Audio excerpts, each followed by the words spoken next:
Okay, fine. Then it's decided. Yay, Miko! So you're gonna help him? Kato, whatever your name was, these two guests are trusted acquaintances of mine, and in fact, they are experts in resolving all manner of strange and supernatural phenomena. Exorcisms and that sort of thing are all in a day's work for them. Yeah! Wait a sec! Really? Is that hesitation that I detect in your voice? So let me get this straight. You come begging to me for help, I actually recommend someone for the job, then suddenly you start doubting me? Not at all, never. Whatever Lady Guji says, I trust wholeheartedly. Thank you two for your willingness to help. Please follow me. No, hold on a hot second, Miko! We may be a lot of things, but we ain't exorcists!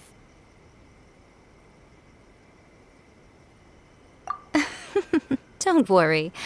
If he wants an exorcism, just grab a handful of salt and mutter some mumbo-jumbo while you're sprinkling it around. It's a common trope in light novels, right? You just have to have a bit of bravado. As soon as the protagonist gains self-confidence, everything else just magically falls into place. Well, you were the ones who seemed concerned about his situation. Don't you think it would be a little unfair to make me do all the work?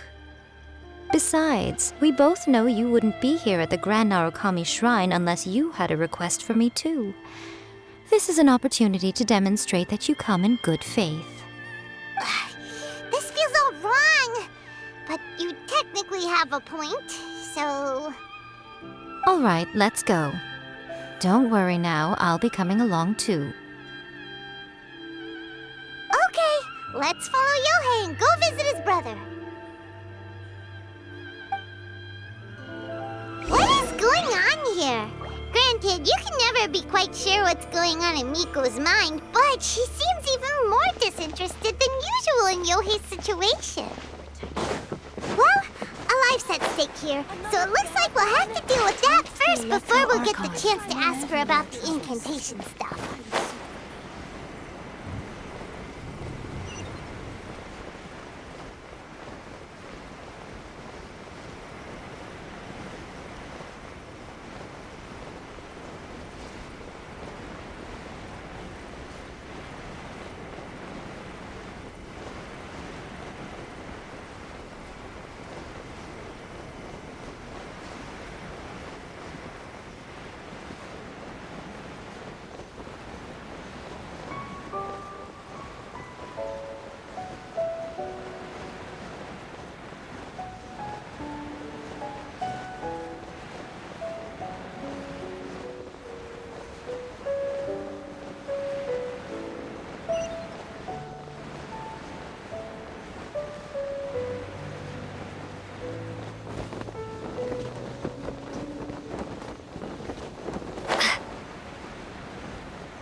Leave the future for future generations.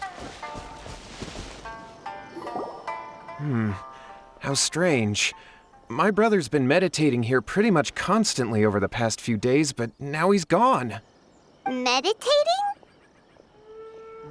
Yeah, it's something that he suddenly started doing after defeating Domon's disciple.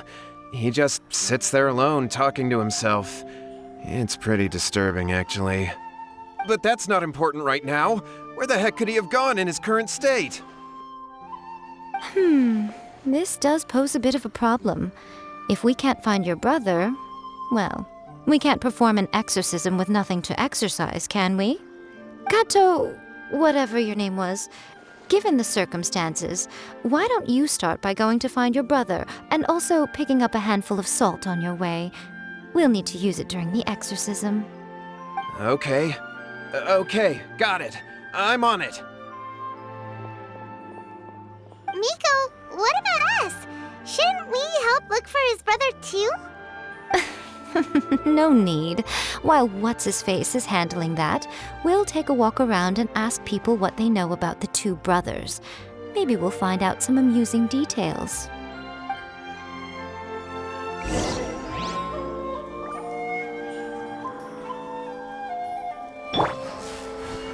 Hello,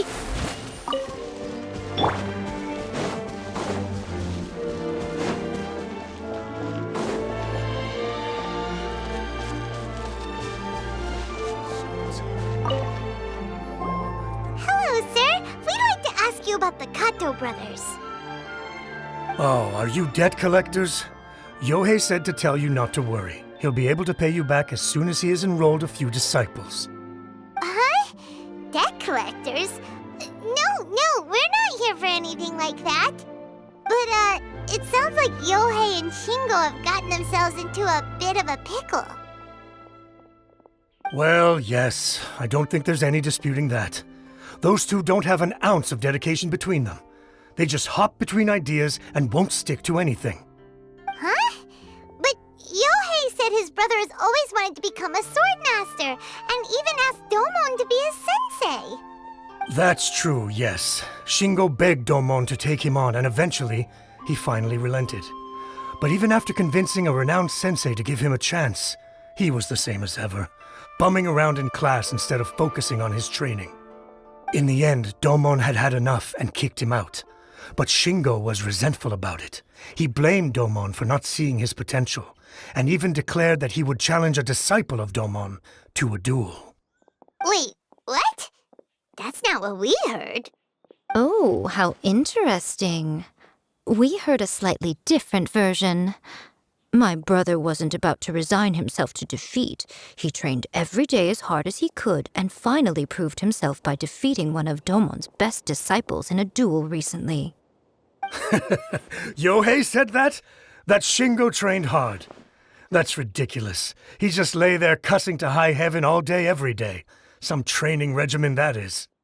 Yohei did tell me about Shingo winning the fight, but I took it with a grain of salt. You can ask Kenji at the village entrance more about that. He always has reliable information.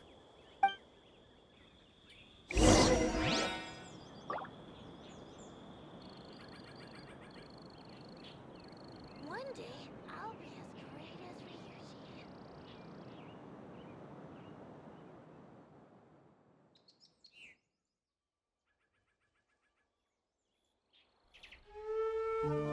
So it's her.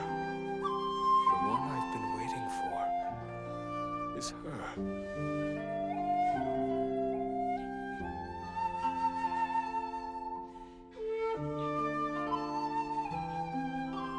One day, I'll be as great as Ryuji.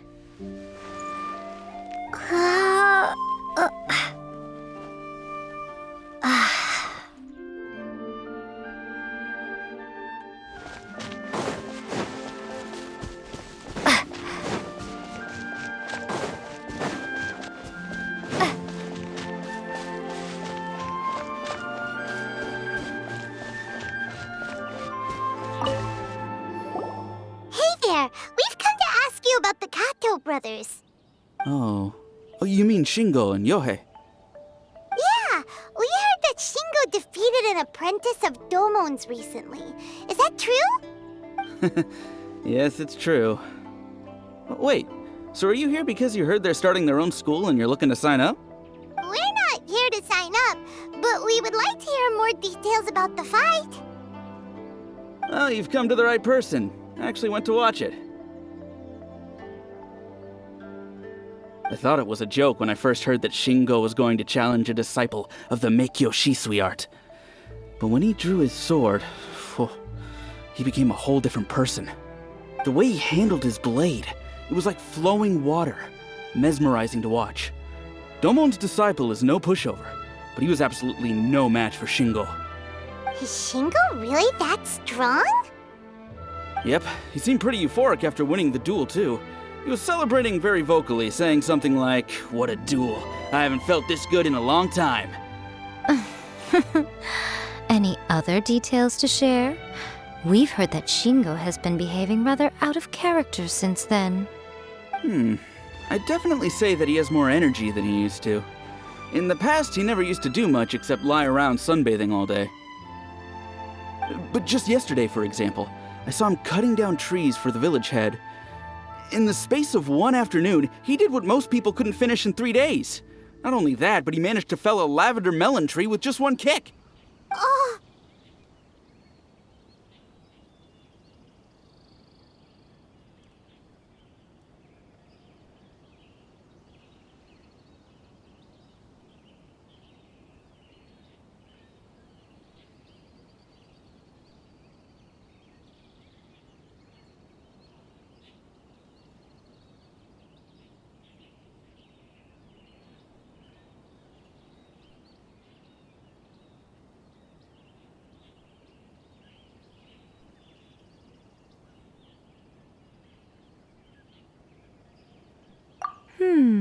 Quite impressive. Things got weird after that, though. The village head brought out some tofu for him, and he just flipped out. He shouted, "What is that stuff? Keep that away from me!" and then ran off. Lady Guji, esteemed exorcists. Finally, I found you. I found my brother. He's at the waterfall, and I've got the salt you asked for, too. Come on, let's go! Oh, as much as I'd prefer to stay and hear some more delicious details, I suppose we'd better be going now that he has been found.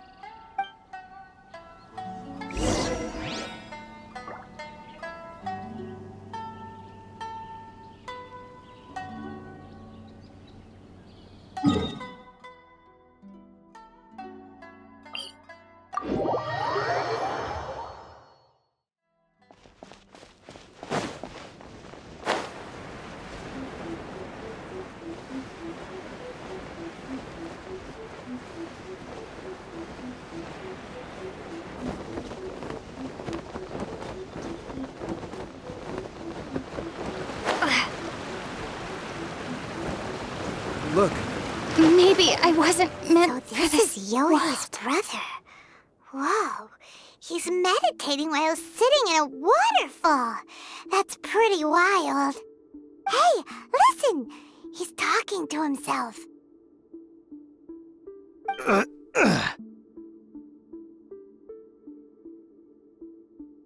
Woo! How's that? Can you feel it? Can you feel the feeling of manliness? Found your own school? Ha! So shallow. How can a manly man aspire to something so lame? Please, spare me, spare me. I can't feel the manliness. I can't even feel the cold anymore. I can't take any more. I'm gonna die. Yohei, Yohei, save me, save me. Did you hear that? All the nonsense aside, he's calling for help! Huh? Who goes there? He stood up! And now he's coming this way! no, don't come any closer! Help! What do we do? Miko, think of something! Oh, poor thing. Yohei, your brother's life is hanging in the balance, and he's using his final breaths to call on you for help. Whatever shall we do? Well, how should I know? The way it looks to me is that Shingo feels terribly resentful to you about something. Would you mind telling me what that's all about? I don't know what to tell you. I don't know. You don't know? But surely you should have more insight than anyone else into how your brother came to be this way? Yohei, I suggest you think very carefully before you open your mouth again. This is a life or death situation.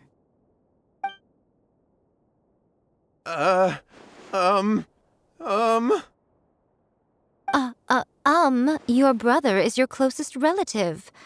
You must have noticed straight away when he started acting out of character. And yet, 5 whole days pass before it occurs to you to come and seek help from me. You really expect me not to notice the gaping holes in your story? But As you wish. It's fine by me if you don't want to tell the truth.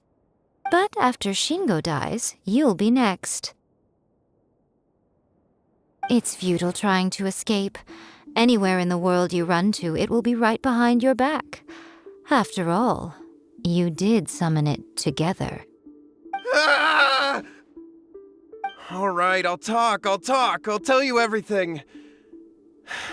My brother and I used a wishing incantation. Yes, that's it. The one that's all the rage right now. You just have to recite an incantation at midnight and your wish will be granted. Just like the book described, we drew the magic symbol, stepped inside it barefoot at midnight, said the incantation, and lo and behold, spheres of light appeared all around us.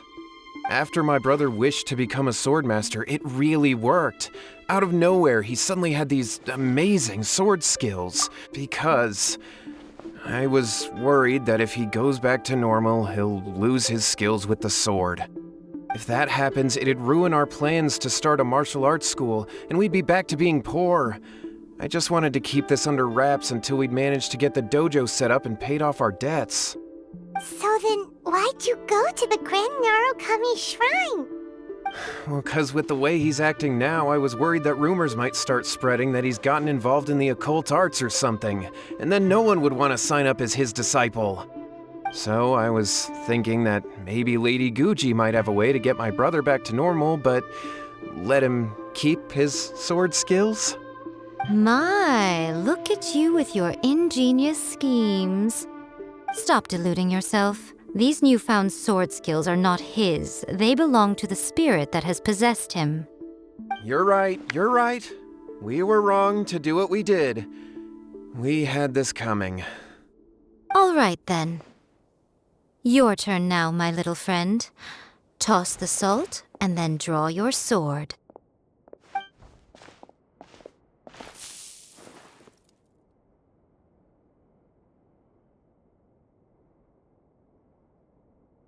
What is that?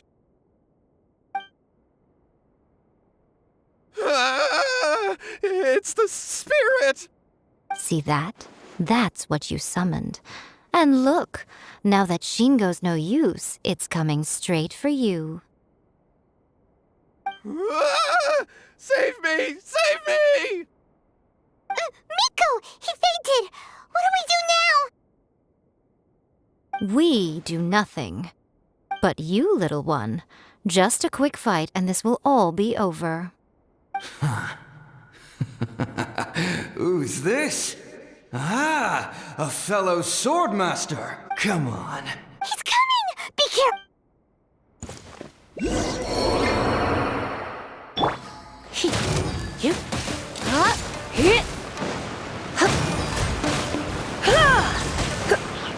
Don't be such a brute.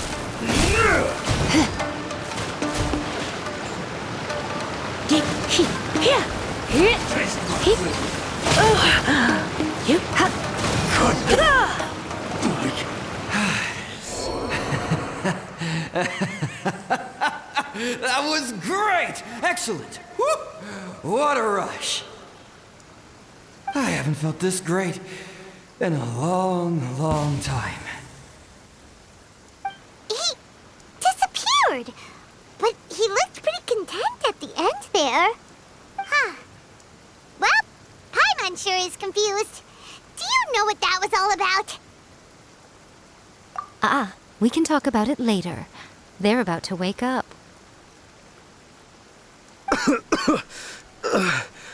What am I doing here? Yohei? Yohei, is that you? Shingo, are you alright? Yohei, I had the weirdest dream. I dreamed that I wasn't a useless loser with a sword anymore. I even beat one of Domon's disciples. I thought we could finally open a dojo of our own now. But then I realized I couldn't control my own body, and there was this voice in my ear talking to me constantly. I was terrified, and I wanted to take control of my body back, but I couldn't. And the voice kept talking about manliness. Shingo, we shouldn't have made that wish. We summoned a spirit and it possessed you. Yes, and had we not come to your rescue, your life would have been over before too much longer. Then the spirit would have haunted your brother until he died of fatigue too. Thank you, Lady Guji, and thank you for your assistance, exorcism experts. All right, take him to get some rest. He's very weak right now, having been possessed for quite a few days. He will experience a high fever, but it won't be fatal. Remember, this is the price you pay. At this point, I would normally lecture you on the dire consequences of using occult methods to obtain power that does not belong to you. But I think you get the picture now, don't you? Yes, we understand now. We won't do it ever again. Thank you, Lady Guji. Thank you, exorcists. We'll be on our way then. Come on, Shingo.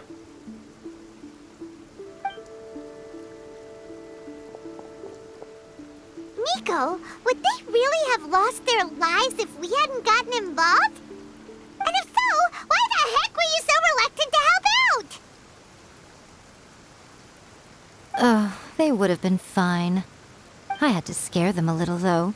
Otherwise, I hardly think these two lazy rascals would have learned their lesson. So, what was it that possessed Shingo? You saw it all for yourselves. I'm sure you can figure out what kind of spirit had possessed him, can't you?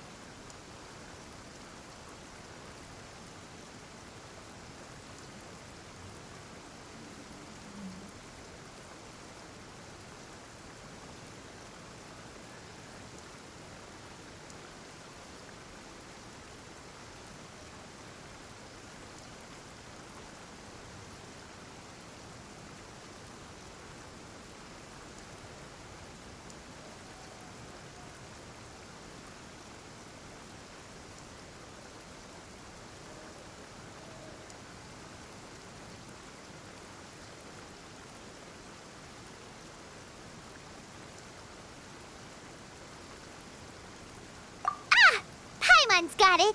It was an Oni. Correct. Although it possessed Shingo, it didn't have any ill intentions. As a matter of fact, it actually seemed like it was trying to train Shingo to become bolder. Huh. Fair enough. But it seems like it had the opposite effect. Tossing salt caused it to temporarily leave Shingo's body. Then, you exhausted its strength by fighting it, so it disappeared. Even if we'd done nothing at all, Shingo would have eventually become too weak for his body to host the spirit, and it would have left of its own accord. Of course, it would have been more stressful for Shingo and Yohei that way. Still, the experience may ultimately have been more effective than me scaring them into submission with a little exaggeration. Whew. Well, the main thing is that nobody got hurt. All right, seems like we've wrapped up everything here. Come on, off we go. Hold on, Miko.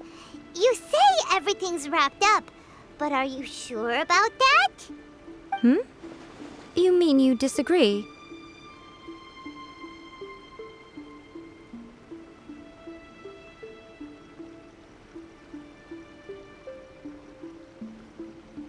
Oh, you mean that they got the incantation from that book?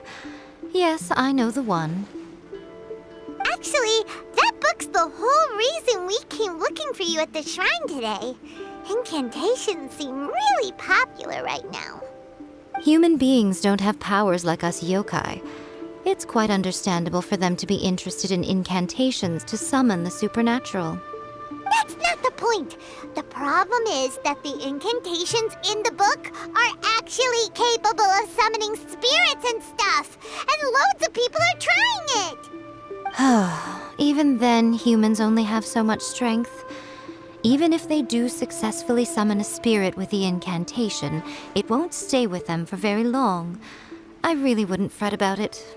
But who wrote this book, and why? Don't we think there might be a bigger safety risk here? What do you think, Traveler?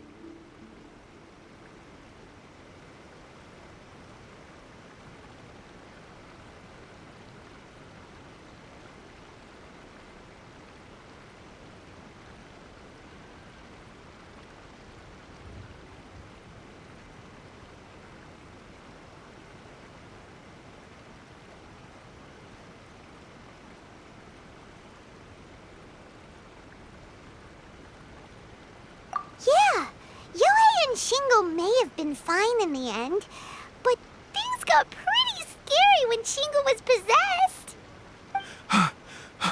Lady Yai, I finally found you. Kuroda, what are you doing here? I'm here to report on Yai Publishing House's sales for the last month. All the numbers are here. Please, take a look. Let me see. What? We're losing market share? Yes. Overall bestseller, readers' favorite, and trending ranking. We're being beaten in all categories. One book is topping the charts. It's called A First-Hand Guide to Summoning Spirits. Both of you, back here now! Nico? What is it? You have a really scary look on your face right now. Things just got serious. A First-Hand Guide to Summoning Spirits is an all-round hit, summarily beating the novels of the Yai Publishing House by every analysis.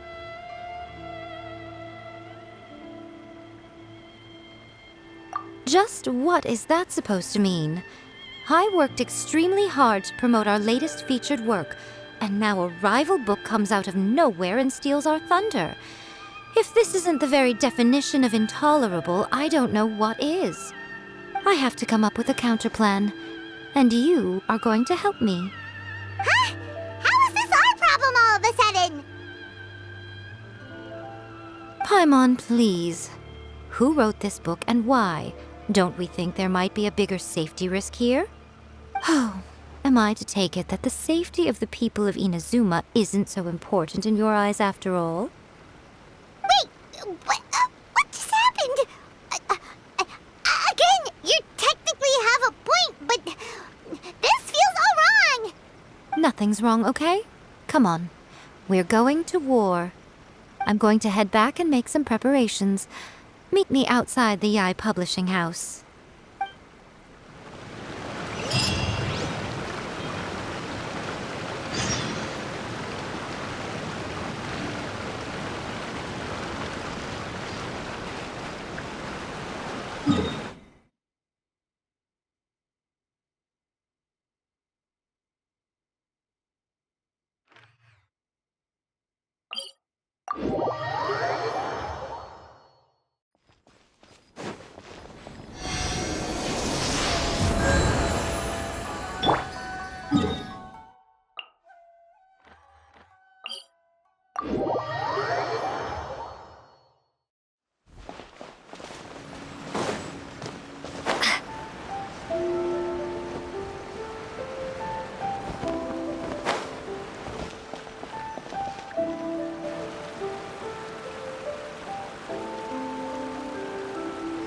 Nico, we're here. So what's your plan of action to deal with this rival book? Why don't you take a guess? I'll give you a hint. It's to do with the Yai Publishing House. Oh, Paimon knows! Combine the reputation of the Yai Publishing House with the status of Guji Yai and tell everyone that the incantations in that book are dangerous! Oh, wow! Your first guess and you got it absolutely wrong.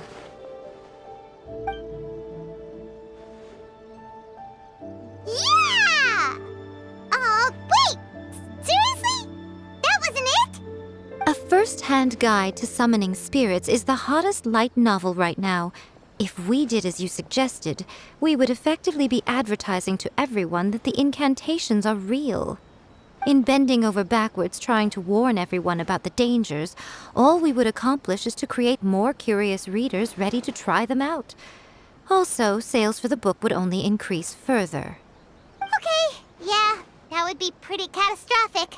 Oh, how about we confiscate all the copies? Leaving aside the issue of the enormous manpower and resources such an operation would require, going to such lengths over a light novel would be extremely disruptive to the lives of Inazumans. But that means there's nothing we can do. Well, I've been thinking. I've read A First-Hand Guide to Summoning Spirits.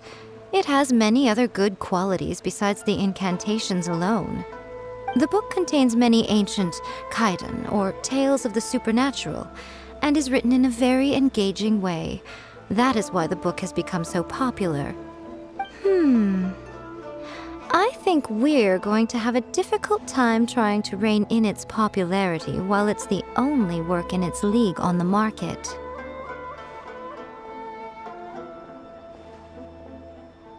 That's right. How do you get rid of the next big thing? You replace it with the next big thing. So what we're going to do is create Inazuma's newest hit novel. Smash our rival's sales numbers and win our readers back. That is how Yae Miko wages war. Incidentally, this will also be the best way to combat the influence of a first-hand guide to summoning spirits. Wait, Miko.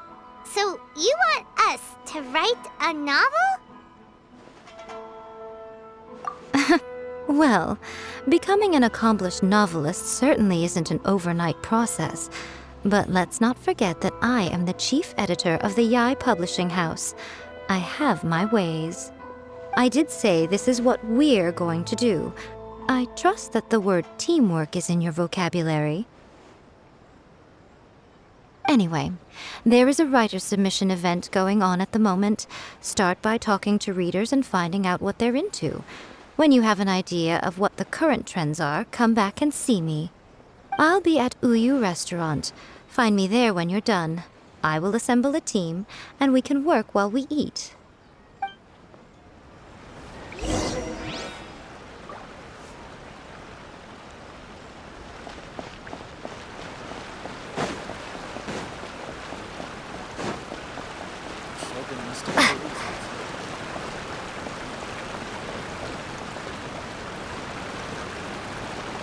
The Yae Publishing House has held many writers' submissions. The winner gets a huge amount of publicity. It's been the ticket to fame for a lot of authors. If you've got a good idea for a story, you definitely don't want to miss out.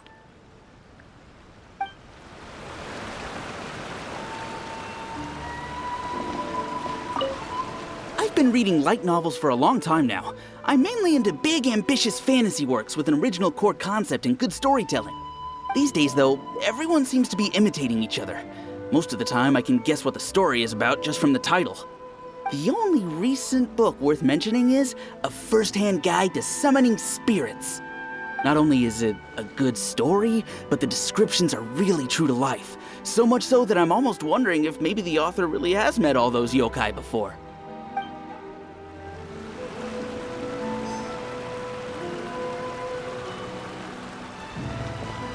The key to a successful light novel is having good illustrations. When to use illustrations, what they should contain, and which artist you should commission for them. These are all key things to bear in mind. Good illustrations can make up for bad writing. But on the flip side, a bad illustration can ruin your novel, even if you have the best story in the world. There's a saying that light novels are essentially a case of buy art, get words free. I'd agree with that. Too bad most of the top artists have jam-packed schedules, so it's extremely difficult to commission them. The illustrations in A First-Hand Guide to Summoning Spirits are incredible, but it's unlike any art style I've ever seen before.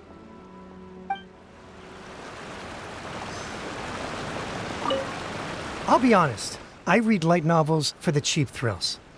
In most traditional stories, the protagonist usually has this long and drawn-out character arc, usually involving a process of separation, loss, and ultimately growth and renewed strength. It reads well and everything, it's just a little slow-paced for me. By contrast, there's this popular light novel at the moment called A First-Hand Guide to Summoning Spirits, where the protagonist is super strong right from the get-go.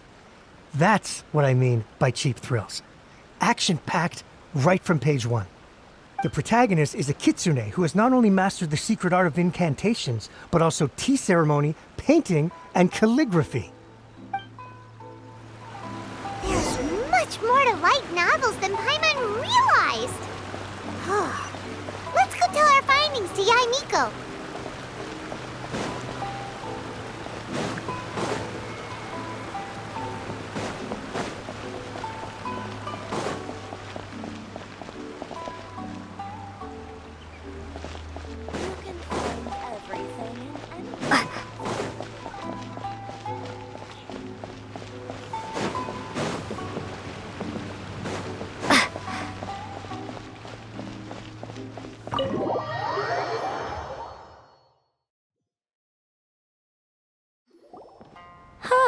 there you are.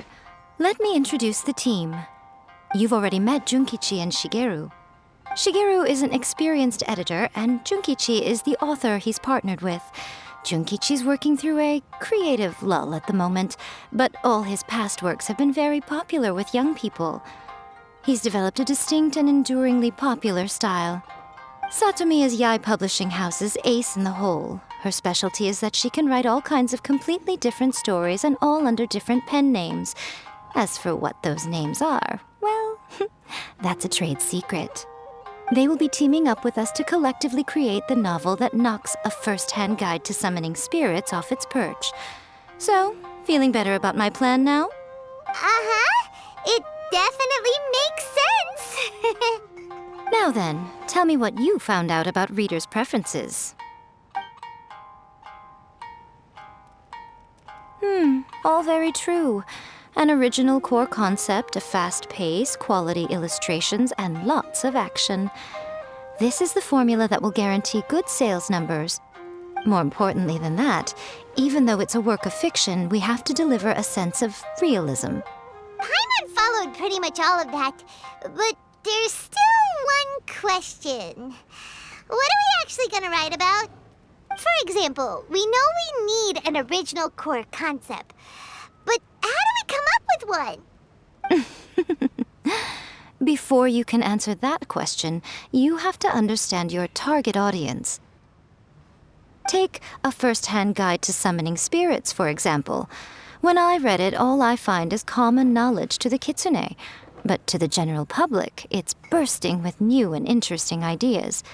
It all comes down to the size of the information gap between author and reader. As a traveler, there must be a great many things you know that are complete unknowns to the people of Inazuma. What is commonplace to you may be fresh and original to them.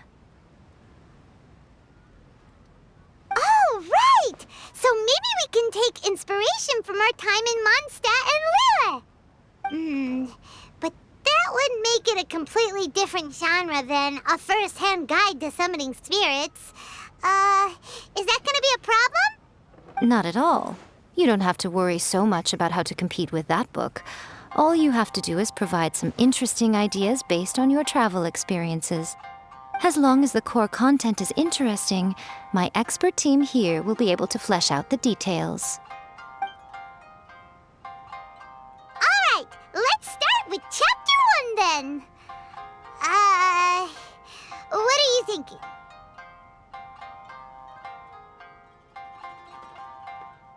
This sounds like a great one! Let's see here. The protagonist arrives in Mondstadt for the first time to the sight of a dragon flying around and wreaking havoc on the city.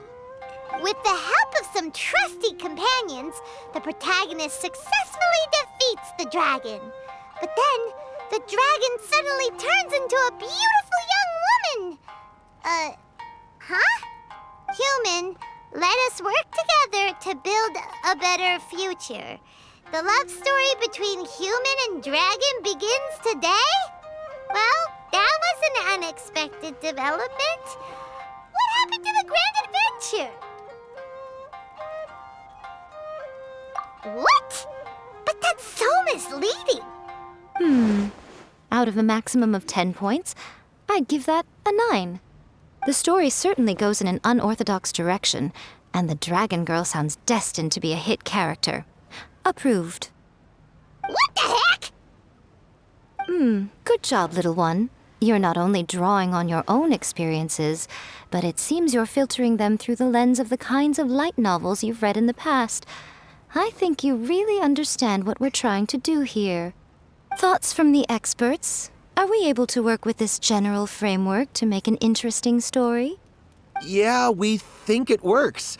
I tend to overcomplicate the core concept if I'm not careful, so this deals with that problem. That's good. Okay, we're done with Chapter 1. Let's move on to Chapter 2. Won't that do for now? Readers will devour your content a lot more quickly than you'd think. If we don't keep delivering the goods now we've caught their attention, all our hard work so far is in vain. Hurry, Chapter 2, let's go. Can't you see that Satomi is waiting? Huh? What's wrong with you? You don't look so good.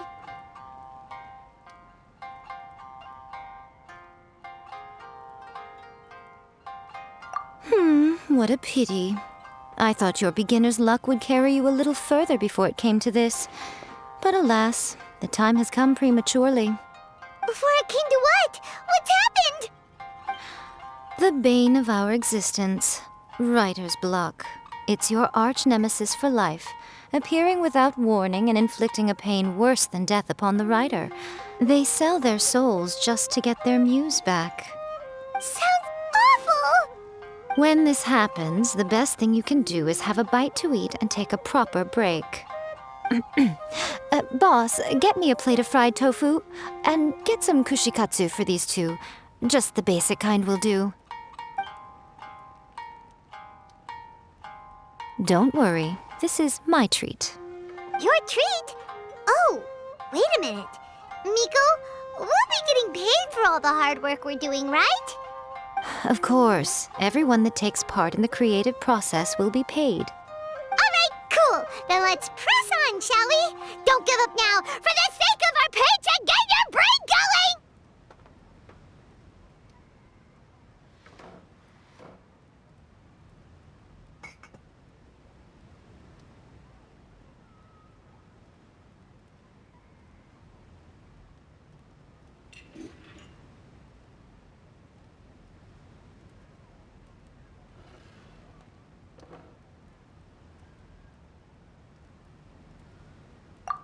Oh! Does this mean your inspirations come back?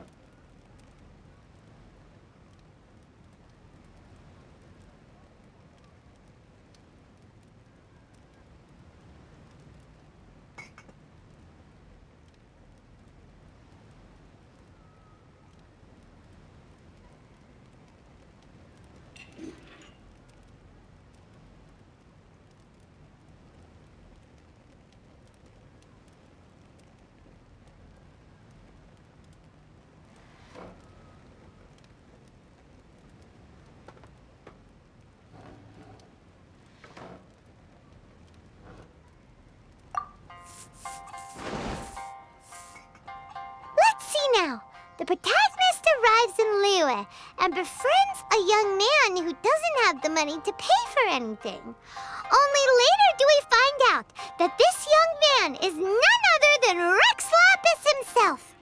With the help of the Qixing and the protection of the Adepti, I am free to roam this vast realm. Is this the kind of cheap thrill that guy was talking about? I give it a 9.8. The story is fun and action-packed with no dark undertones. Also, there are a great many legends about Rex Lapis. I'm sure it will spark the people's curiosity. I, for one, think there's a sizable market for this. Approved. Alright, well, let's just hope Zhongli doesn't mind. Great. Well, now Satomi can get started on that. Leave it to me, Lady Yae.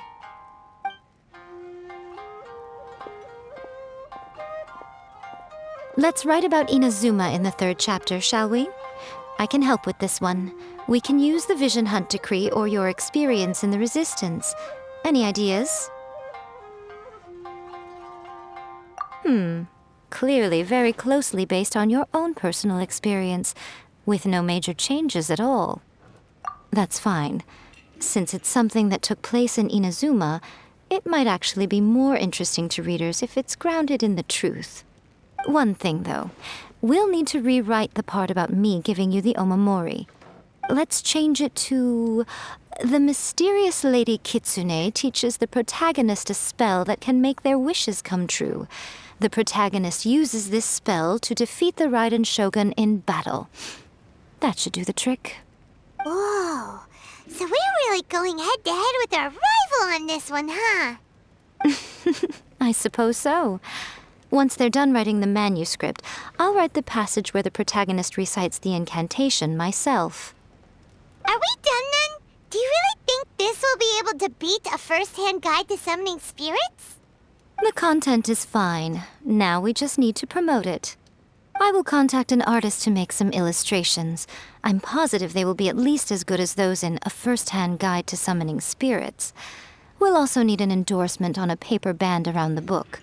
I can get the wonderful Ms. Hina to write that. She runs a regular Q&A column in That's Life magazine. The people of Inazuma absolutely adore her. You're free to take a break while the creative team is doing their work, but please go by the Yai Publishing House at some point to commission Ms. Hina for that recommendation. Once our light novel is complete, let's meet at the writer's submission event.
Miss Hina doesn't usually do endorsements, but since it's Lady Guji that's asking, we'll see what we can do. With Miss Hina getting so popular lately, a lot of people have come to us hoping to do a collaboration. But Miss Hina's not interested in any of it. She still prefers to focus all her efforts on replying to readers' letters, and turns down every promotional opportunity she can. Maybe that's why her fans like her so much. I'm getting off topic here. Anyway, if we can get that endorsement from Miss Hina, you'll definitely get an exposure boost at the beginning. May your light novel sell well and set a new record for the Yai Publishing House. We'll do our best.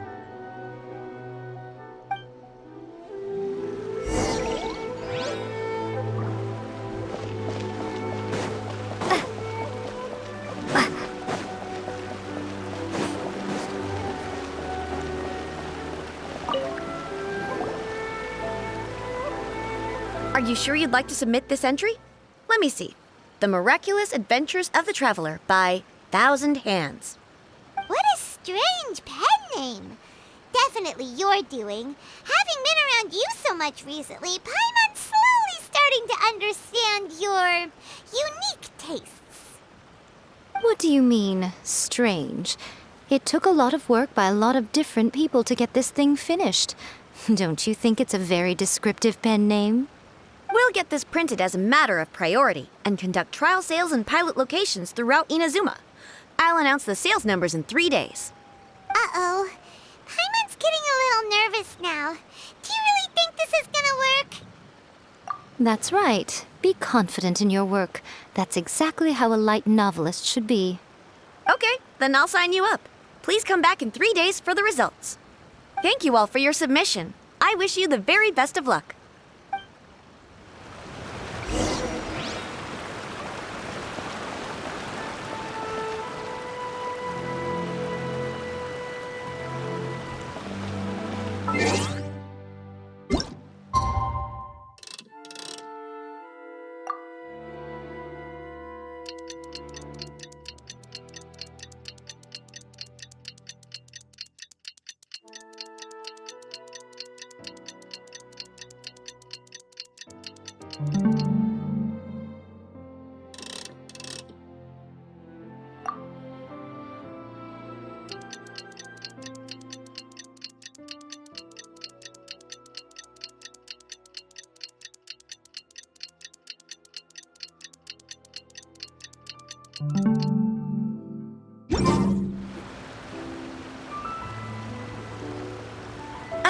You've all finally made it.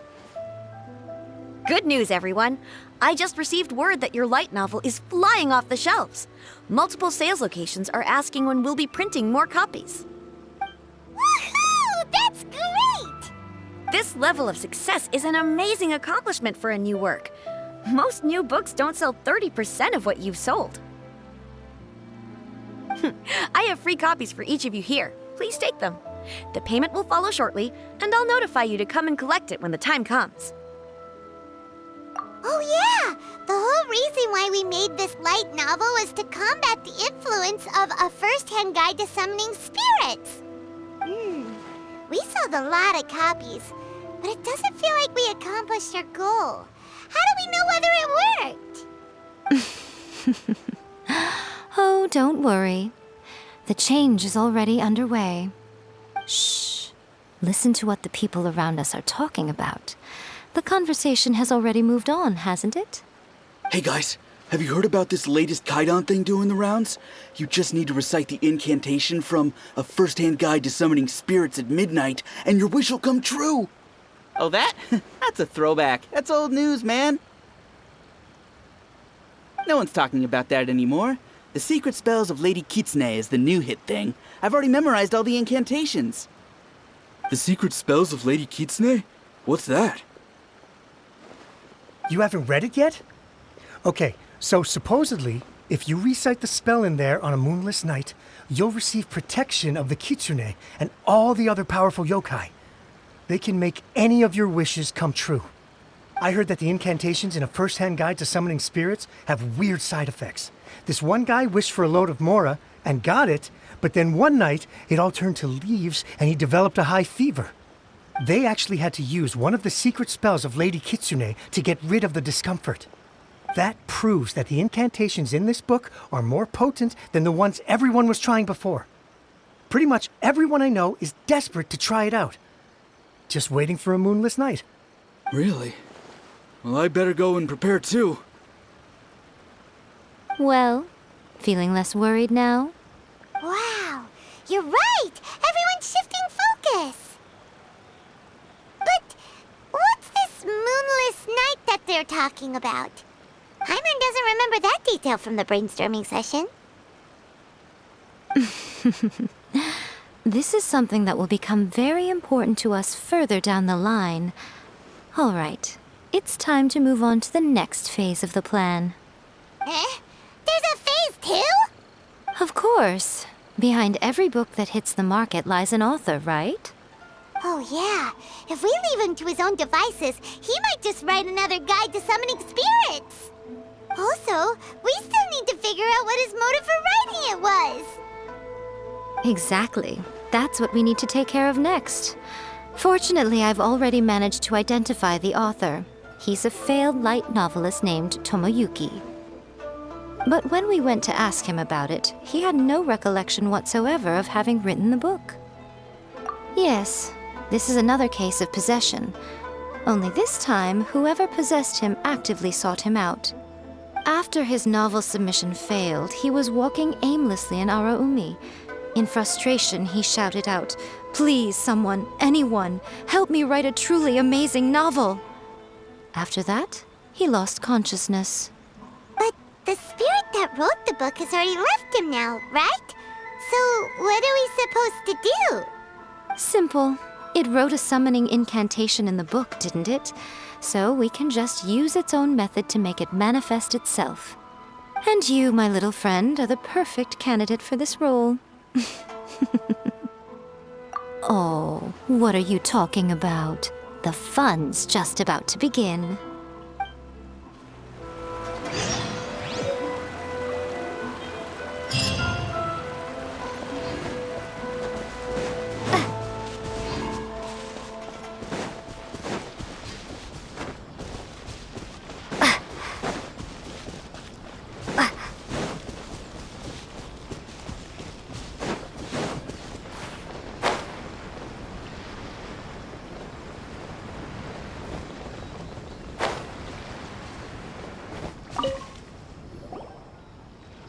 Miko, what is this place? The ideal spot for a little meet and greet with a certain elusive author. This is the place where we are most likely to succeed in summoning the spirit. Really?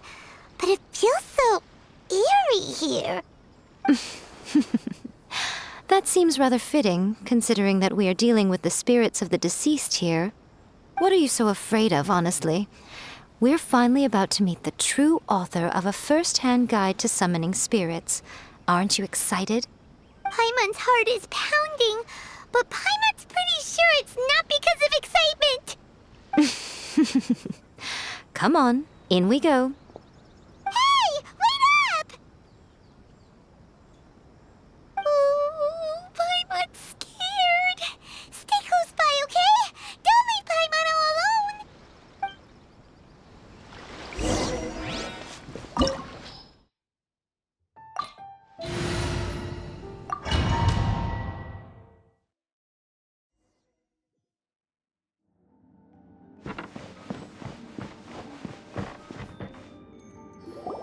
What a weird painting.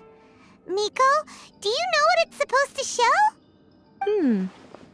Probably a scene from ancient Inazuma. It's a good piece of artwork and all, but it's also kinda eerie. So it's a bit scary. Looks like the artist signed their name. Rakusai? It's not very clear. Let's go inside and take a look.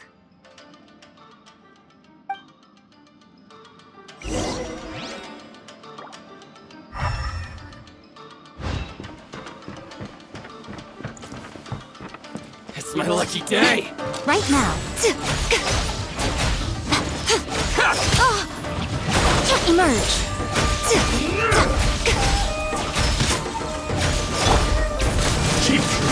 Windblade! Ready, steady, go!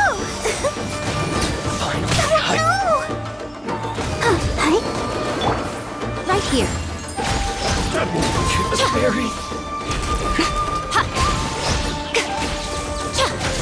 Show them.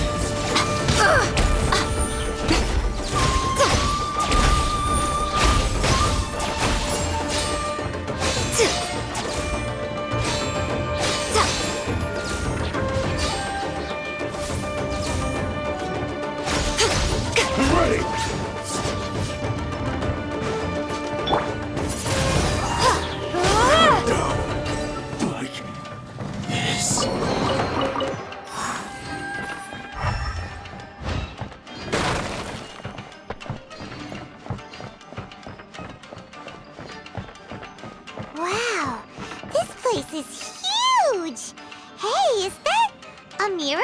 There's a really weird-looking stool as well. Wonder what it's for. Ah, I see. This setup is quite handy. Saves me a lot of work. All right, go and take a look around. There should be a mechanism somewhere that makes the whole room move.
Nothing lasts forever.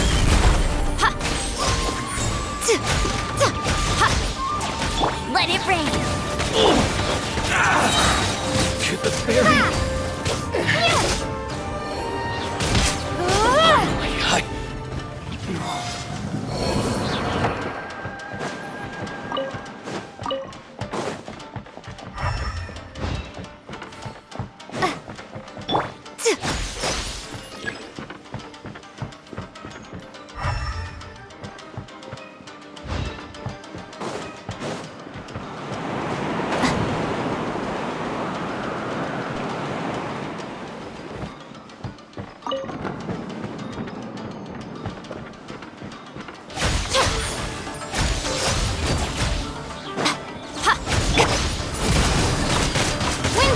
I'm ready!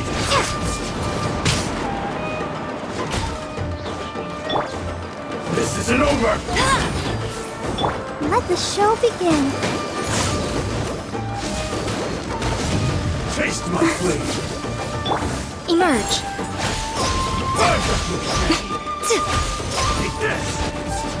What a nuisance.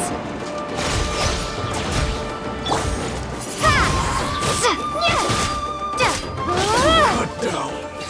Like this.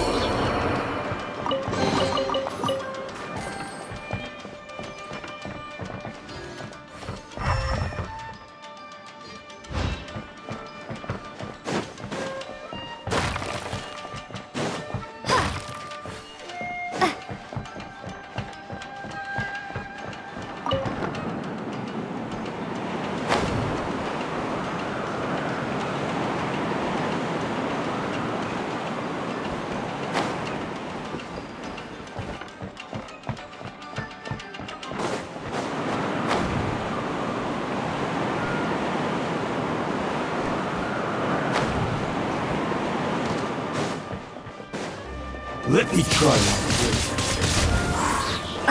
No escape! Right here. Dear.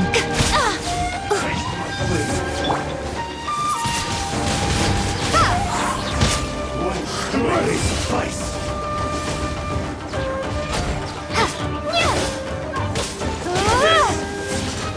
Windblade! This isn't over! A sight to behold.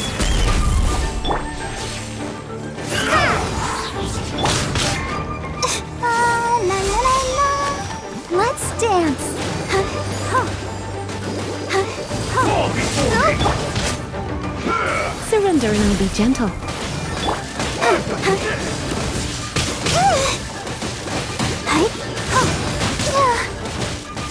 Cut down. You win this battle.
Emerge. Come on out.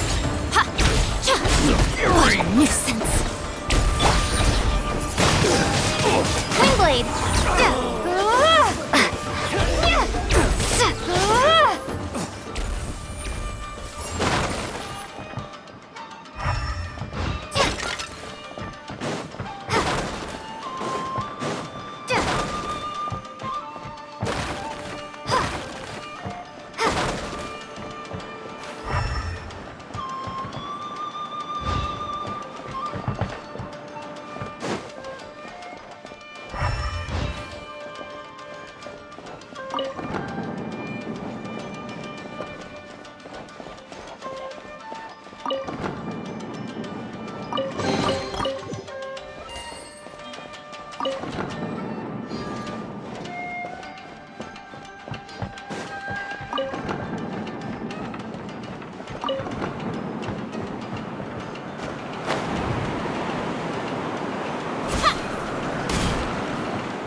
Okay. Next I will show you a secret kitsune spell. This painting is a swift summoning medium, which means I'll be able to skip many of the more tedious steps. The murky mirror reflects the view of Inazuma in a bygone age. Spirits stirred by the sight of the past will be easily drawn to it. You're up next, little one. Come on, sit yourself down here. Yes. The whole point of a summoning ritual is for a dead person's spirit to possess a living person's body. You saw what happened to that Oni samurai spirit. After leaving the host's body, he was only able to maintain his form for a very short time before disappearing. Are we positive that summoning a spirit to possess the traveler isn't gonna have any lasting negative consequences? Oh, you really care about the little one quite a lot, don't you? I'm a little jealous. I wish my friends were caring like that. Anyway, are you scared, little friend? Don't you worry now, it'll be over soon. Just think of it like having a dream. Sit on the chair, stare at the painting, and relax your body and mind. Try and be natural. There's really no need to be nervous.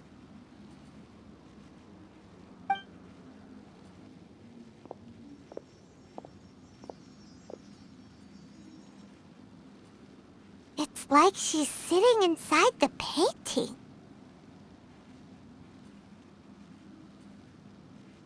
Huh? Is Paimon seeing things? Did the painting just move?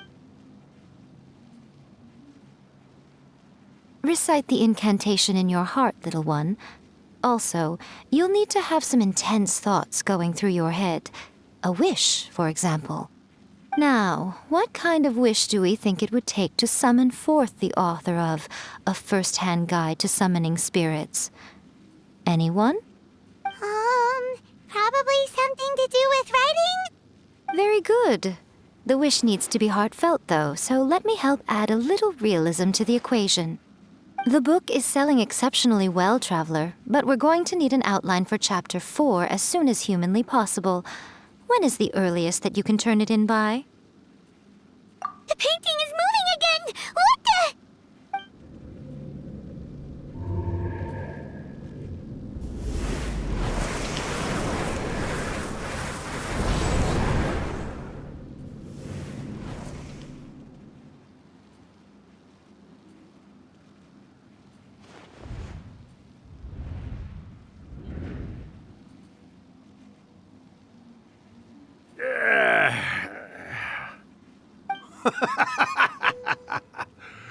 I never thought the day would come when I'd be summoned using my own ritual.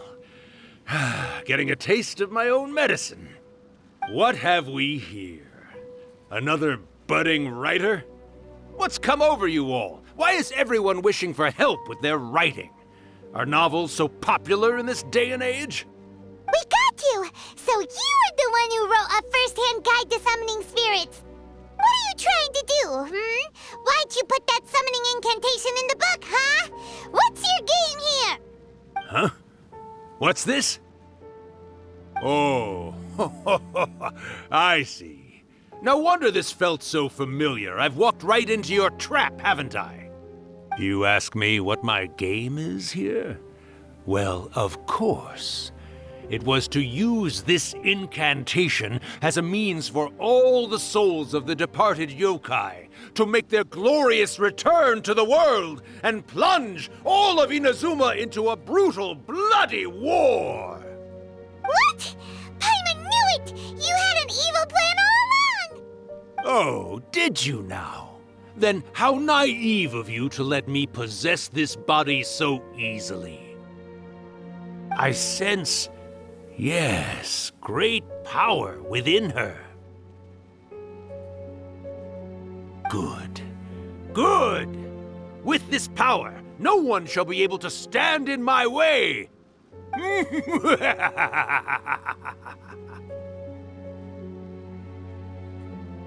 up! Quick! Wake up! We gotta stop him! It is futile. You shall never wake her again. This body now belongs to me! Hey, come on, wake up! Don't let him take your mind! Miko, think of something! Miko! Miko!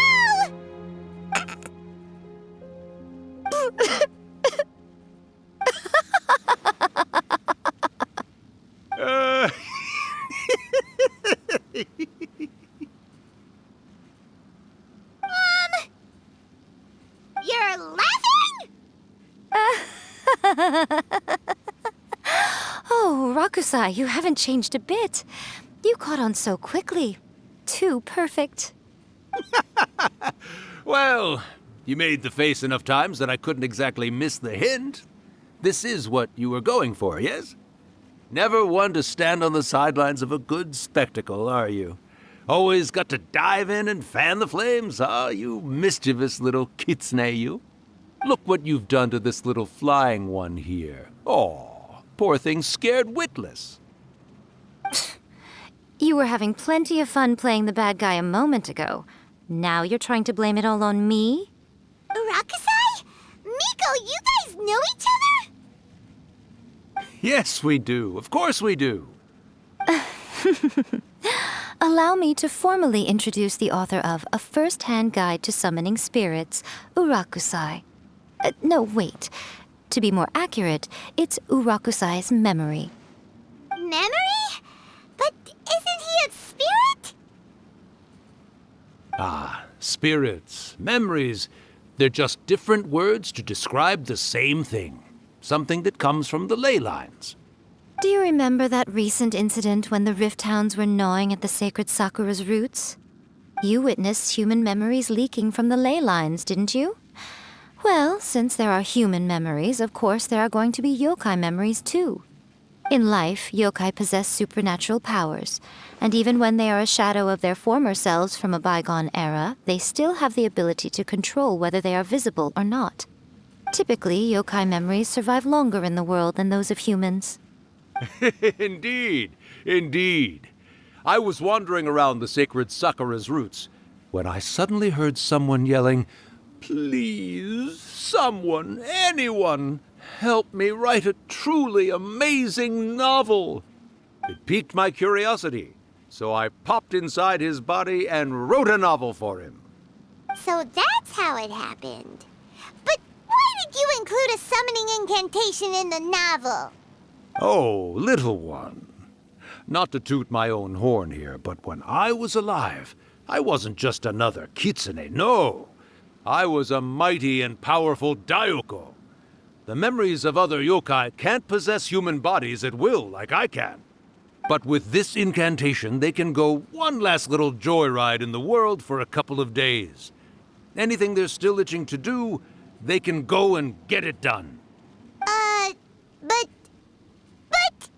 She's trying to say that all the commotion this causes is likely to be a great disturbance to the humans. Disturbance? I guess you mean that we might leave them with some broken dreams after we leave, hmm?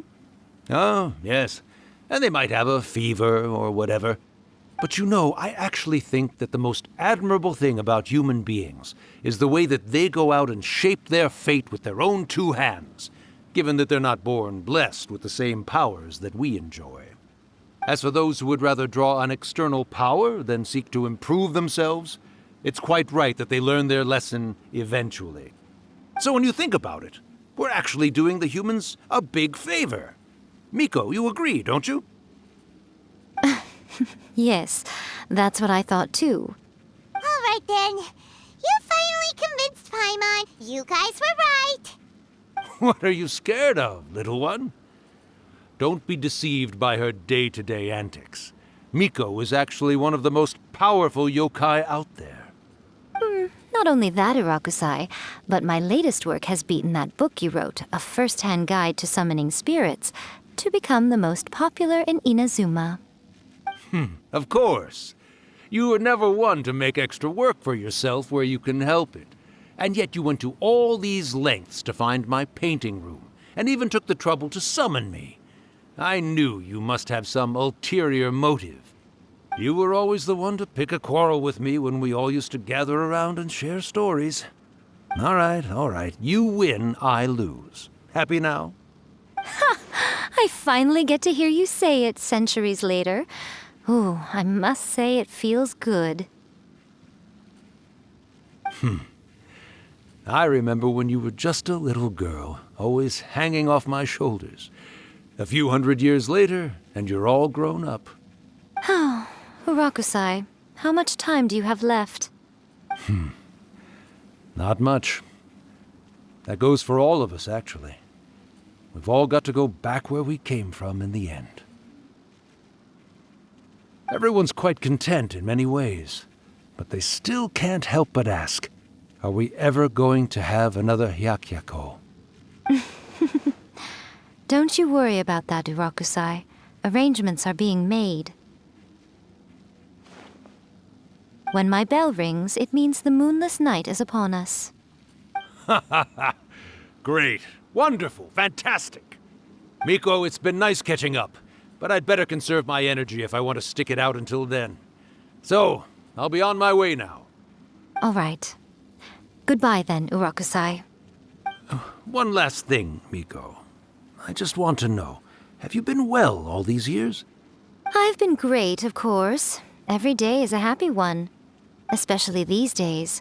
Not only do I have my light novels, but I've also met these two delightfully nosy outlanders. And even A is finally starting to come to her senses. Quite a miracle, given how pig-headed she can be. Oh, well, great. That's fantastic. Urakusai, you'd be right at home in this era. A great storyteller and artist like yourself would be the Yae Publishing House's ace in the hole. And I would personally be hounding you over your next installment.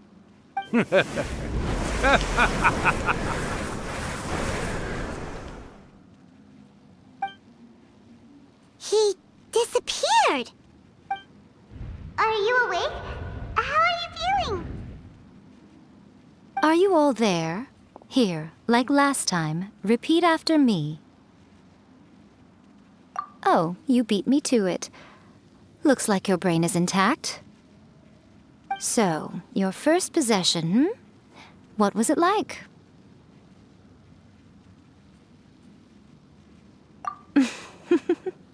Good. Saves me from having to explain everything again.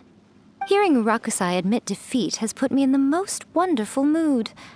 In return, it's only fair that we make sure to deliver on what they're all hoping for. Yes, though they only represent a tiny proportion of the memories in the ley lines, it will still be quite a sight to behold when the time comes.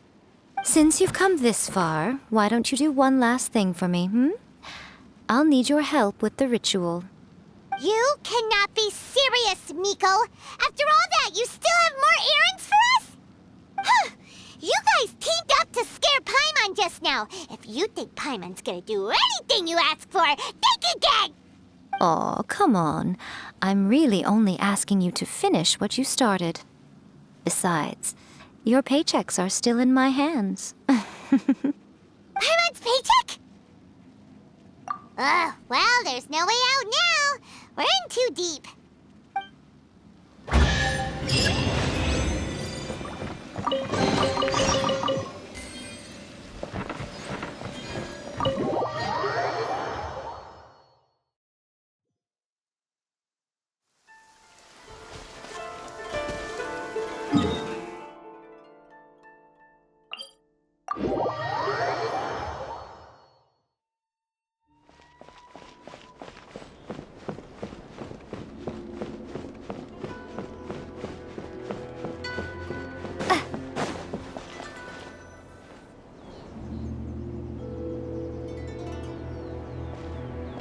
Well, hello there, my little helpers. So nice of you to join me. You're right on time, too. As if we had a choice. We just want our paychecks. So, Miko, what exactly do we have to do to make this Hyakyako happen? Also, to be clear, we actually have no idea what it even means. It might sound ominous, but to put it simply, the Hyakyako is just a gathering of the yokai. Back in the day at yokai gatherings, once everyone had had plenty to drink, one by one they'd start soaring into the sky with their yokai powers. There were so many of them that their silhouettes would block out the moon. But now, the yokai memories that leak from the ley lines are weak. They are no longer able to fly. So I will be performing a convocation ritual for them, gathering all the wandering memories together in one place. When the time comes, they will gather in the sky above the Grand Narukami Shrine. Once their energy is spent, they will be satisfied and return to where they belong. All the preparations for the ritual have actually been made well in advance. Remember the incantation and the mention of moonless night that I added to our novel? Oh, yeah! Something about reciting the secret spells of Lady Kitsune on a moonless night. That's the one. Actually, it's not a wish-granting incantation at all. It's a spell to help calm the ley line memories. When that time comes, let's all pitch in and help send them on their way. I will start the ritual preparations shortly, and at that time, I need you to do two things. First, tell the shrine maidens to leave the mountain. During the Hyakyako, a whole swarm of yokai memories will be hanging around in the air above the Grand Narukami Shrine. Having the shrine maidens leave avoids the bothersome issue of someone potentially getting possessed. After that, I will commence the ritual, and the memories will begin to congregate. This will take some time. I need you at the foot of Mount Yogo during this part to keep an eye on nearby monster activity. The memories are normally dispersed and don't pose a threat, but when their energy is concentrated, it is likely to disturb the monsters. They may see this as an opportunity to try and make it up the mountain. I need you to fend them off so that that doesn't happen. Alright, got it. Then what? Well, if at that point you felt like coming to the shrine and getting a close-up view of the yokai, I wouldn't say no. Okay, let's get going.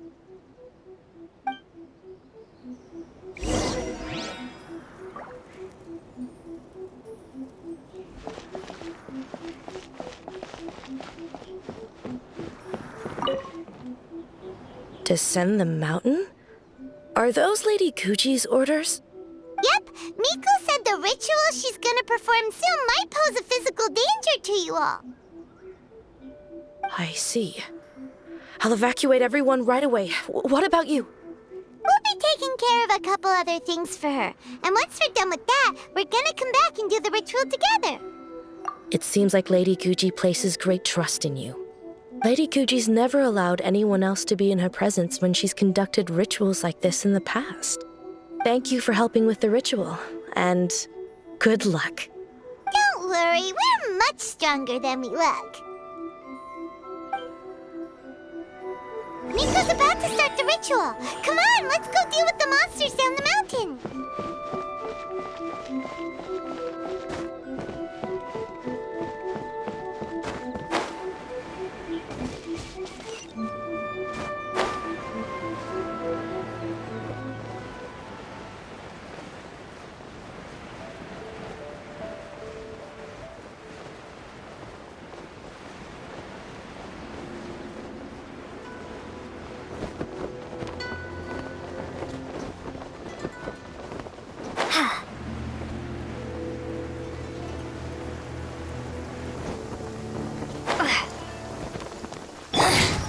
The insolent shall be punished. Where are you?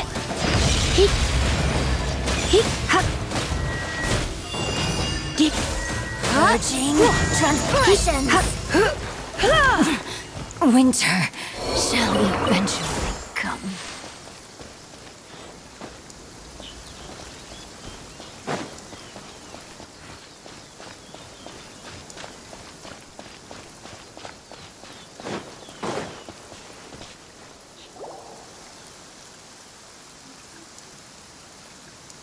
These monsters look really riled up. Yep, let's get rid of them as fast as we can. Then we can get back in time to see the yokai. All right, here they come.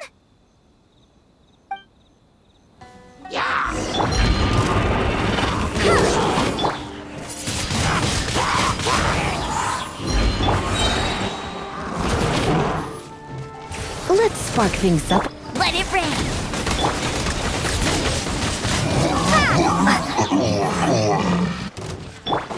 Hup, hit, ha, hit, hit.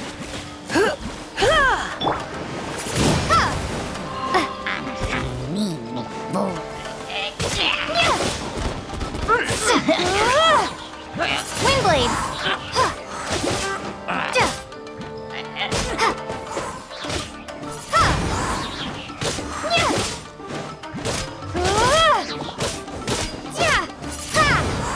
Let's get down to business.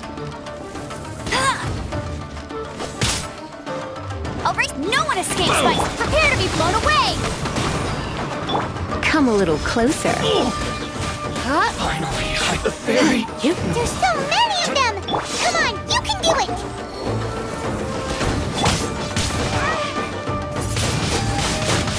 Don't hold back. How's this? I dare you. Light blade. Watch your step.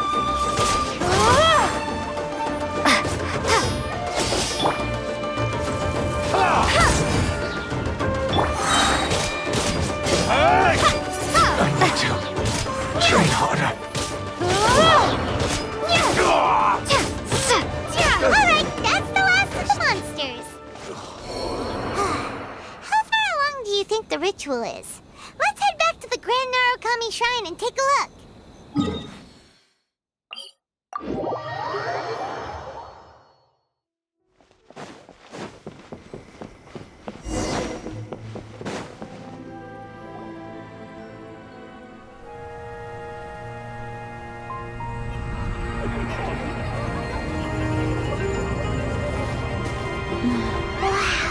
So many! They're everywhere! Huh? Yes, the memories of the yokai. They haven't been able to relax and soar through the air like this for a long time. Come with me.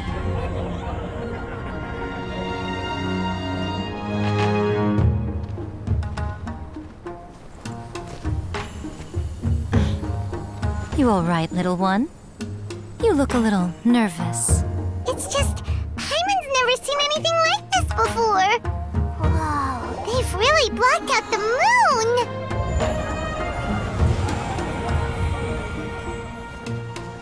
It does look a little intimidating, doesn't it? But I know them. They may be loud and brash at times, but they are good and brave souls. Even after losing their lives in a brutal war, they have never given in to grief or despair. Alas, their time is short.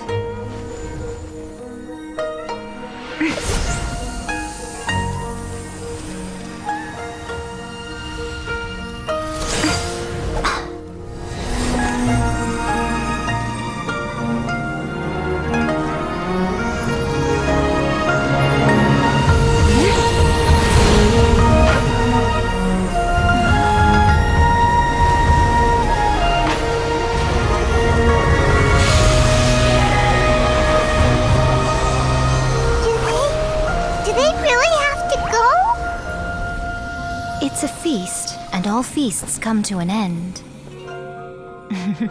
Since you're sorry to see them leave, why don't you do the recital along with me?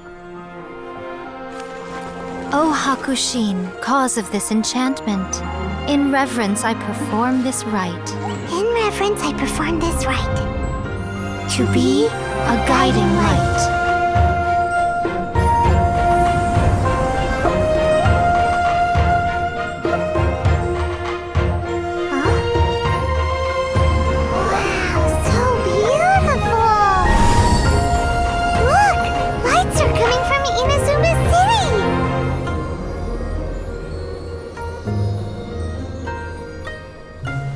Book says, recite the secret spells of Lady Kitsune tonight, and our wishes will come true.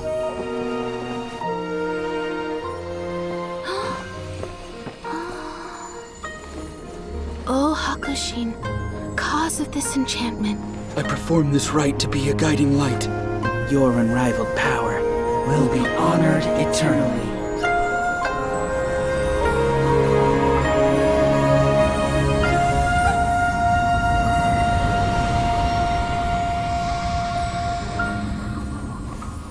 Mikoku-sai. You asked if I was doing well. Really, every day is a happy day for me. But watching you all leave now, I can't help but feel a little lonely. Just a little, of course.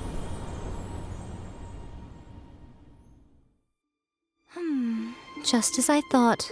The ritual went very smoothly. Thank you both. Oh, I'm great. But the look on your face just now...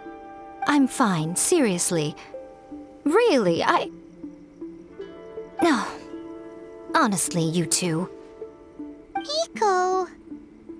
Fine. Well, if you're dead set on doing something for me, you can treat me to a meal. Sure, no problem. A meal it is. Okay. Well, see you soon then.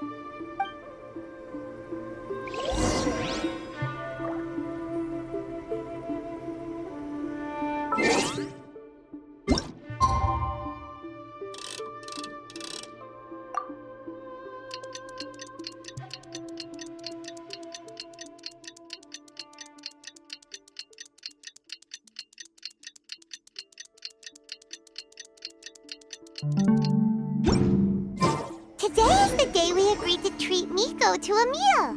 The venue is Uyu Restaurant. Let's go!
Wait is unbearable.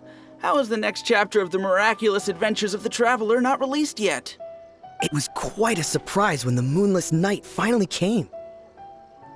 Yeah, that huge black cloud over Mount Yogo that night. It just seemed to form out of nowhere. But then nothing happened after I made a wish using the method in that book. Yeah. I guess light novels are just fiction after all, huh? That night was definitely the nail in the coffin for the incantations from novels fad. Still, something tells me the miraculous adventures of the traveler will remain an interesting series for a long time to come. Huh? Paimon can't see Miko anywhere. Guess she's not out here. Maybe she went inside already. Let's head in and look for her.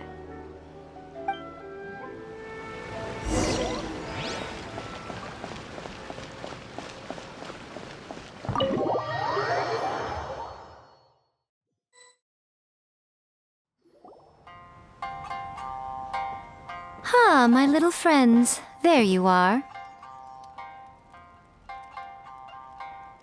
Miko, what is this? You started eating without us? I did, yes. You're paying after all. The thought of being able to eat the most expensive dishes and drink the finest sake, all for absolutely free? Oh, I just couldn't wait any longer. Ah, boss, see these two faces here? Remember them. They're the ones picking up the bill later. Alrighty.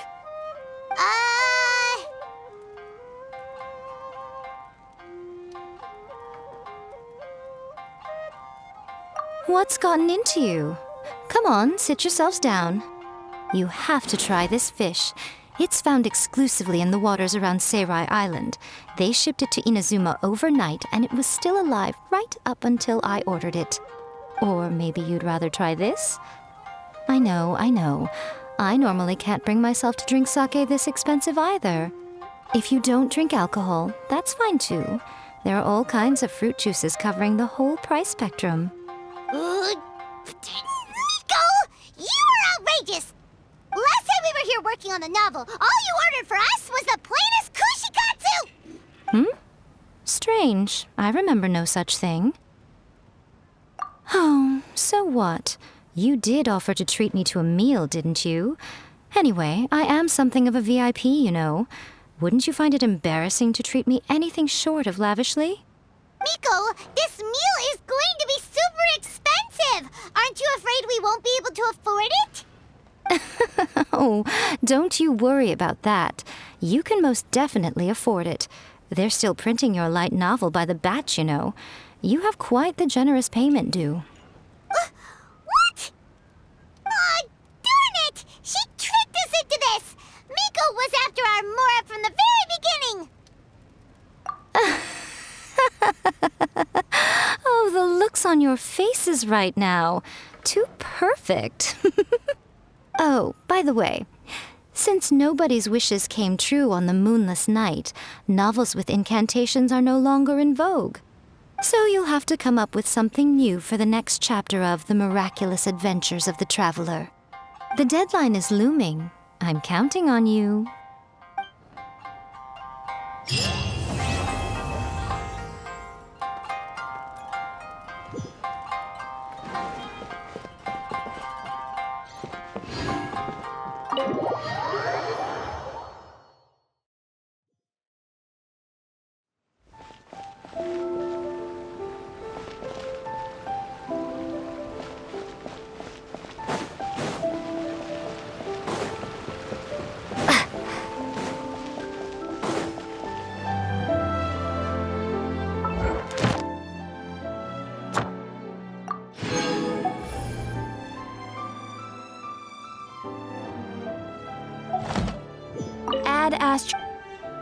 Thank you for Add Ast.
Would you care to see?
If you ever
Time to broaden the horizons again.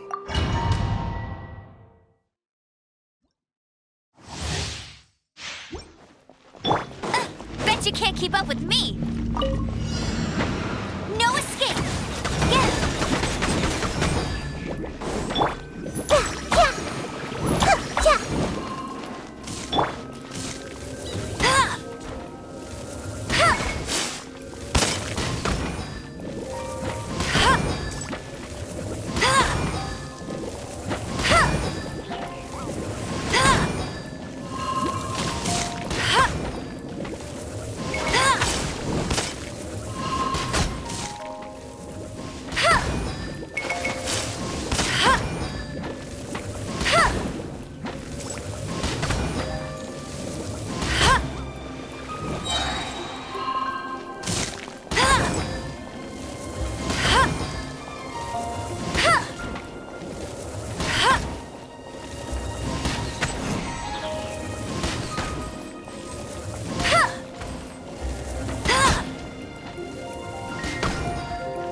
Let it rain!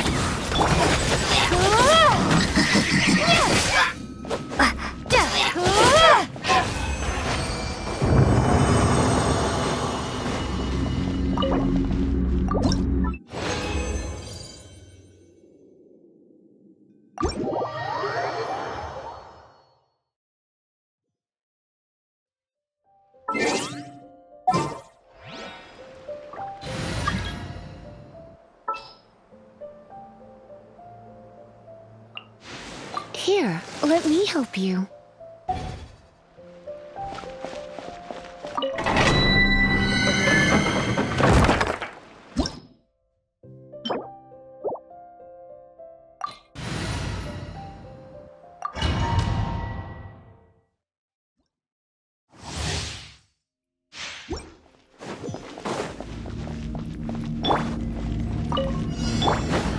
Try not to enjoy this too much.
No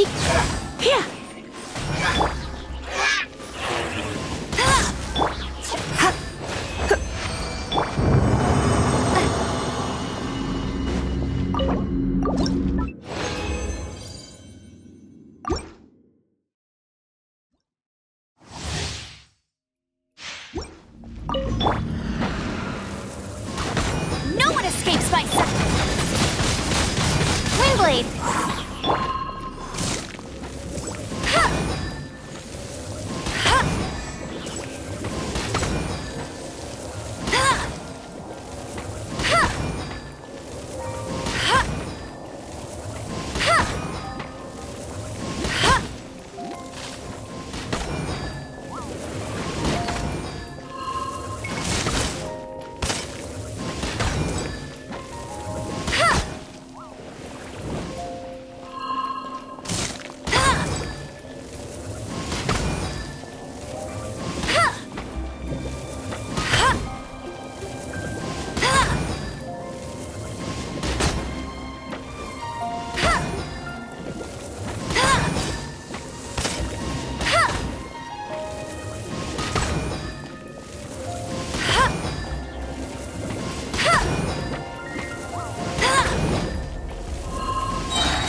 No escape!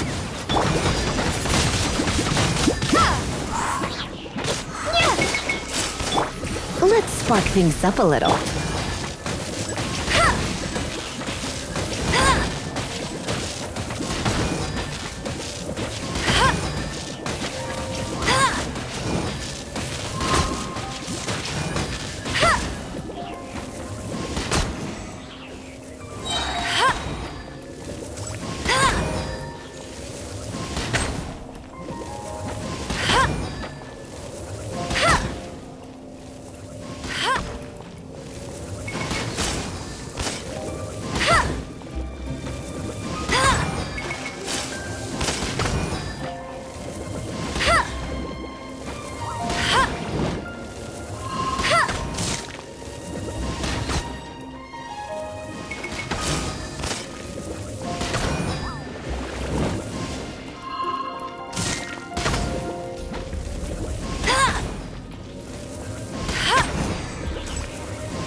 No one escapes my sight! Windblade!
No escape!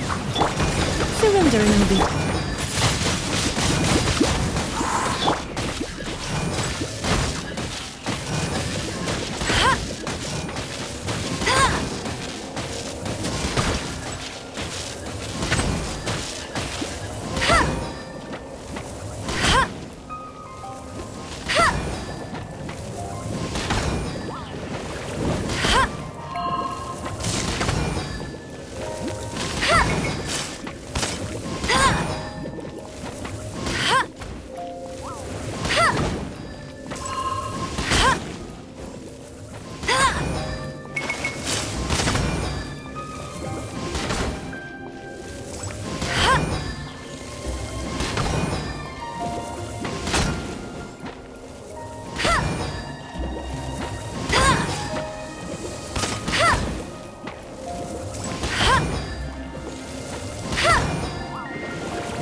Let it rain.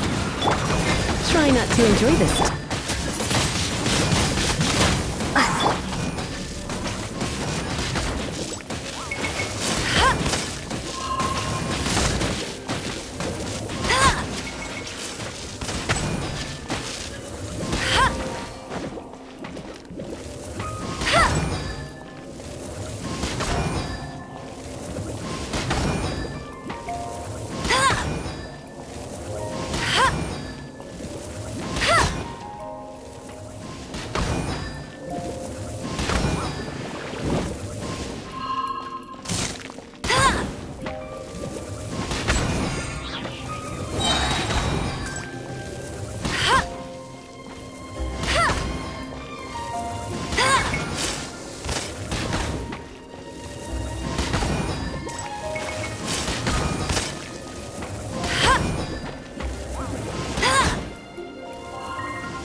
This should be where Kokomi said to meet her.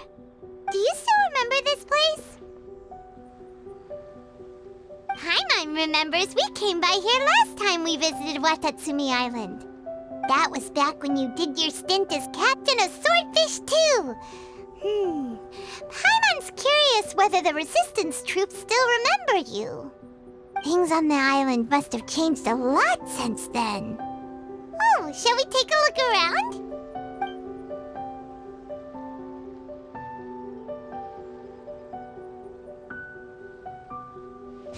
If the enemy outnumbers you, seek their weakness and exploit it. If you outnumber the enemy, seek unequivocal domination and crush them. Marauders on the waterfront are supplied by sea. Burning their ships is the path to success. General Goro, sir, do you have a verdict? More or less. From the directives left behind by Her Excellency, we can surmise that a Fatui ship is moored nearby. This explains their aggressive posture. We could split into two teams, one to draw their attention and the other to circle around behind enemy lines and set fire to their ship.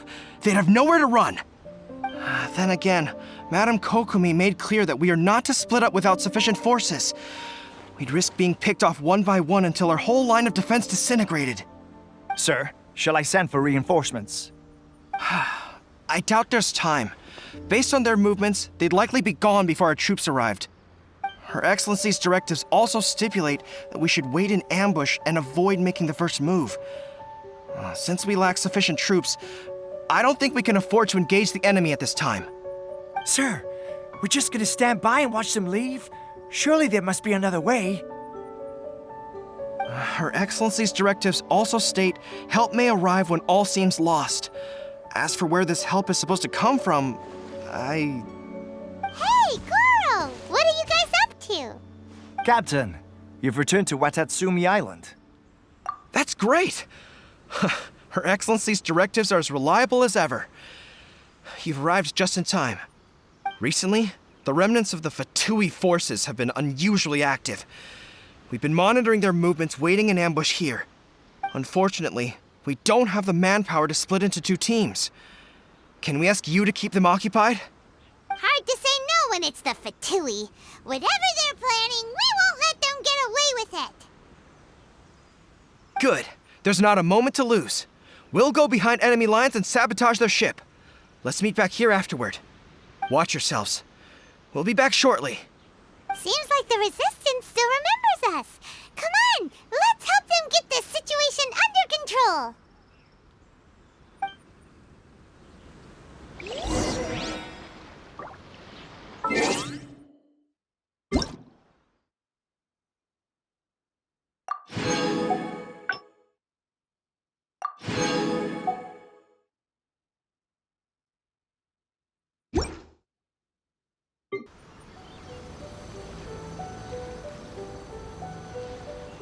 This should be where Kokomi said to meet her.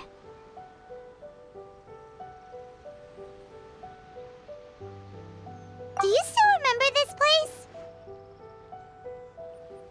Paimon remembers we came by here last time we visited Watatsumi Island. That was back when you did your stint as captain of Swordfish too. Paimon's curious whether the Resistance troops still remember you. Things on the island must have changed a lot since then. Oh, shall we take a look around?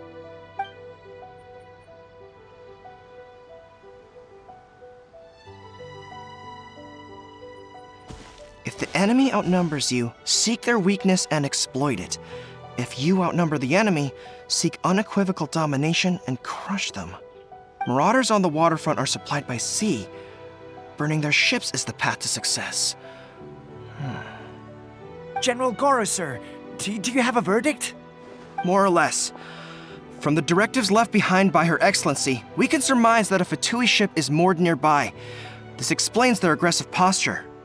We could split into two teams, one to draw their attention and the other to circle around behind enemy lines and set fire to their ship. They'd have nowhere to run. Then again, Madame Kokomi made clear that we are not to split up without sufficient forces. We'd risk being picked off one by one until our whole line of defense disintegrated. Sir, shall I send for reinforcements? I doubt there's time. Based on their movements, they'd likely be gone before our troops arrived. Her Excellency's directives also stipulate that we should wait in ambush and avoid making the first move. Since we lack sufficient troops, I don't think we can afford to engage the enemy at this time. Sir, we're just gonna stand by and watch them leave? Surely there must be another way. Her Excellency's directives also state help may arrive when all seems lost. As for where this help is supposed to come from, Hey, girl! What are you guys up to? Captain, you've returned to Watatsumi Island. That's great! Her Excellency's directives are as reliable as ever. You've arrived just in time. Recently, the remnants of the Fatui forces have been unusually active. We've been monitoring their movements, waiting in ambush here. Unfortunately, we don't have the manpower to split into two teams. Can we ask you to keep them occupied? Hard to say no when it's the Fatui. Whatever they're planning, we won't let them get away with it. Good. There's not a moment to lose. We'll go behind enemy lines and sabotage their ship. Let's meet back here afterward. Watch yourselves. We'll be back shortly. Seems like the Resistance still remembers us. Come on, let's help them get this situation under control.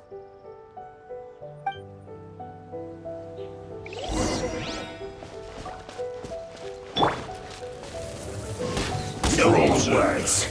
Crisp. No escape!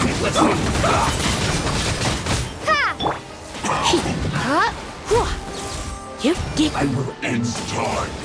Flash burst. Not going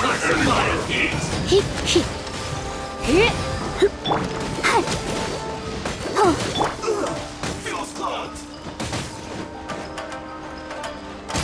Let's end this quickly. Let's not waste time. Just said. Frozen food.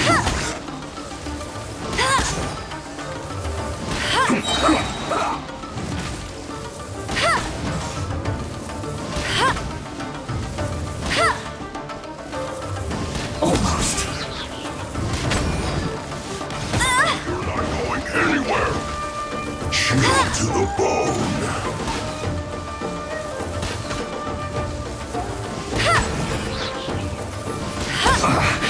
I guess this is it. Ow! Oh no!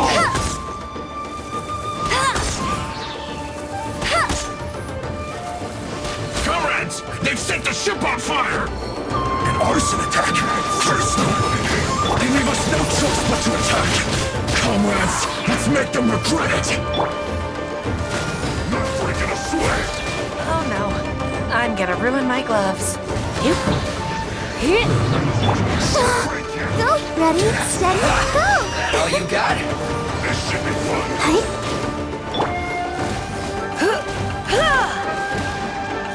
No slacking off!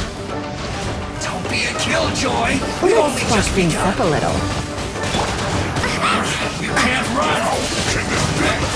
And get it together! Finished!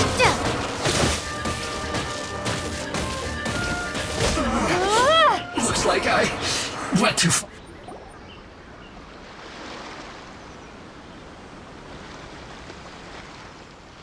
We were lucky to have you here. We'd have no way to prevent their escape without you. What's that you're holding? Is it the directives from Kokomi? Let Paimon see! Oh, wow! This is a whole book! Is it all Kokomi's directives? Yeah. Well, no, not all of them.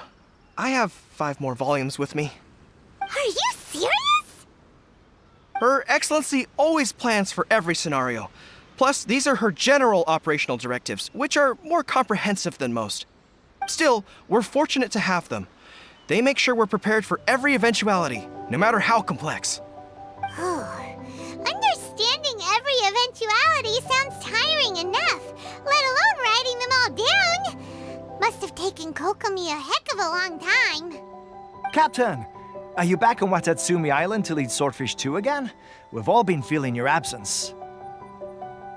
Her Excellency says that now is a time of peace, and that we should reduce the size of the military and focus on helping the civilian population return to normal life. About half of us are still organized into task forces, supporting the platoons. The other half have been given various other functions like patrol, construction, and farming. Of course, not everyone's happy about it. The other day, an old buddy of mine was grumbling about being forced to build houses. Said they'd have to drag him away from the front line, kicking and screaming. The spirit of the resistance is alive and well, huh?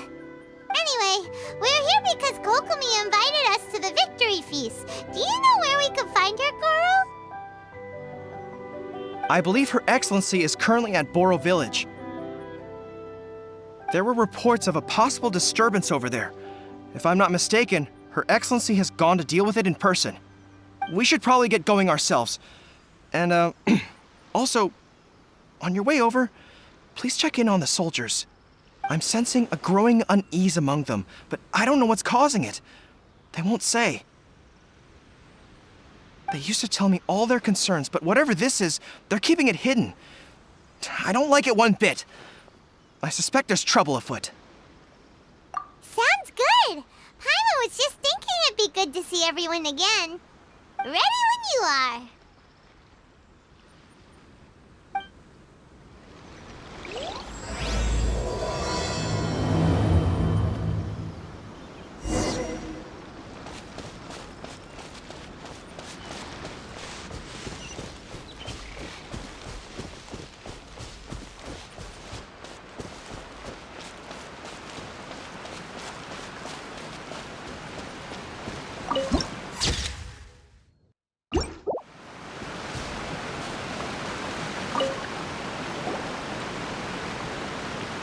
Wait, aren't you Captain of Swordfish too?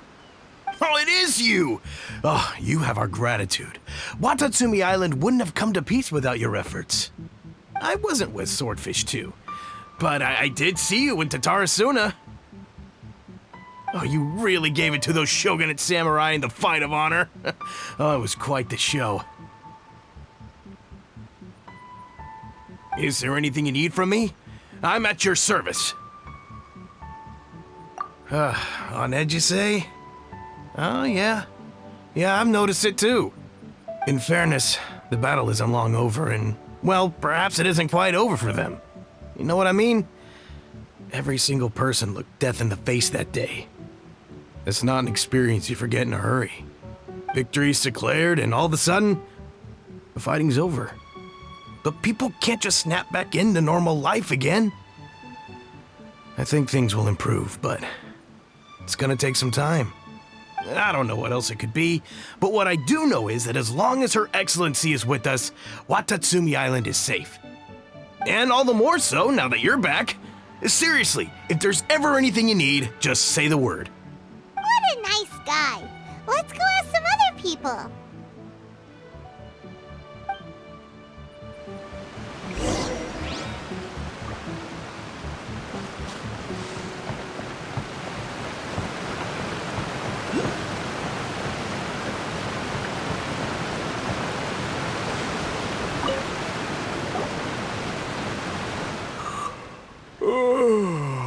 Peace at last.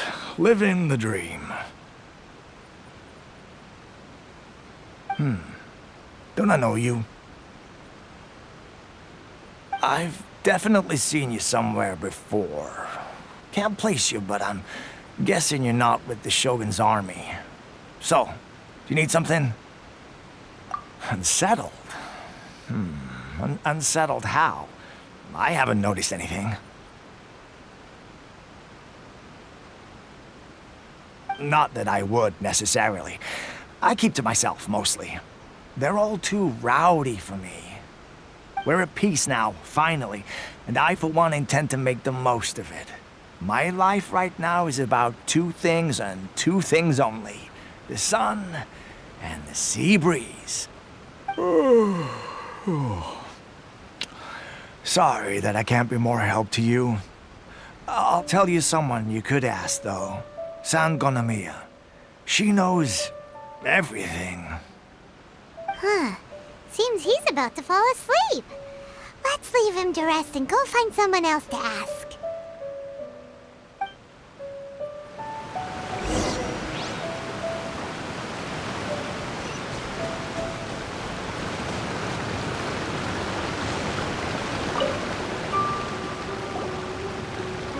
Ugh.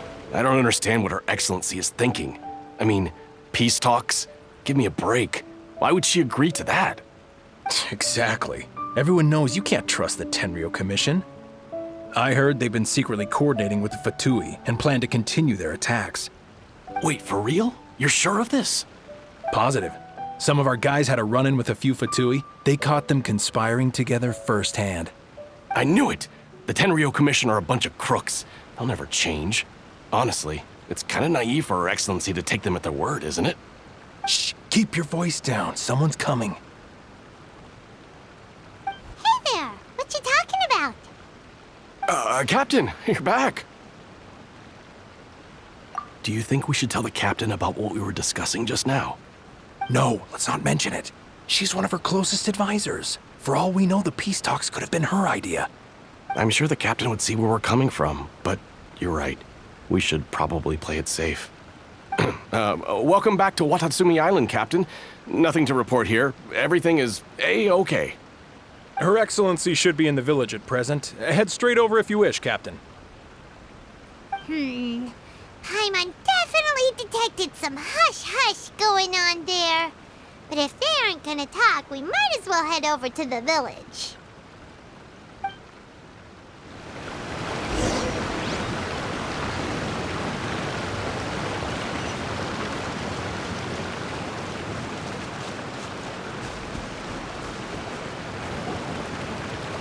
Admit it! we know you've been secretly supplying the Tenryou Commission with goods purchased on Watatsumi Island. I knew something was off about a Tenryou Commission merchant doing business here. So, what do you have to say for yourself, huh? I'm innocent. Ha! You're as guilty as they come. You never should have been allowed to set foot on this island, let alone do business here. Take him away. Wait! Kokomi, there you are! Something's going down over here! You should take a look, pronto! Your Excellency, this merchant is suspected of criminal activity, so we seized him for questioning. Our surveillance shows that in his whole time here, he has made numerous purchases, but no sales. And yet he has no stock in his possession. We believe it's highly probable that he has been supplying the Tenryou Commission behind the scenes. I haven't. That will do. Let's not let ourselves get too worked up here, shall we? Everyone take a deep breath with me. In and out. Better? Matsuda, Uchimura, I understand that you're concerned for the safety of Watatsumi Island. But before we make any decisions over whether this merchant is guilty or not, we must give him the chance to explain himself. If he's guilty, of course, there will be consequences. But if he's innocent, he doesn't deserve to be falsely accused. This is Watatsumi Island. We deal in facts, not opinions. Excuse me, sir. As you know, my subordinates have some concerns surrounding your commercial activity here. Perhaps you could explain your side of the story to help me reach a verdict. Of course, I can explain everything. I'm a trader on the island, so naturally I built up some inventory. I was planning to hold off on selling until the prices went up, but then, but then I was robbed by the Fatui. They took everything. Now, you think about that. First I lose all my inventory, then I get treated like a criminal. And why should we believe you? So what? That doesn't prove they took his goods. And even if they did, it'll still end up in the Tenryou Commission's hands. They're in this together. What? The Tenryou Commission are colluding with the Fatui now? This is the first I've heard of it. I suppose it is true. What's that got to do with me? Would the Tenryou Commission start colluding with the Fatui after the fighting's already finished? Seems unlikely to Paimon. We met a representative of the Kujo clan recently. It doesn't seem like he'd have the time to be colluding right now. But on the way over here, we accidentally on purpose overheard some soldiers mention the exact same thing. Kokomi, do you know anything about it? It has been brought to my attention, yes. We are scheduled to begin peace talks with the Tenryou Commission soon. The Kamisato clan has arranged for them to take place in a neutral location. Kujo-Sara and I will be accompanied by our guards. We will use the talks to discuss future plans in detail. But just as arrangements for the peace talks began to fall into place, I started hearing rumors of collusion between the Kujo clan and the Fatui. Allegedly, their goal is to completely wipe out Watatsumi Island. If that's the case, then the peace talks are likely a trap. Even the Kamisato clan could be involved. Sir, are you quite certain that your goods were stolen by the Fatui? Yes, it's the truth. I swear. They stole my goods and then they ran off that way. I bet that's where that hideout is. Very well. The potential ramifications of this incident are serious. We will retrieve your goods, and if everything is in order, it will prove your innocence. However, if we find evidence to corroborate the claims of collusion between the Fatui and the Tenryou Commission, I expect you to fully comply with our investigation. Do we have an understanding? Yes, of course. Thank you, Your Excellency. Matsuda? Uchimura? Well received, Your Excellency. Good. Now, Traveler, Captain of Swordfish Platoon Section 2, would you join me in the investigation? Good. I look forward to seeing how you've progressed lately. I also have a few new things to teach you. All right, follow me. If we do find the merchant's goods in the hands of the Fatui, it'll prove he's innocent. Whatever's going on between the Fatui and the Tenryou Commission, we need to get to the bottom of it.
questions about Inazuma, I can give you the lowdown on the down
questions about Inazuma, I can give you the lowdown on the down questions about Inazuma, I can give you the lowdown on the down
questions about Inazuma, I can give you the lowdown on the down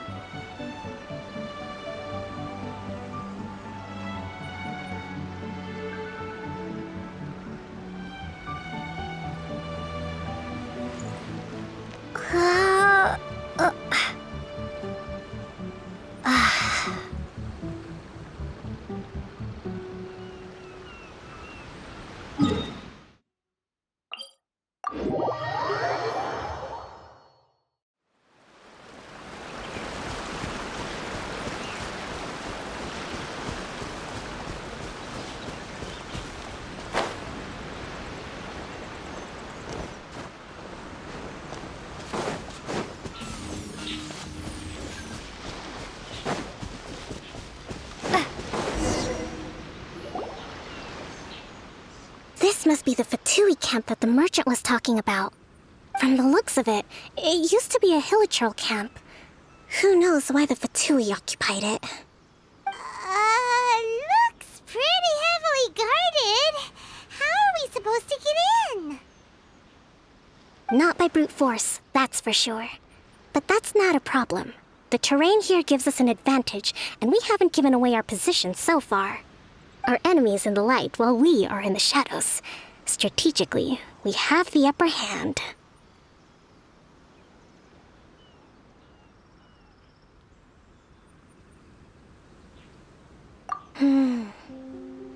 I think we have 3 options available. Option 1. Take the king, and it's checkmate. The Fatui's presence in Inazuma is weak at present. Nothing more than a few scattered remnants. If we strike from above and take down their leader first, The rest of them will be hard-pressed to put up a serious fight. Option 2. Hit them where it hurts. Over there, for example. A store of gunpowder cakes. If we managed to discreetly set the gunpowder alight without alerting them, it would deal them a devastating blow. They'd be caught completely off guard. Both their morale and fighting capacity would be severely impaired. Option 3. Use the environment against them. We're close to the sea here, so the air is very humid. I can gather the water vapor, you add a touch of lightning, and together we can shock them into submission. Wow, that's our grand strategist. It's a lot to think about, though. Which option should we choose? That will depend on our assessment of our own abilities. A surprise attack from the air is the quickest solution, but requires superior combat skills. With an explosion, we could rapidly reduce their numbers without a protracted battle, but absolute stealth would be required during the operation, or we'd risk exposing ourselves. If we decide to take advantage of the environment, we should be prepared for a lengthy siege. So, which is your preferred option? All right, we'll draw them out first to minimize damage to the camp itself. I haven't had much chance to fight alongside you in the past. I'm not sure I'll be able to keep up with your pace. Still, not to worry. Even if I can't claim to be a warrior myself, I'm no stranger to the battlefield. This fight should be well within my capabilities. Okay, let's clear out the camp and find out what they've been up to.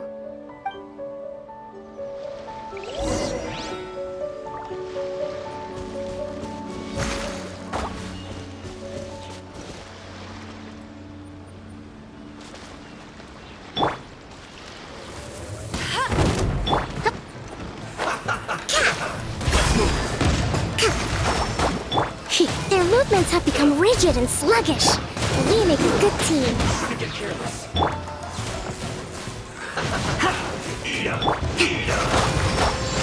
Don't be a killjoy!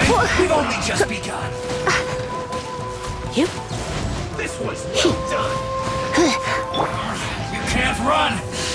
Well, rather try. Looks like I went too far. You need to hurry up! Unfortunate fault. You haven't seen the last of us. That seemed to work. Don't be a killjoy! We've only just begun. I miscalculated.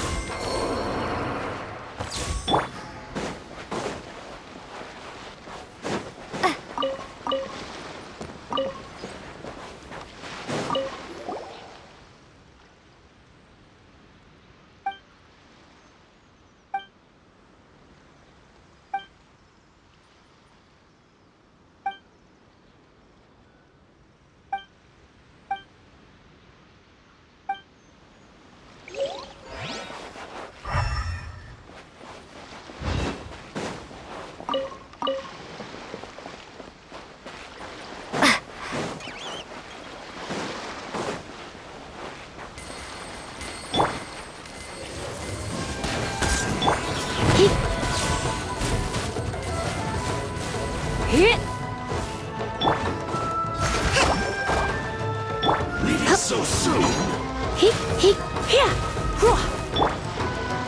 No escape.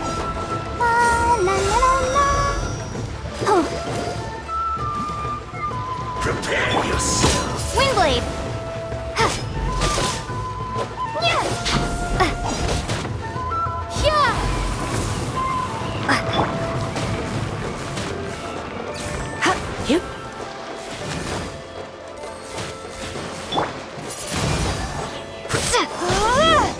Can't run from death. Excellent work. All thanks to your genius tactics. Actually, even the best tactics live or die on the strength of those executing them. Winning a battle takes a concerted effort from everyone involved. Victory never belongs to a single person. Now that you mention it, Paimon did make a pretty big contribution, huh? Hey! I must admit, I wasn't expecting to find the Fatui laying low in a Hilichurl camp. Presumably, they've been operating out of here in secret for quite some time. What's their objective? Are the soldiers right? Could they really be in collusion with the Tenryou Commission? Let's scour the camp for evidence. If the merchant's story is true, the inventory should be here. All right, time to take a look around.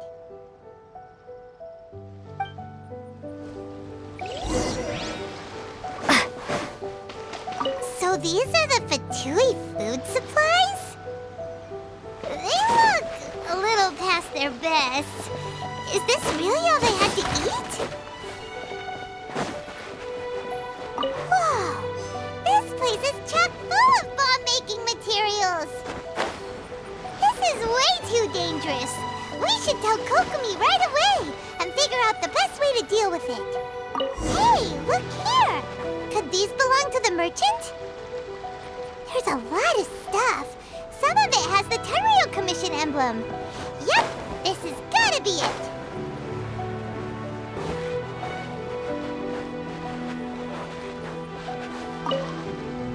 Kokomi! Kokomi! We found the merchant's stuff! Look! I see. Oh, nothing. I just zoned out for a moment. Let's see here. Yes, these are the stolen goods, all right. Food, medicine, farming tools. All essential for post-war recovery. And he was probably stockpiling them until he could make a handsome profit. By contrast, it's doubtful that the Tenryou Commission has any need of these items, so the idea that he was supplying them doesn't make a lot of sense. In all likelihood, he's just an opportunistic merchant. Nothing quite as scandalous as Matsuda and Uchimura had imagined. He's hardly a saint, though, right? How could he stockpile things that people are desperate for? We're not just gonna give them back to him and let him go, are we? It doesn't feel right. Don't worry. I had already foreseen this. In my recently issued post-war temporary decree, I included restrictions on the prices of essential everyday goods. These items will ultimately reach the people at a reasonable price. If he had taken the time to read the decree, it's unlikely he ever would have ended up in this predicament. Kokomi, you think of everything! I wish that were true. Take this alleged collusion between the Tenryou Commission and the Fatui, for example. I'm still completely stumped.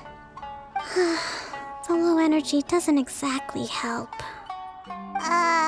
Huh? What do you mean by that? Nothing.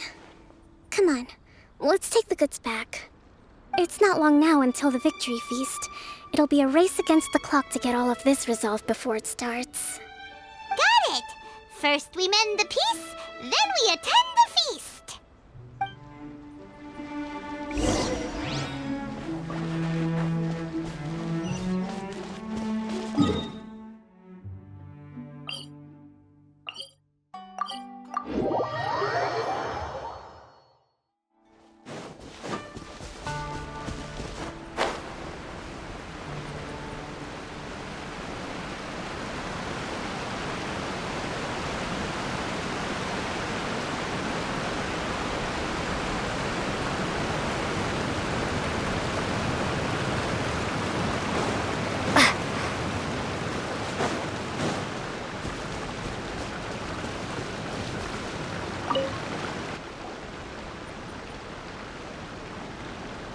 My goods! You got them back, huh? Thank you, Your Excellency. And thank you, Captain. You see, I told you I was innocent. I'm not so sure. You could have easily planned the whole thing with the Fatui in advance. Based on the information we gathered from the Fatui camp, there's nothing to suggest he had any correspondence with them. Had it been the case, then knowing how the Fatui operates, they would have left some evidence of it. But what if... No ifs, no buts. we've recovered the goods. As agreed, this is sufficient to establish his innocence. Apologies. Guess we got carried away. What did I tell you? You army numbskulls don't have a clue. All brawn and no brains coming to me with your crazy conspiracies. Lay off me next time, got it? Sir, I'm afraid you're getting ahead of yourself. You may be innocent of the accusations originally leveled at you, but hoarding essential goods is a crime under the temporary decree. You must bear the consequences. You have already admitted to being the owner of these goods, so we are obliged to respond with appropriate measures. In addition to enforcing the sale of these goods at the accepted rates, there will also be a fine, the amount of which... Wait, Your Excellency, whose side are you on here? I have no business taking sides. As the divine priestess of Watatsumi Island, I abide by the principle of clear and consistent rewards and punishments. Just as merit must be recognized, mistakes must be penalized. You may have been proven innocent of the more serious allegations leveled at you, but this does not exempt you from bearing the consequences of your mistakes. Wait a minute, Well, don't just stand there. Take him away. Time to pay up. Your Excellency, he says all the goods belong to him, but it doesn't add up. Those of a Tenryou Commission emblem are probably his, but not the rest. Especially these ones. They're clearly for shrine use. It seems the Fatui simply dumped all their stolen goods in one place. Leave the shrine paraphernalia to me. As for the rest, I'll leave you to sift through and try to track down the owners. I know, that's a lot to ask. Not at all, Your Excellency. We're on it. But if I may, Your Excellency, maybe there were no signs of collusion in this case, but our people know what they saw. Something is going on between the Tenryou Commission and the Fatui. I know the peace talks are coming up, so please keep an open mind. I understand your concern. I'll be sure to give it further consideration. I'm going to take these items back to the Sangonomiya Shrine. Why don't you come along for the walk?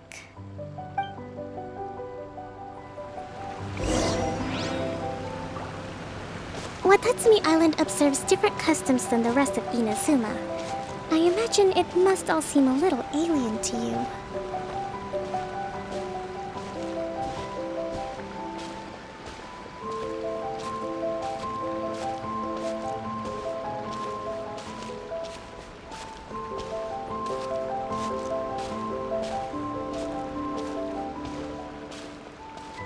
It's been a long time since I last came to this village. There's been a lot to deal with recently. Next time you visit, I'll take you to visit Watatsumi Island's old shrine.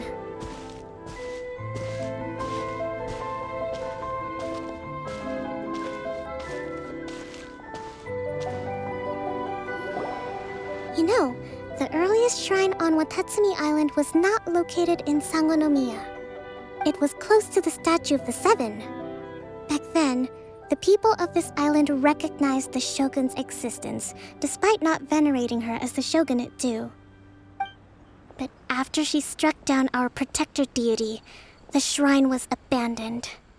Relations between Watatsumi Island and the shogunate have soured ever since. Mistrust has become deep-rooted over time. I've been hoping to raise all this at the peace talks and discuss it properly. Grievances have to be let go eventually. Your Excellency, what brings you out this way on your busy schedule? Oh my, you're looking a little worse for wear. You need to take better care of yourself, okay? All of our fates depend on you. Thanks for your concern, but I'm fine. Your Excellency, I beg you, heed a word of advice. After all this time fighting the Shogun's army, peace is not something that can simply be declared. If we reconcile with them, the god who once protected us will have died in vain. Come on, that's ancient history. Besides, the fighting is barely over. We should be grateful to be at peace once more. I know, it's just... We should remain strong in these negotiations. We mustn't be too ready to compromise. I appreciate your concerns. I will consider the options carefully and be sure to proceed appropriately. Wonderful. We're all counting on you, Your Excellency.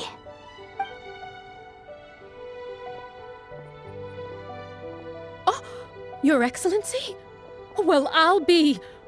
fancy meeting you at a place like this. Do you know, my daughter's enrolled herself in the Shrine Maiden selection process this year. If she makes it into Sangonomiya, I'll be one very happy mother. You're a kind and gracious leader. She'd be in very good hands. I'm always telling my daughter that if she gets the chance to learn from Her Excellency directly, she must make the most of it. I mean, just look at Her Excellency, still so young, but so mature and intelligent. My daughter has always looked to you as a role model. Well, if she comes to Sangonomiya, I'll look out for her.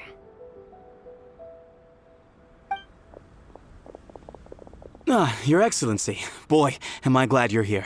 As you know, agricultural output has taken a pretty big hit this year. Let me bring you up to speed on the latest situation. Oh, Your Excellency! Isn't this the captain of Swordfish 2? Will she be based on Watatsumi Island from now on? Your Excellency! Please, remain calm, everyone. I'll get around to all your queries. Though, for the longer ones, I'd prefer it if you could write a report and submit it to the shrine. Then I can respond to each one as and when I have the time.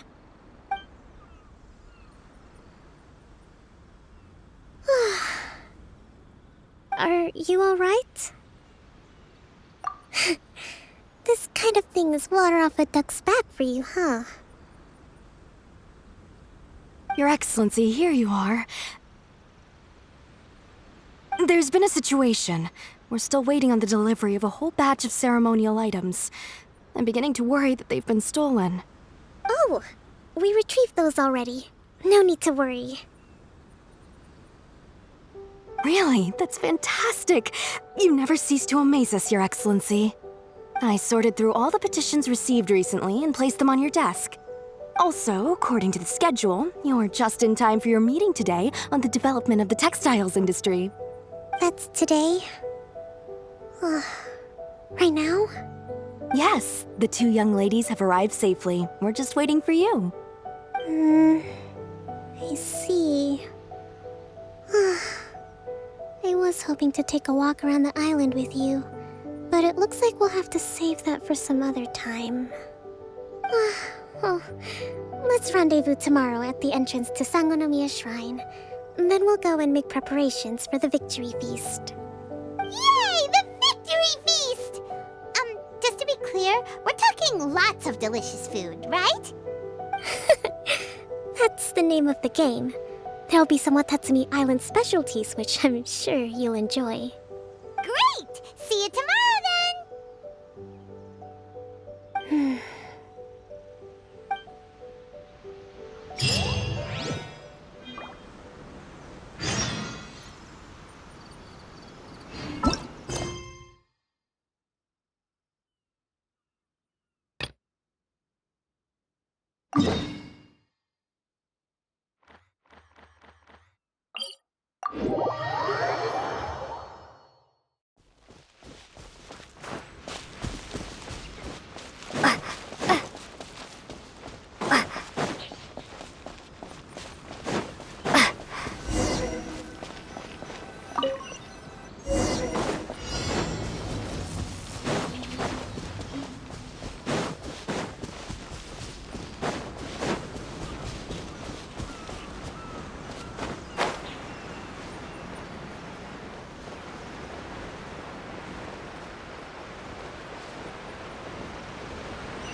Ready when you are.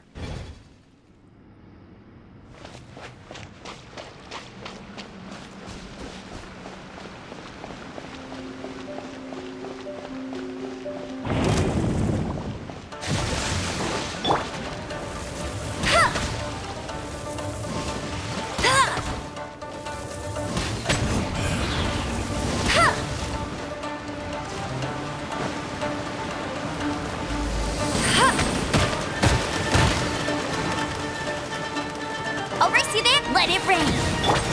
Freeze!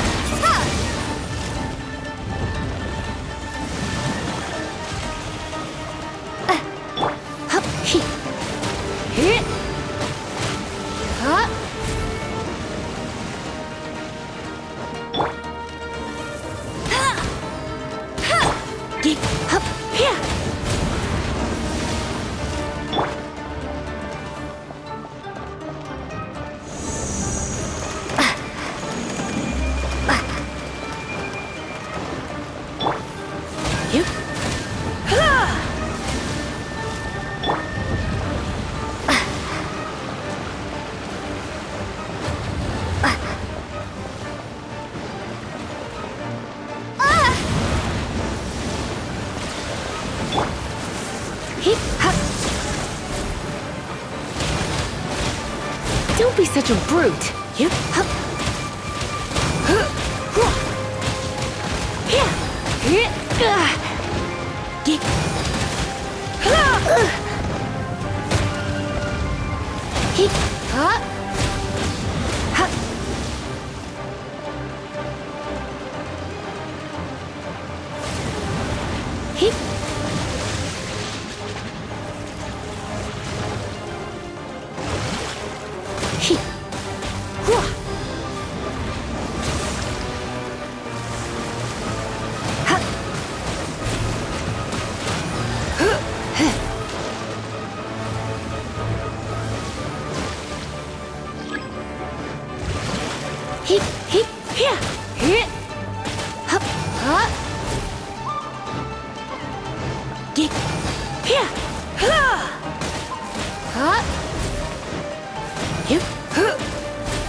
do this!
so smoothly today.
he isn't here yet. That's weird. She doesn't seem like the type to show up late to things. Let's wait a little longer.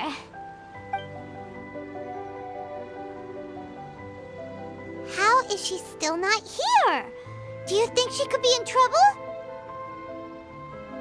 Let's go ask that soldier over there.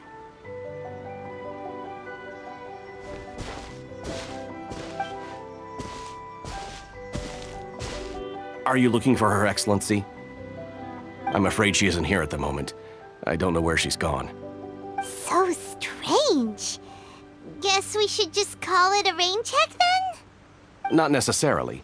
If I recall correctly, Her Excellency has made special provisions for such a scenario in her general operational directives. Let me see. Yes, number 98. Should a visitor from afar come to see me, and should my whereabouts be unknown, direct them to proceed southward until they arrive at a tree with purple foliage. The footnote stipulates that this only applies when Her Excellency has made no communication regarding her whereabouts before disappearing. And even then, only when the visitor in question is of VIP status.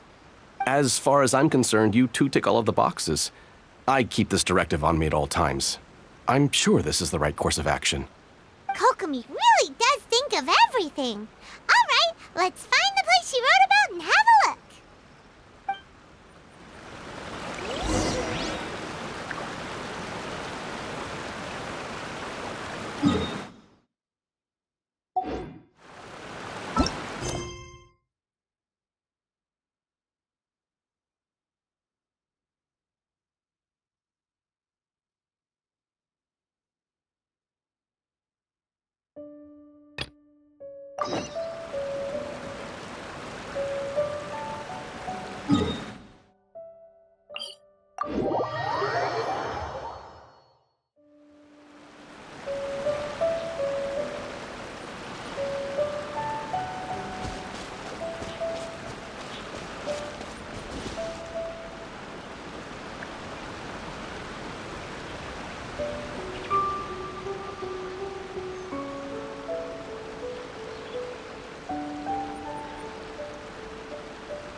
This is the right place? It feels like we keep heading deeper into the middle of nowhere. Hey, doesn't that tree look like the one she described in the directive? It looks like there's a way in over there. Let's take a look.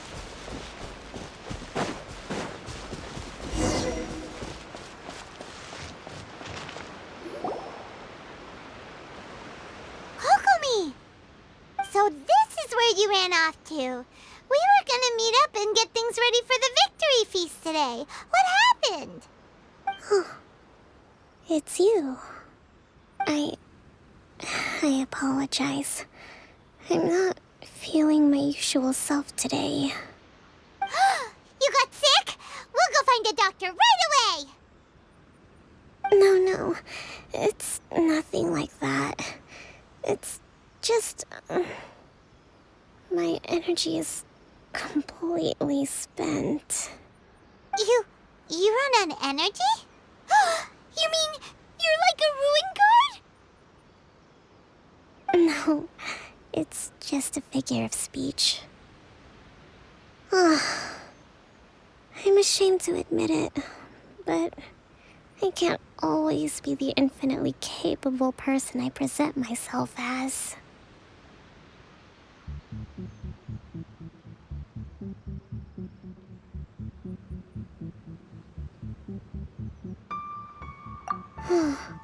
You noticed? I guess I haven't quite mastered the ability to hide how I'm feeling. I'll keep working at it. To be honest, I'm not really cut out to be a leader. At first, my dream was to read up on military strategy and perhaps become an advisor. Constantly communicating with people, trying to retain their morale, having to read between the lines, making sure everyone gets the recognition they deserve. It's such hard work. You're somehow supposed to make people feel wonderful, just from being in your presence, while also commanding their respect. it doesn't come naturally to me. And truth be told, it's something I never wanted for myself. But because of my bloodline, I was always going to end up being the Divine Priestess, sooner or later. Like it or not, it's just the way it is. So, whenever I feel overwhelmed, I come here to just lose myself in a book and relax for a while. Don't worry, it doesn't affect my work. I handed over preparations for the victory feast to someone else. I have to make a speech tonight, and I mustn't give the troops any reason to suspect that something could be wrong. This peace was hard-won, and I want them to feel at ease. Is there anything we can do to help? I should be feeling energized again soon if I hold off on work for a little longer. If only there was some way I could listen to a good read on military strategy. I'm sure that'd speed up the process. I was reading a book last time I was here, but I only got about halfway through. Where did I put it? We'll find it for you. And then we'll read it out to you to help you recover. You do that for me? Thank you.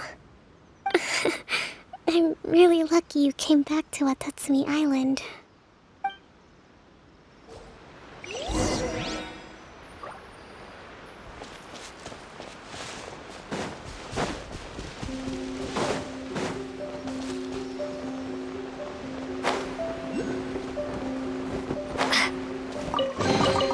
A reward on the road.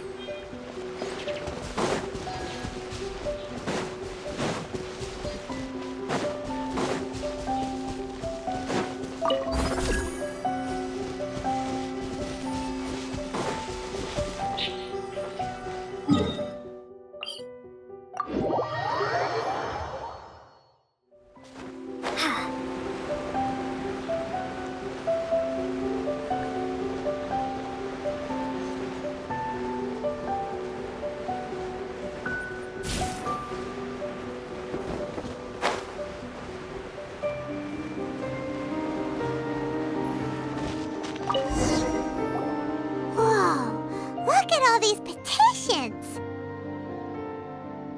So does Kokomi make time to deal with these even when she's resting? Sangonomiya Events Cash Flow Statement. Consolidated Annual Report on Fishing Production. Watatsumi Island Monthly Maintenance Expenses Breakdown? This is a lot of work for one person, and it's on top of all the directives she has to write and the people she has to meet day to day. It's no wonder she gets burnt out from time to time. Let's track down that book and help her feel like herself again.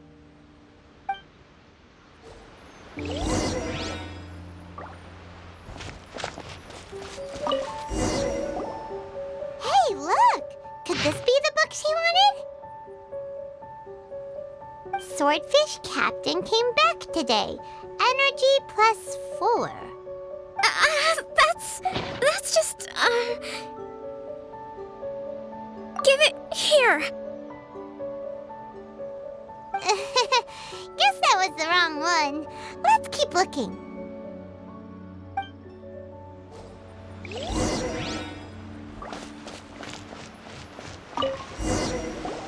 It's gotta be this one, right? Look, there's even a bookmark. None of the other books have one, so she must have finished reading those already. Ooh, it's pretty dense. Paimon doesn't understand a thing. Well, let's take it over and read it to her.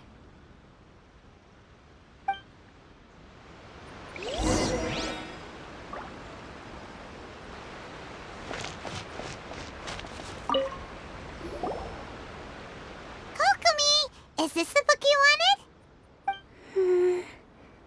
I'm not sure. Yes, that's the one. Thank you.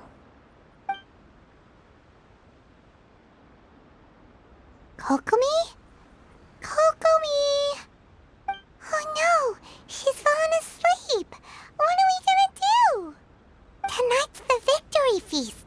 Not to mention that the pew's sure that's a good idea. She does look pretty exhausted. Guess there's still some time to go too. Alright, let's keep her company while she rests. Avoid disaster. Protect peace at all the war's over. Things are slowly getting better. Oh. Did you see?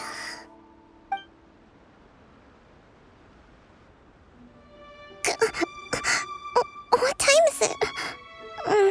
Did I fall asleep? Yep, you've been out for ages. It's nearly time for the feast. I can't believe it got so late. I haven't slept that peacefully in so long.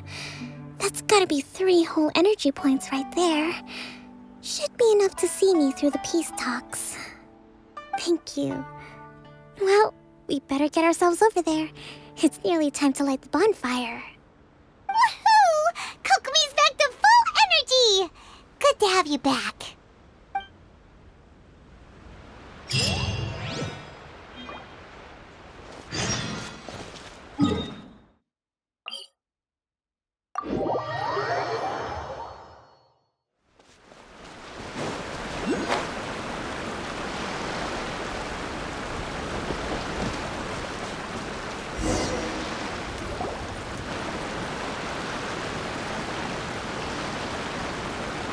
It looks like everything's in place for the feast, but I still need to give a quick speech before the festivities begin. Oh, how much energy will that take? Do you think you've got enough? Don't worry, I've got plenty. Thanks to you two, I recovered more quickly than usual. That's great! We'll be rooting for you! Welcome, everyone! Today is the day that we celebrate our victory. Recently, our war with the Shogun's army came to an end, and we finally saw the abolition of the Vision Hunt Decree. None of us can know what the Inazuma of the future will look like. But tomorrow, I meet with the Tenryou Commission for peace talks. I give you my word that I will strive for peace for Watatsumi Island once and for all. Thank you all for your valiant efforts throughout. Truly, it is only through those efforts that we have been able to prevail in this trying war. This feast is held in honor of each and every one of you gathered here today. I hope all of you get to relax and enjoy our hard-won victory.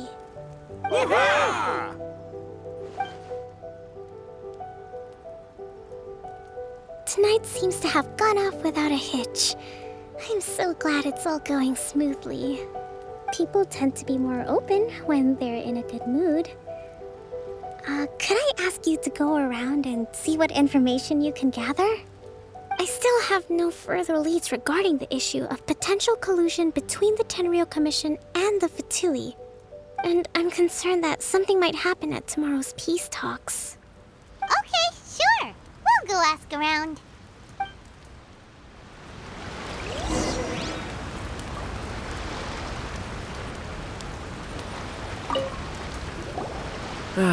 Watatsumi Island is finally at peace, and it's all thanks to Her Excellency, Sangonomiya.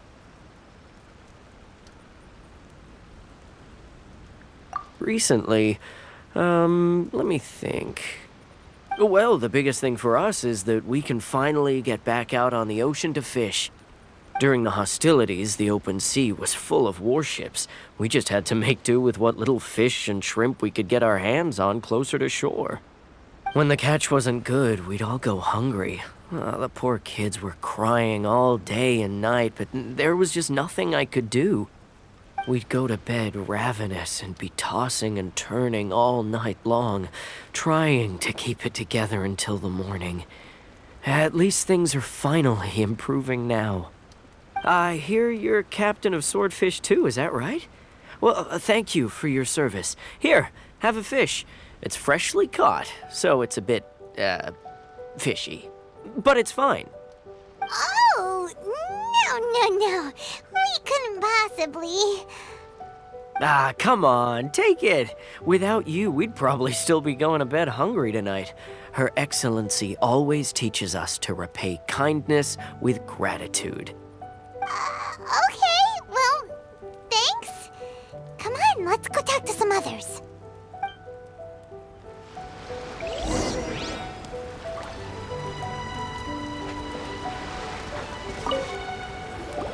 Hey there! Care for some fruit and vegetables? Nature's remedy when you overdo the barbecue. Are you referring to the thing about the Tenryou Commission and the Fatui? I've heard rumors, but nothing too detailed. It's funny you should say that the soldiers seem excitable, though. I've had the same feeling. See that guy over there? He's been acting strange these days, always shouting and waving his spear around when he's got nothing to do. He scared the heck out of me a few times. It's a miracle the fighting has finally come to an end. I really hope we don't go making any more trouble for ourselves. Sorry, I'm afraid I don't have much information. If you still have questions, you may as well go and talk to him. Sounds promising. Let's go see what that guy's deal is.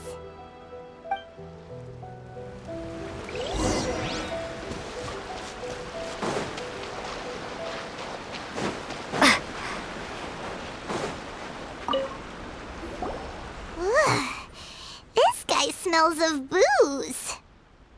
Huh? Wait, don't tell me. Captain of Swordfish 2, right?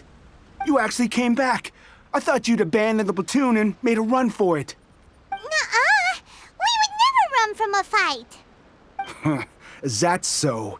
All anyone talks about these days is peace and stability. Do you remember what the most important thing is to the Resistance?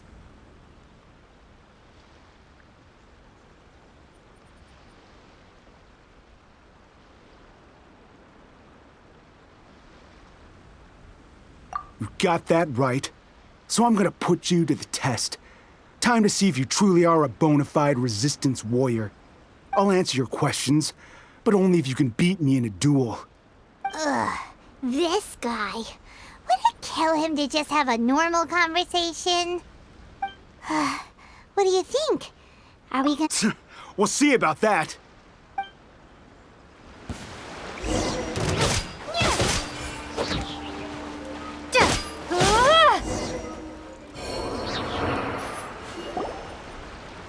You're a strong fighter. No wonder Her Excellency chose you. You really do have a warrior's will.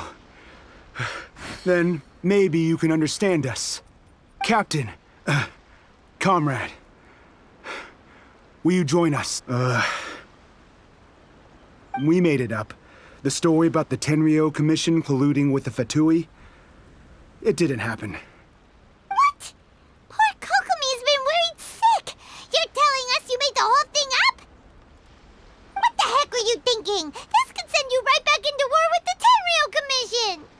Yes, that's exactly what we're hoping to achieve. Peace talks? Everyone's been drawn in by the idea. That's why the future of Watatsumi Island is at stake. What's to stop the Tenryou Commission from stabbing us in the back? And what's to stop the Raiden Shogun from issuing another Vision Hunt decree? We are the Resistance. Everything hinges on our warrior's will. We can't trust the Tenryou Commission or the Raiden Shogun, but we can put faith in ourselves. Surely you agree with that? His point does kind of make sense, but something about it doesn't feel right to Paimon.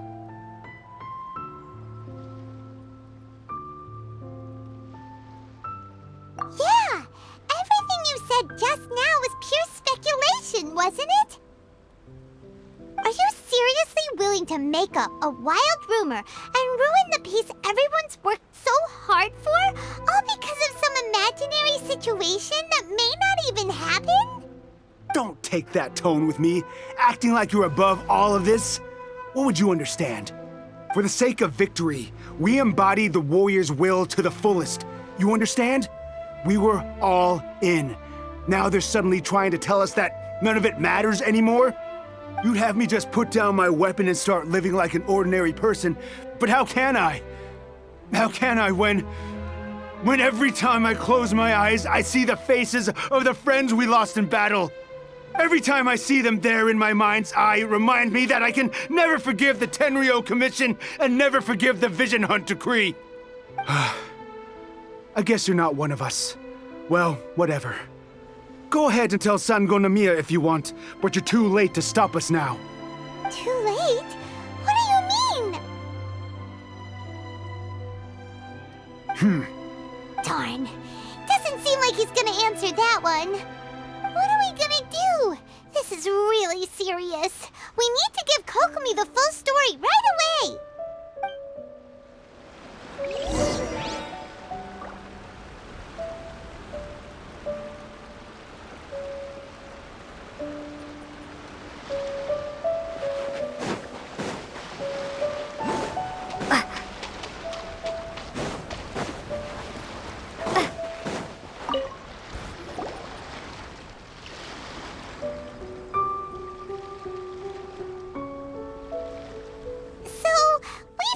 A few things. The whole thing about the Tenryou Commission colluding with the Fatui is baloney. They made it all up. They wanted the peace talks to break down so that they could carry on fighting the war. And they said it's too late to try and stop them, no matter what we do. I see.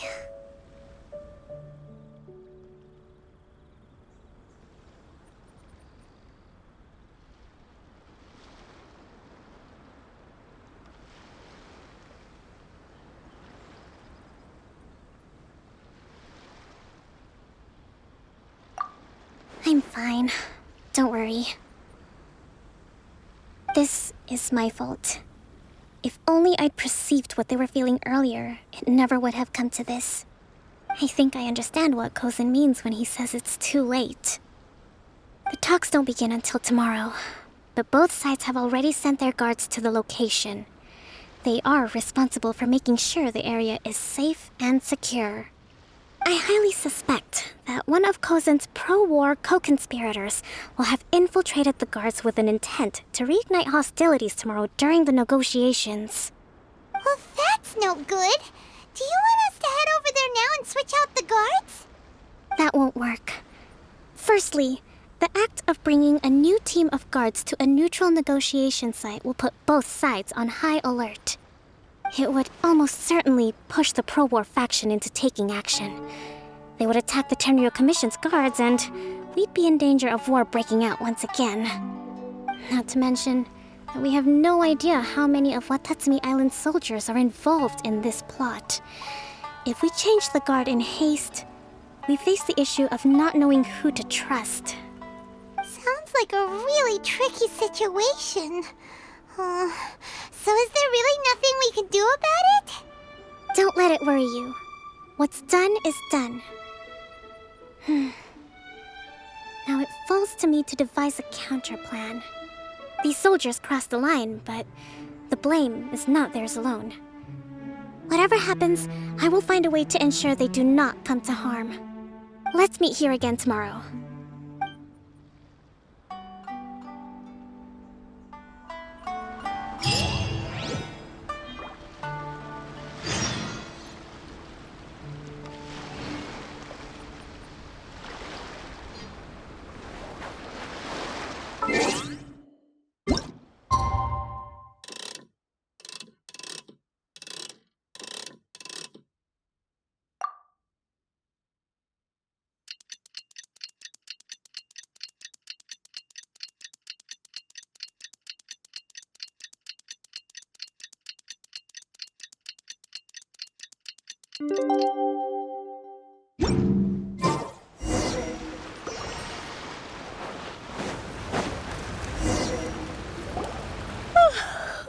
Well, the peace talks are upon us. How do you feel? Here, take... These are some directives I wrote last night. These negotiations are complex, to be sure. I took the liberty of writing them all down. This way, you will... Whoa! This is huge! Let's see. Fierce dispute, violent escalation, armed revolt, coordinated attack, seize hostages... Wow, there are so many! But you've thought of a solution to each one! Paimon suddenly feels a lot less nervous. Glad to hear it. These peace talks are quite exceptional. It is a major step forward both for Watatsumi Island and the Shogunate. But any amount of dissatisfaction within our ranks weakens our negotiating position. We will have to work all the harder if we want these talks to be a success. As the Divine Priestess of Watatsumi Island, this responsibility is, of course, mine to shoulder. But would you be... Excellent. Okay, time to head off.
It's been a while, Kujo-Sara.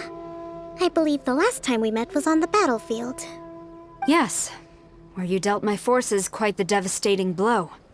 But before we go any further, what are you doing here? That's right. She's here to bear witness to the proceedings. She experienced the war between us firsthand and has made an enormous contribution towards securing the peace we have today. I couldn't think of a more suitable candidate. Seems reasonable. Then let's get straight into it. The first item is the maritime administration issue. During wartime, we restricted fishing rights for Watatsumi vessels in Narukami waters. We intend to remove these restrictions, but going forward, any of your vessels that fish in our waters will have to pay taxes in accordance with Narukami legislation in order to bring their catch back to Watatsumi. That's fine, but if they're paying taxes, they should also be entitled to protection from the Tenryou Commission while in your waters. Any losses they sustain due to issues of public security will need to be compensated by the Tenryou Commission. Accepted. Let's add that to the peace treaty. I can assure you that your vessels will be quite safe in our hands. Negotiations seem to be going pretty smoothly. The next item has to do with the movement of people and military authority.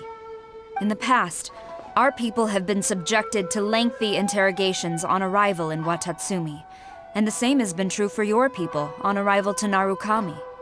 Economic cooperation between our islands has suffered greatly as a consequence. Few merchants are now willing to engage in inter-island commerce.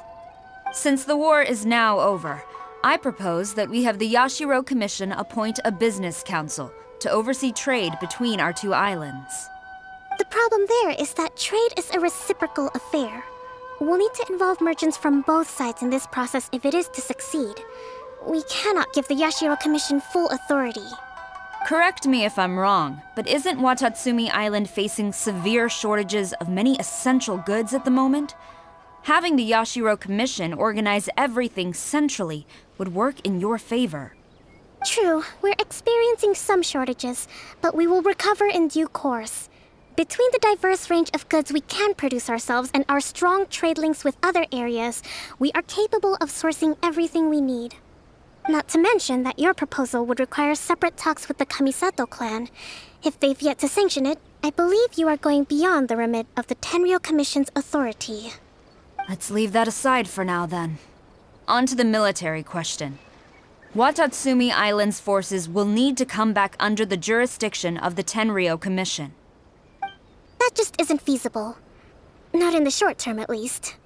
With all due respect, feasibility doesn't come into it. The Tenryou Commission alone has ultimate responsibility for Inazuma's national security. We cannot allow Watatsumi Island to be the sole exception to this rule indefinitely.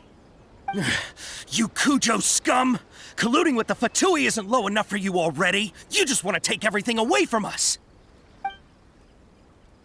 Comrades, never trust the Kujo! Let's get them! Protect Madame Kujo!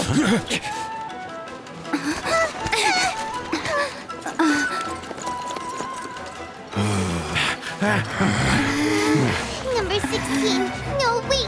67? Or is it 73? Which one is it?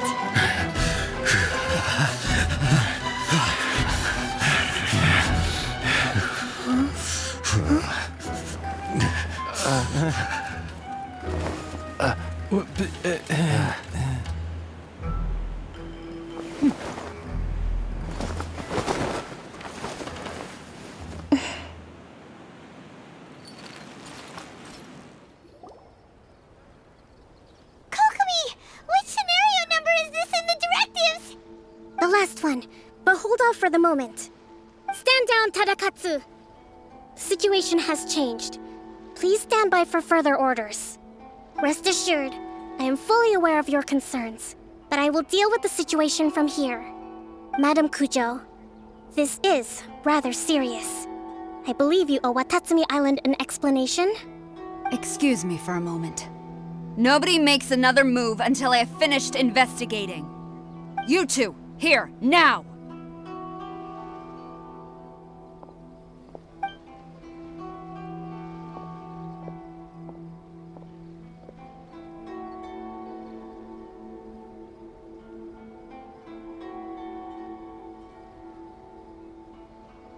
Speak!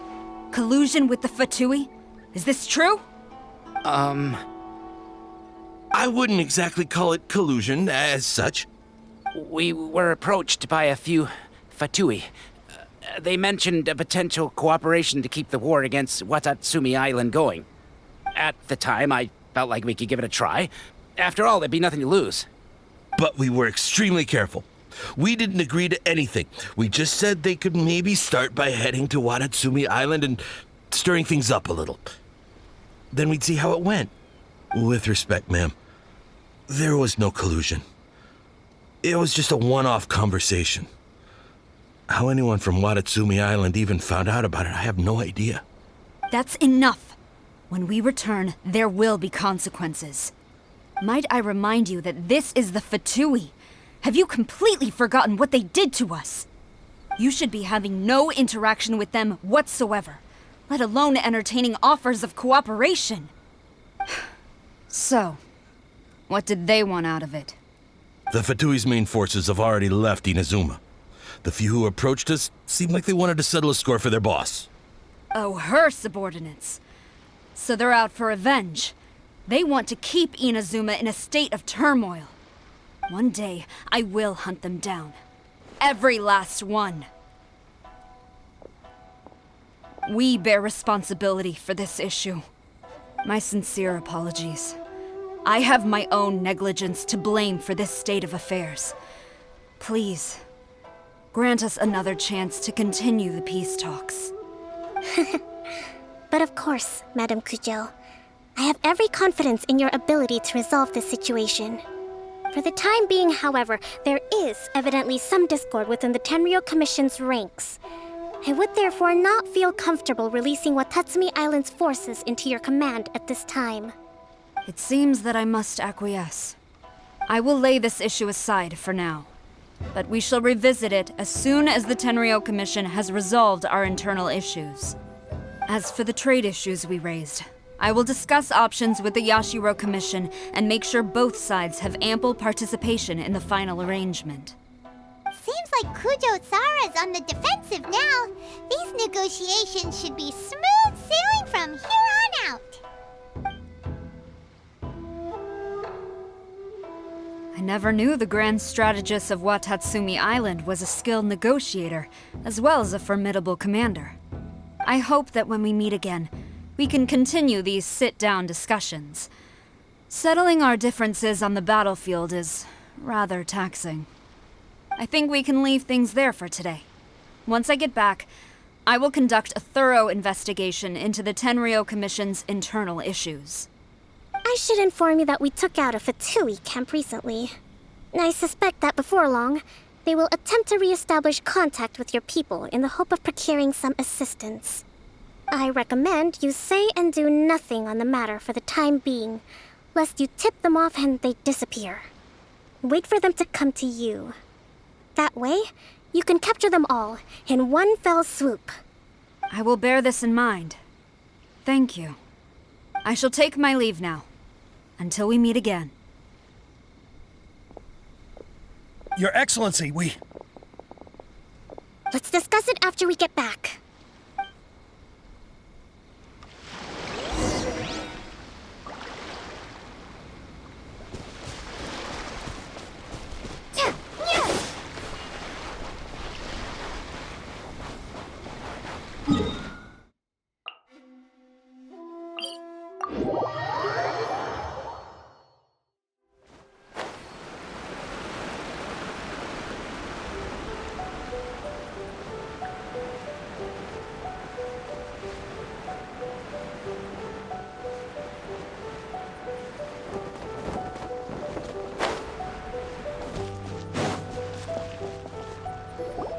Your Excellency, you knew?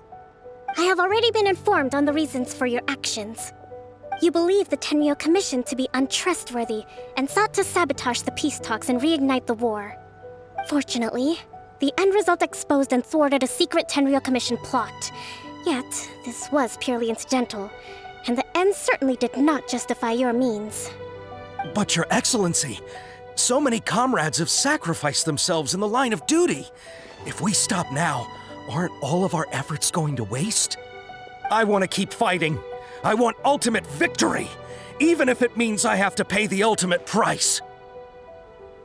I understand your sentiments, but you cannot simply impose your will and expect others to bear the consequences. During the war, there were highs and there were lows, and in the end, there was a glorious victory. For you, perhaps the experience was one of great excitement. But you saw nothing of the countless others who will remember the war quite differently. Most people suffered terribly through each day. Watatsumi Island's people yearn for peace because they have long since given all they had to the war effort. They are tired of treading water and don't need you dragging them back underneath once again. But... I understand, I do. And the fault is not yours alone. It was largely an oversight on my part. I taught you to nurture a warrior's will, but never how to let it go. It's not your fault, Your Excellency. It was ours. Our selfishness. Either way, we are ready to accept sentencing under martial law. Very well. Then I hereby declare...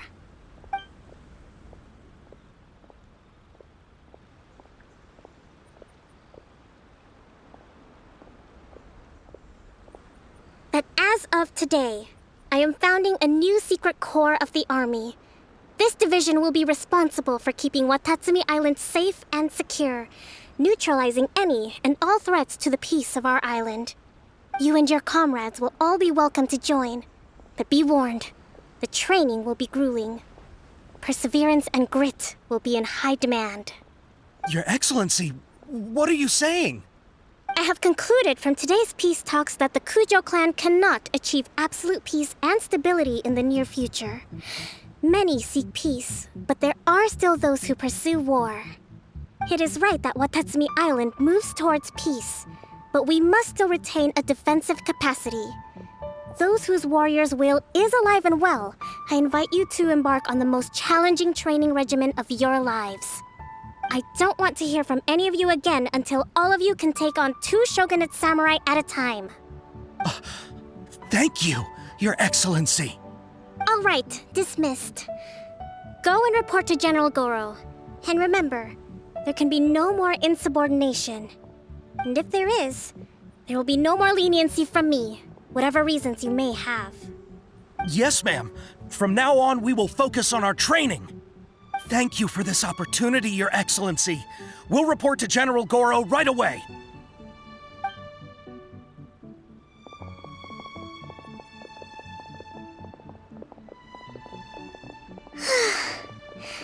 I think that's finally everything in hand. I can feel my energy level starting to drop. Meet you back at the hideout for some rest?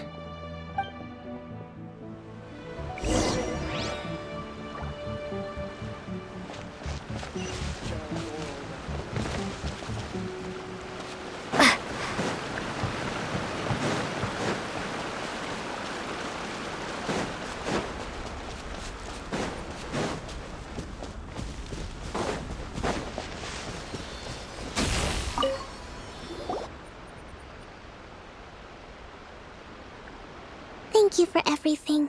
With your help, peace has been restored on Watatsumi Island once more. Recovering. Slowly, but surely. I should be raring to go before too long.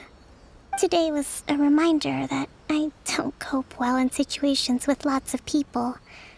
I've improved, but I still get nervous when more than a handful of people are involved. I think I might get Goro to handle the negotiations next time. Do you think so? To be honest, I'm still a long way off what's expected of a divine priestess. In the past, I was concerned only with winning the war, restoring peace, and making sure everyone could live a happy life. But I realize now that wasn't going far enough. People have all kinds of aspirations, and just as many measures of happiness. I have a long way to go, but that's okay. If I can't make the journey in one giant leap, I'll just have to settle for taking it one small step at a time. In short, I've still got some maturing to do.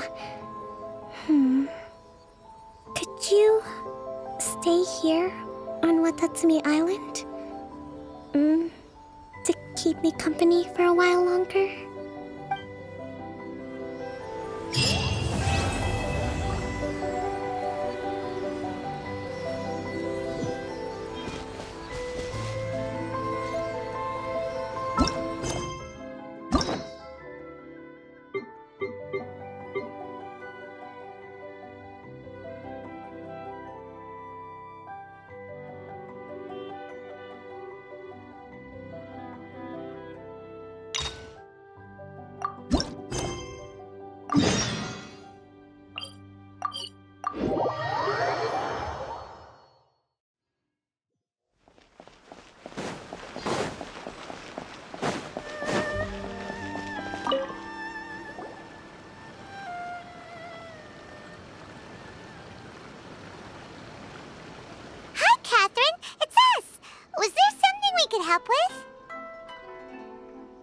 Yes. I'm afraid that I have another task that requires your assistance. The Adventurers Guild has recently received a commission directly from the Tenryou Commission. The assignment is both urgent and dangerous. After assessing the assignment, the Guild has concluded that seasoned adventurers are required. Naturally, you came to mind. Just another day on the job for us! Allow me to explain. The Tenryou Commission recently issued an arrest warrant for a young Oni by the name of Arataki Ito. An Oni? You mean those big, tough-looking guys with horns on their heads? That's correct.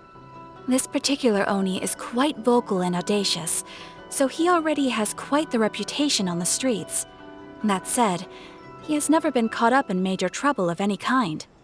So it came as a surprise to learn that he has recently been accused of stealing things, and sometimes even whisking away the people themselves. But it doesn't end there. When the Tenryou Commission dispatched a Doshin to apprehend him, he assaulted the Doshin before making a getaway with his accomplices. So let Paimon guess. It's up to us to bring this Oni in. No Paimon! This does sound like a job for the Traveler! She'll be back with Tedoni in no time!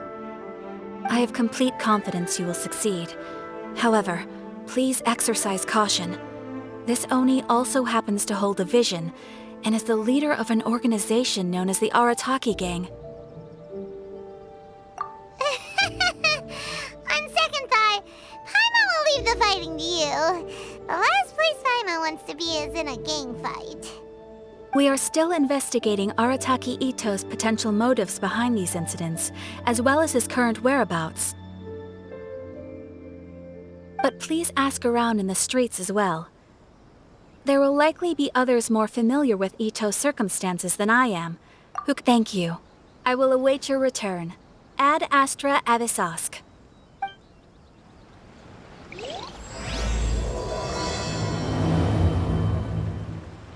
Well, let's start asking around on the streets. Hopefully we'll learn a little more about this Arataki Ito guy. Arataki Ito? Yeah, I've heard of the guy. Word is he did something monumentally stupid, then ran off before they could catch him.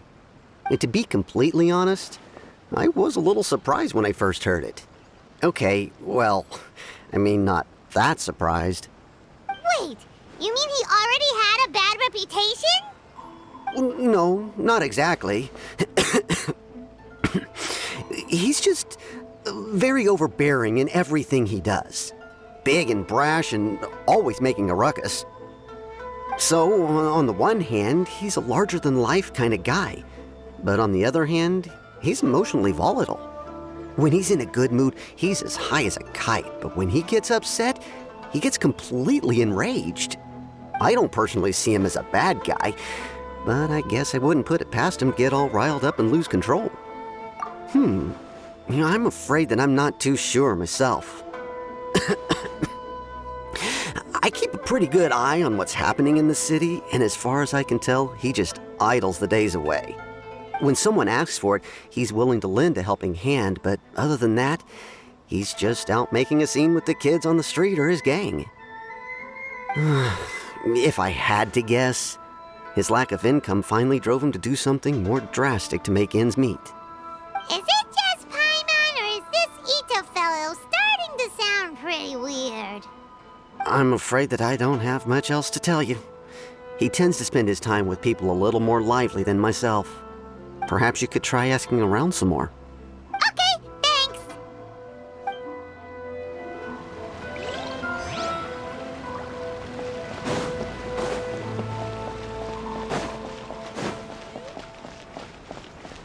My store is offering the latest in fashion. Come and have a look. Arataki Ito? Oh yeah. I heard about that whole thing. I'm sure it must have been a mix-up on the Tenryou Commission's end. He could never do anything so dastardly. Huh? How can you be so sure? Is he really as trustworthy as all that? No, perhaps you misunderstand me. When I said he could never do anything, maybe a story will explain it better. So, he used to spend a lot of time playing rock, paper, scissors and hide and seek with the kids on the streets. Kids, being kids, aren't exactly the most difficult to outsmart. I'm sure you can see what I'm getting at here. He used to lose all the time, sometimes catastrophically. On purpose, though, right? No, not at all. The one time I saw him win, he started jumping around and yelling, "I won! I finally won! I'm unbeatable!" And so on. Then he took the kid's candy as his prize and ate it right there in front of him. Ugh, that's just plain wrong. He did take it way too far that time. The poor kid started crying, so I stepped in and gave Ito a scolding. He was pretty quick to admit that he was fully in the wrong, and it wasn't long before the kid had stopped crying and was laughing and playing again as if nothing had ever happened. In fact, the children quite like playing with him because he's always serious about the stakes and never throws a game on purpose. So, I suppose what I'm trying to say is a guy who can't even beat kids at a children's game really gonna be capable of these kind? Huh. He doesn't sound like a bad guy at all. In fact, he kind of sounds like a man of integrity. Yes, my thoughts exactly. Still, the Tenryou Commission's evidence against him is supposed to be irrefutable. So, I'm not trying to condone his actions or anything. If he really has messed up big time, then he should face the consequences just like anyone else. Thanks for the info. We'll keep asking around.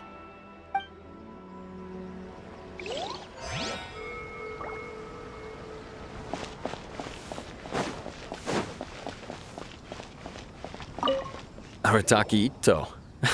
Of course I know him. We've been trying to apprehend him recently. We know he's already left Inazuma City, but with no clues to follow, we have no choice but to commission others for help, including the Adventurers Guild. Catherine says that Arataki Ito hasn't done anything seriously bad before, so it seems pretty strange. Paimon's curious. Is there any evidence of all this stuff he's accused of? Yes, of course. Otherwise, we'd never have put so many people on the case. For starters, most thieves will try to devise a way to conceal their identity, but for an Oni, the horns are a dead giveaway. I mean, the whole city could have... At first, he was just one of our suspects, but when we went to investigate, he personally confessed to everything and started trying to provoke the officers. What's most frustrating is that he then managed to escape along with his entire gang. He must have been planning the whole thing right from the start.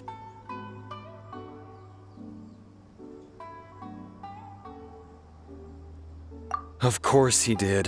Whether material or psychological, there is plenty of evidence either way. He's never had a Mora to his name his entire life, and he's never kept down a real job. Word is that he also takes care of someone in his gang, and that the burden of it takes quite the toll on him. After scrounging for a living all these years, maybe he thought that being the bad guy would be an easier ride. As for his psychological motives, it's a bit embarrassing to talk about, but we confiscated his vision during the Vision Hunt Decree. At the time, Arataki Ito put up quite a fight. It took a huge amount of manpower and resources, and in the end we had to enlist the help of Kujo Sara to finally secure his vision. The Vision Hunt was a mistake, but we never expected that he would go to such extreme lengths to take revenge on us. He does sound a little unstable, just like people have been saying. If the two of you are able to capture Arataki Ito, please bring him straight here. We'll handle him from there. Thanks for all the info.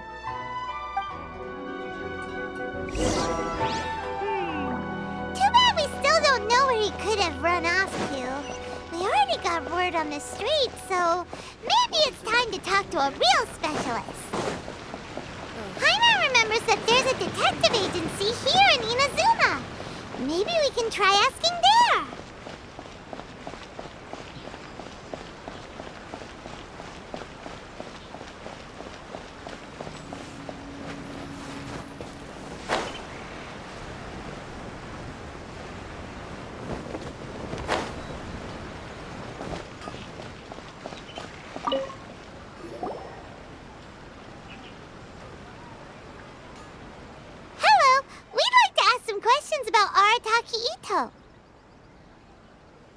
Oh, him again. Sure. I have answers. We've already done some investigating for the Tenryou Commission. But first, do you have enough Moro to cover the fee? I've heard all about your travels. After everything you've been through, I'm sure you understand the way these sorts of things work. How much more are we talking about here? A one-off payment of 397,000 Mora, up front. Plus a further 5% of your Adventurers Guild remuneration as my commission, if Arataki Ito is successfully caught and brought to justice. Whoa! That's crazy expensive! How did you even come up with the price that high? Hold on. I wasn't finished. It just so happens the initial fee has already been paid in full by the Tenryou Commission. All you'll need to pay is the small commission fee.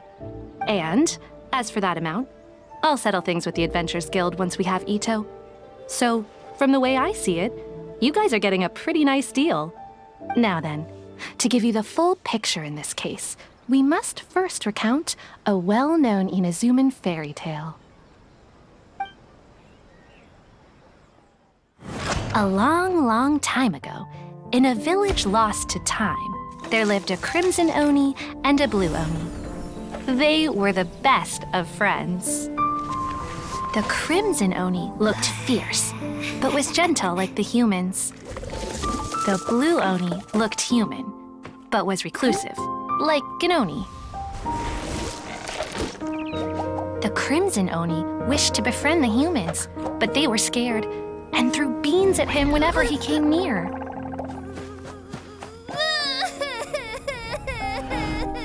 So the blue Oni said to the crimson Oni, Akka, I'll cause trouble in the village. You come and stop me. Then the humans will accept you. As planned, the crimson Oni chased the blue Oni away. The crimson Oni's deeds spread throughout the land, and people finally accepted him.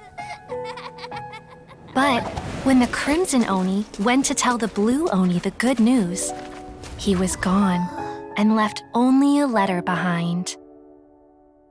I went traveling. Don't come find me or they'll treat you as a naughty little Oni. But don't worry about me. No matter where I go, we'll always be friends.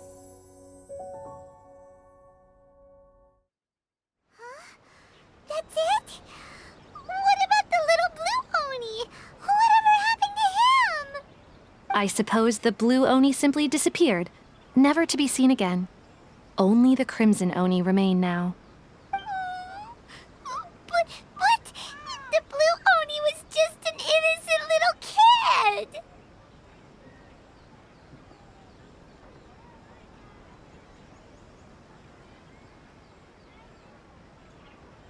Of course it does. Otherwise, I wouldn't go through all the trouble of telling it. One interpretation is that the story is actually broadly based on historical events and that Arataki Itto is, in fact, a descendant of the Crimson Oni. What I'm trying to tell you is that the Oni have sacrificed a lot in the past in order to finally integrate themselves into human society. But there are still some volatile personality traits in the Oni bloodline. Every generation of Oni inherits these traits. So while Arataki Itto has never been known to commit a wrongful act in the past, can we ever completely rule out the possibility of him one day allowing this side of him to take over? But how could he do that? After the blue Oni's sacrifice? That would be such a betrayal. That's a very old story. Nobody knows how long it's been since the blue Oni disappeared. We can only assume that they have long since died out, in which case, it would be quite a stretch to say it still counts as a betrayal at this point. Besides, the suspect has already confessed. What is there left to discuss? According to my investigation, he was headed southwest. I would bet he's already made it to Yashiori Island by now. The Tenryou Commission is unable to enter territory controlled by Sangonomiya troops. No doubt that's the reason Arataki Itto chose to flee in that direction. Don't mention it. I'm just doing my duty. Wait, Paimon still has a question. If Arataki Itto has given in to his bad side, won't that mean he's extra mean and violent now? I could only assume so. Judging from his previous bouts, he is a skilled fighter with a lot of brute strength. Whether or not you'll be able to handle him, that I do not know. Okay, but what's up with people throwing beans at Oni? What use is that? Ah, yes. Now that you mention it, I seem to recall that Arataki Itto is allergic to beans. In fact, all Oni will avoid beans, but especially Itto. I heard that just touching a bean is enough to incapacitate him. If you could weaken him a bit by triggering his allergies, perhaps you'd have better luck subduing him. Right! Knowing our target's weakness will make things a whole lot easier. It just so happens that I have a bag of beans right here. I was planning to use them to make some porridge, but I think you will find a better use for them. Of course, I will charge the Adventurers Guild a fair and reasonable rate for the beans. Sneaky! But also, thanks! Let's head to Yashiori Island and start looking for Itto.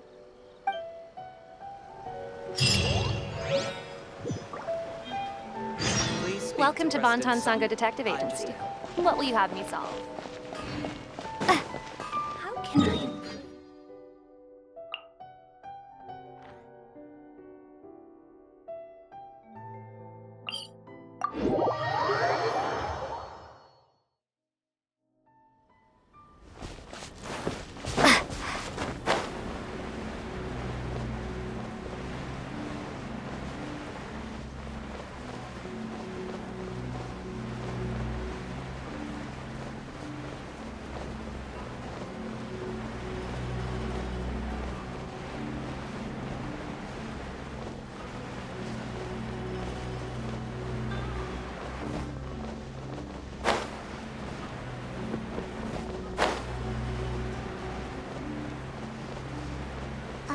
According to Detective Sango, Ito should be somewhere around here. Catherine mentioned that he has a vision. Why not see if you can track him down using elemental sight?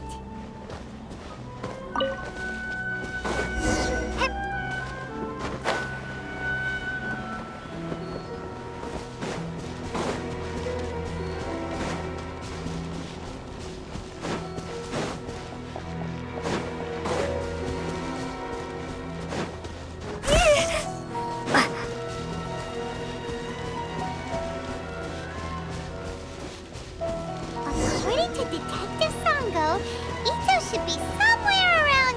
Look! Footprints! Let's see where they lead.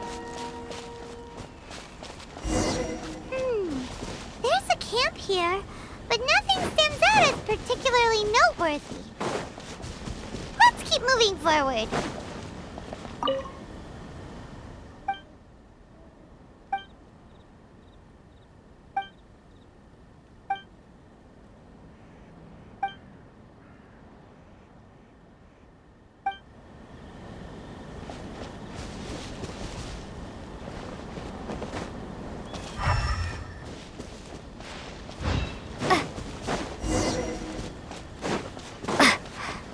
There are more footprints here. He should be just up ahead.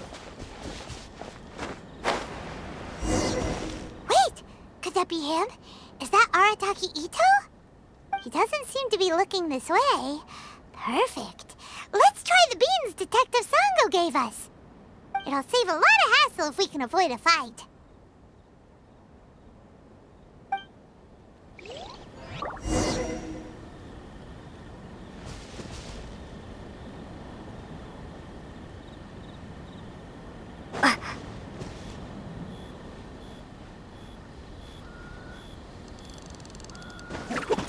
Bean!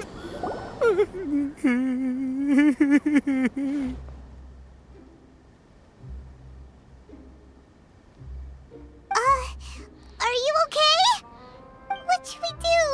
Paimon didn't think he'd react this badly. Don't be alarmed. It's just my my allergies acting up. I've got it under control. It's all right. I got this. I just gotta tough it out. I can take it. I can take it. Who am I kidding? I gotta catch my breath here. Whatever it is you want, it's gonna have to wait. I need a moment.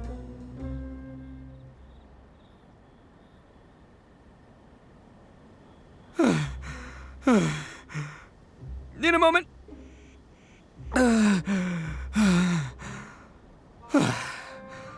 Woo, that's better. That sure took a lot out of me, though. Hey, why'd you have to be so mean, huh? Surprise attacking me like that. Oh, I get it. So you're here to bring me in. How in the world did you find me all the way out here? Well, whatever. If you think I'm going back with you, you can forget it. I'd walk away if I were you. I pack a mean punch, you know. I don't want to hurt any regular folks like you. That's pretty big talk considering all the beans we have. Yep, that's right. Me, all by myself. Nobody else. As boss of the Arataki gang, I gotta nab a little food and drink when we're running low. That's only natural, right? Yeah, but nabbing people? That's taking it a bit far, don't you think? Not when their families will pay good mora to see them again. Easy pickings. And the extra mora means I can, give some to my gang to spend on themselves. Hey, what's with all the questions? Like I said, I'm not going back with you, so stop wasting everybody's time. No way, mister! We've accepted a commission to bring you back! What did you say, little one? Go on. Say it to my face. Well, mostly she took a commission to bring you back. Looks like you aren't gonna let this drop. In that case, we... Uncle Ito! Don't run now. Careful or you'll fall. What's taking you so long? You said we were gonna have a beetle fight today. Come on, you promised. Yeah, that's right. Still going ahead.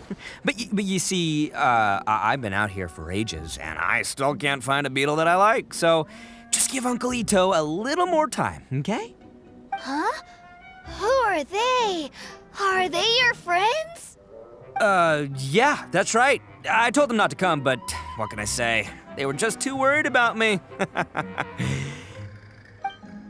It's because of a little thing called, prestige. Yeah, because of all the prestige Uncle Ito has.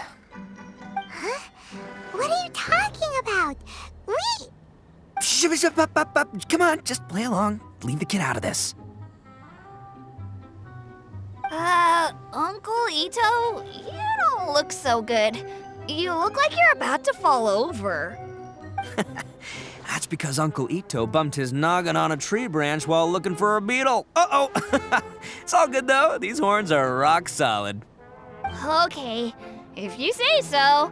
Granny and I will keep heading back now. Don't be too long.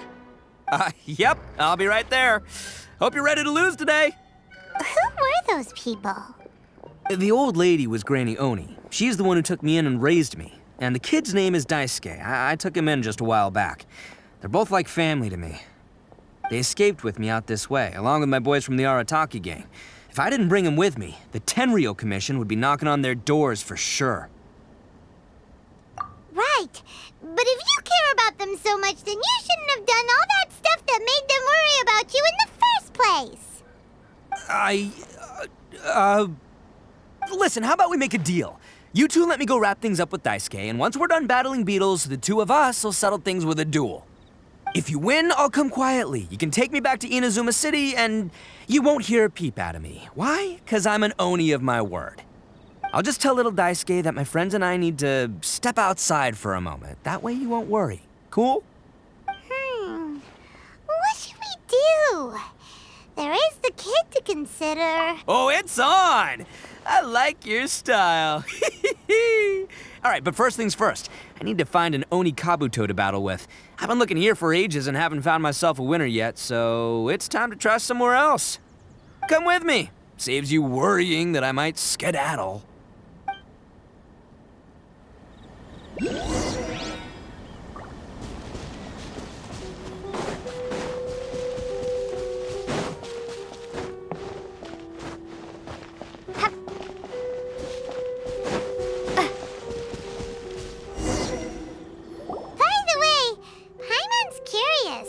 What kind of game is beetle fighting?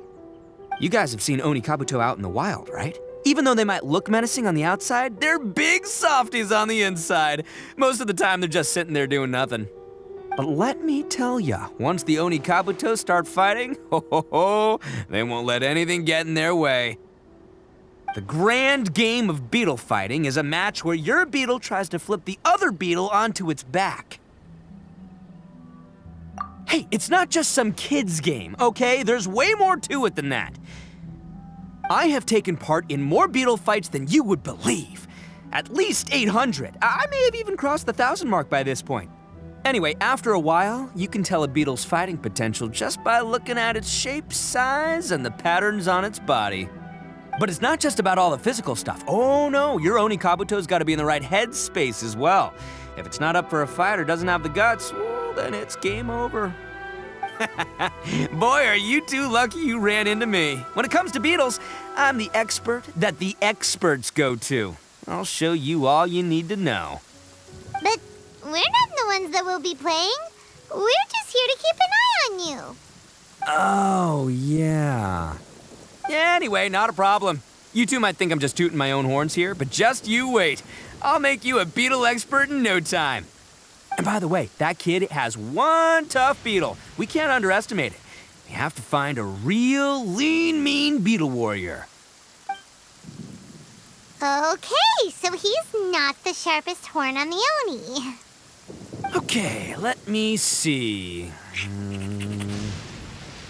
There. Let's head to that hill. I'll bet my bottom Mora we're gonna find some major league Oni Kabuto hiding out there.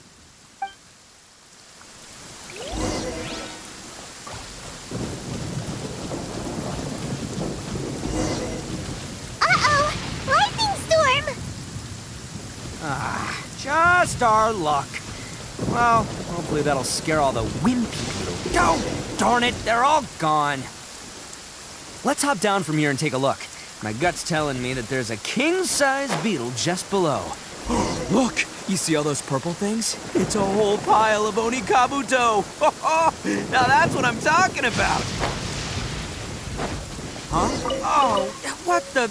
Ah, no, not lavender melons.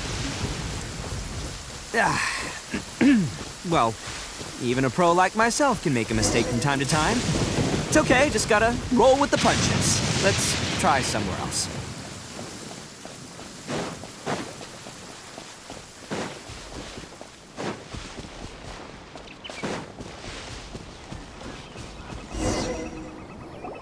This is the one! This is the one! See? As long as you're in my company, you're guaranteed to find yourself an Onikabuto. Yeah, it's on the smaller side, but size isn't everything in a beetle fight. Just let the expert explain, okay? What smaller beetles lack in strength, they make up for in agility. They usually got a whole bunch of sick... Listen, you can never see a beetle's true energy until it's in the ring. It might look a bit young and docile, but that's got its advantages. Haven't you ever heard the saying, don't judge a book by its cover? Young beetles that have never fought before always go all out in their first fight. Older beetles that have already been through the wars tend to just cower in the corner the moment they see a strong... Hey, didn't I say not to worry? Come on, just have a little faith, would ya? My experience is telling me that this Onikabuto was spawned to be a champion!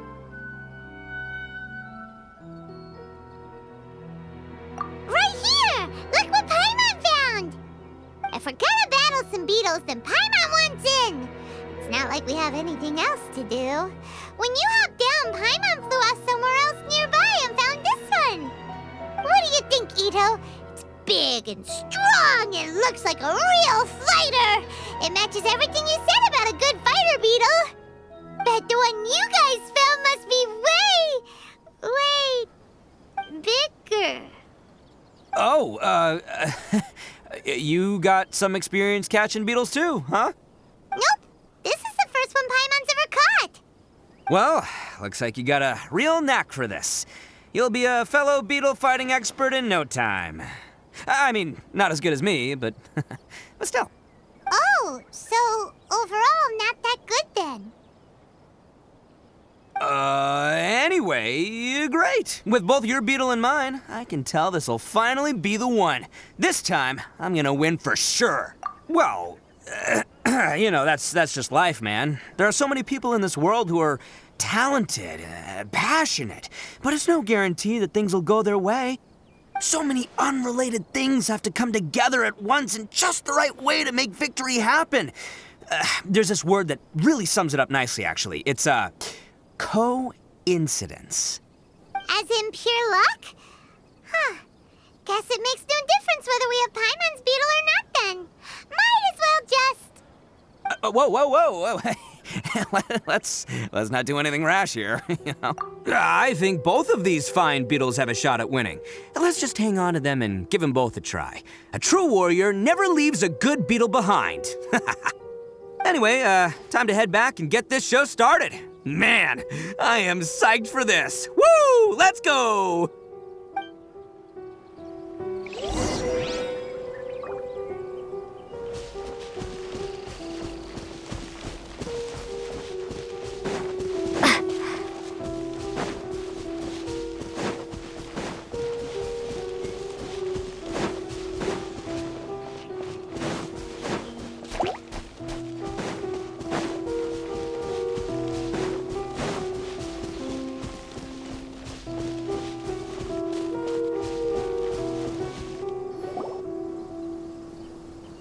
Finally, you're back! Can we start our beetle fight now? Yeah, sure thing, buddy. But you better watch out. I brought a real winner back this time. Don't worry, I'm not scared of your beetle. Go, Stripey Ghost! I've got this fight in the bag. Let's go, Nimble Ninja!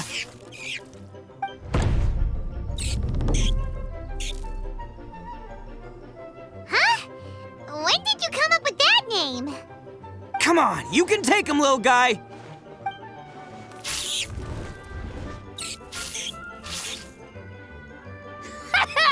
That's right! Finish it!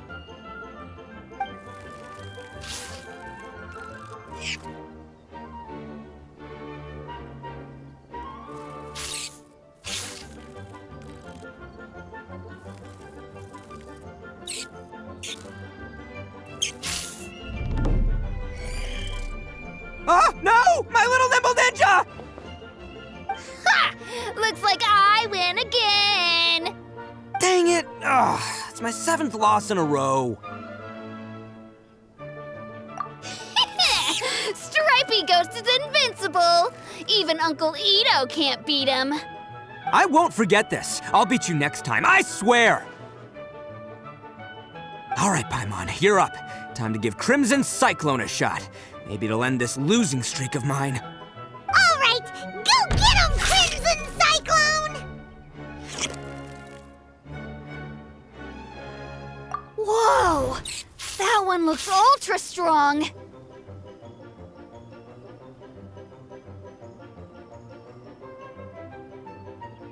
But it's still no match for you, Stripey.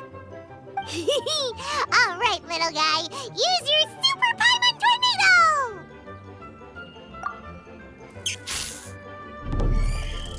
No, I can't believe it. I lost. Yay! We won! Ha! Paimon knew Crimson Cyclone would be the best!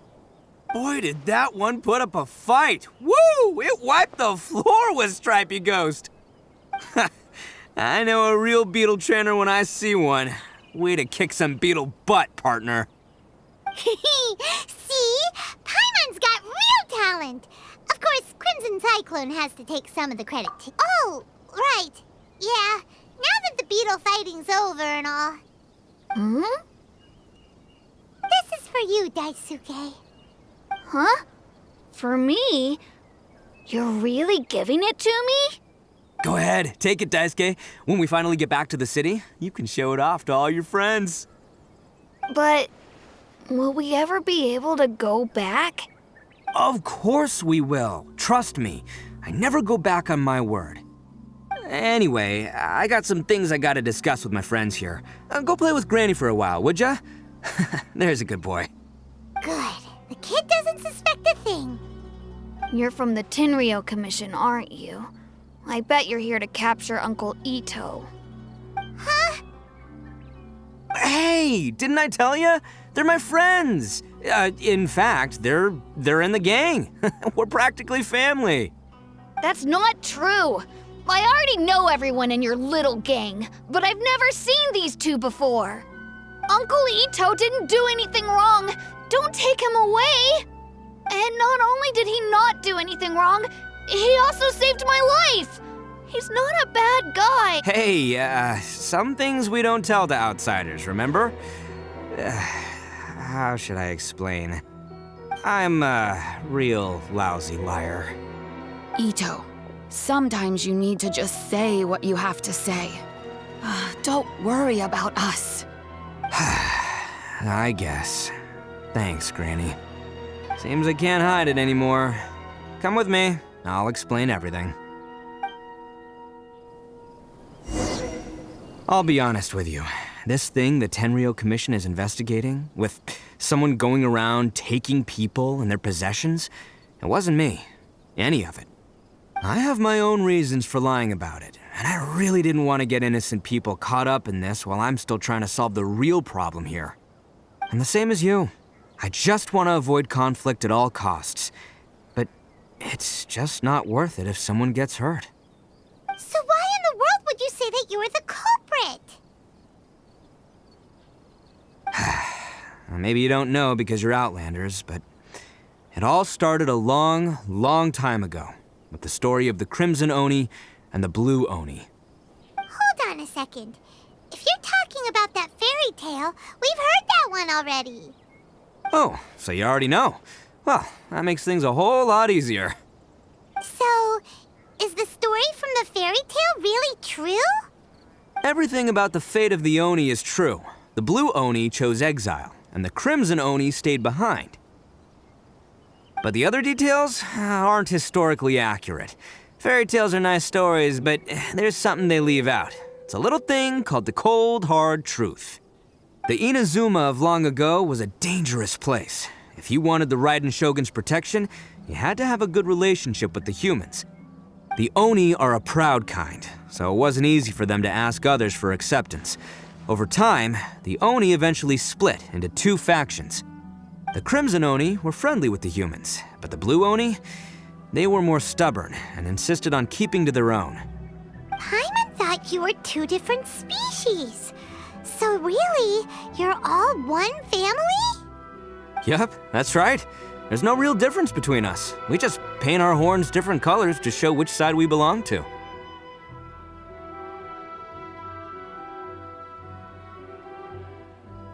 Because humans were still wary of Oni at the time. The Crimson Oni always hoped to find a way to live in peace with the humans, but the Blue Oni kept clashing with them. Humans didn't see a difference between Crimson and Blue Oni. All they knew was that Oni were hard to get along with. If things were to continue that way, the Oni were never gonna get along with humans. And so, the most revered leaders of the Crimson and Blue Oni decided to resolve it once and for all. Over drinks, they swore an oath. The Blue Oni would play the role of evil Oni to help the Crimson Oni integrate into human society. But the Blue Oni's leader gave two conditions. Huh? What were they? First, the Oni must abandon any prejudice they held against humanity. Every Oni was to accept humans in their heart before the humans accepted them. Oni were not to use their strength to mistreat humans, but were also not to stand for mistreatment against themselves. Second, the Crimson Oni were to integrate with human society, but not by trying to please the humans. The Oni were to embrace their own honest characters, their surging tempers, and their awesome strength to win respect from the humans. In other words, they were to carry on the Oni bloodline while also protecting our Oni pride. After choosing exile, the number of Blue Oni began to dwindle, until eventually, they disappeared altogether. Since I first heard the story of the Blue and Crimson Oni as a kid, I've heard it countless times in my life. Not once did I ever imagine that the Blue Oni clan had actually survived. So you're saying the real culprit was a descendant of the Blue Oni? That's right. Most people don't pay attention to the color of an Oni's horns. They probably don't even know that Blue Oni exist. But nothing gets by the Arataki gang. At the scene of the crime, they saw an Oni with different color horns than mine. Still, it'd be strange if the culprit really was a descendant of the Blue Oni. I can't bring myself to accept it.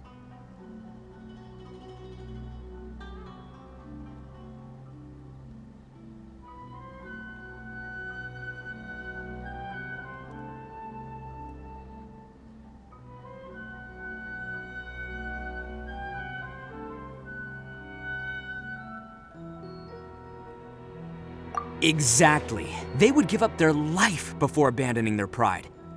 I've always respected the Blue Oni for the sacrifice they made.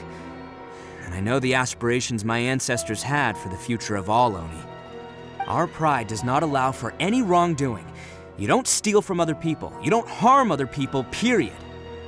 My guess is that the Blue Oni was tricked or forced into it somehow. But I don't have any evidence.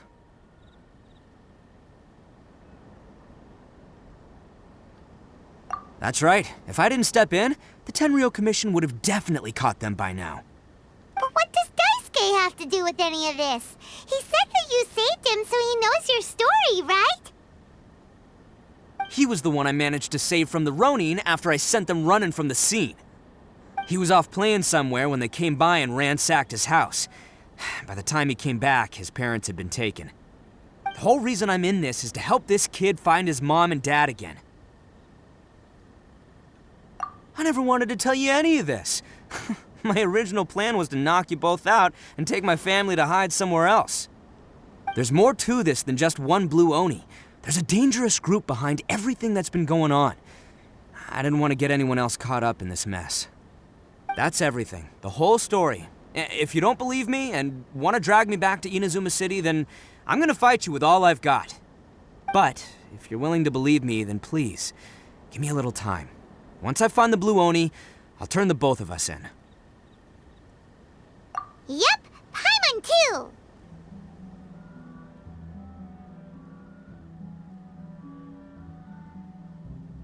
Just treat it like we're here to keep an eye on you. So, you... All right. I knew you'd be reasonable. I knew it.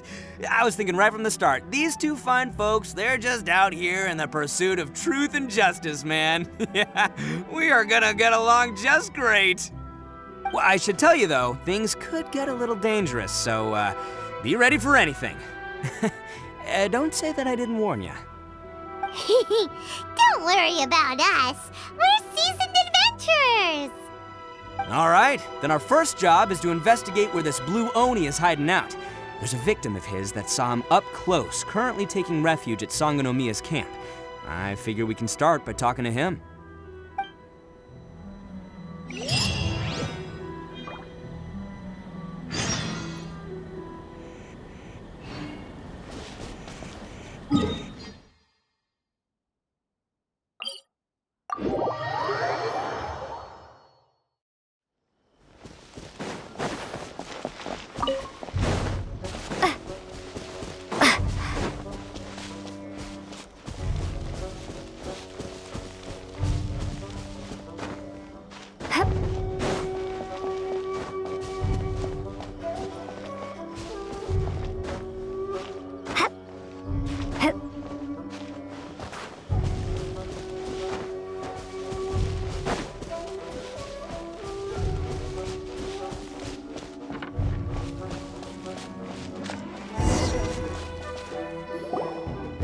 Yo, you must be Masato.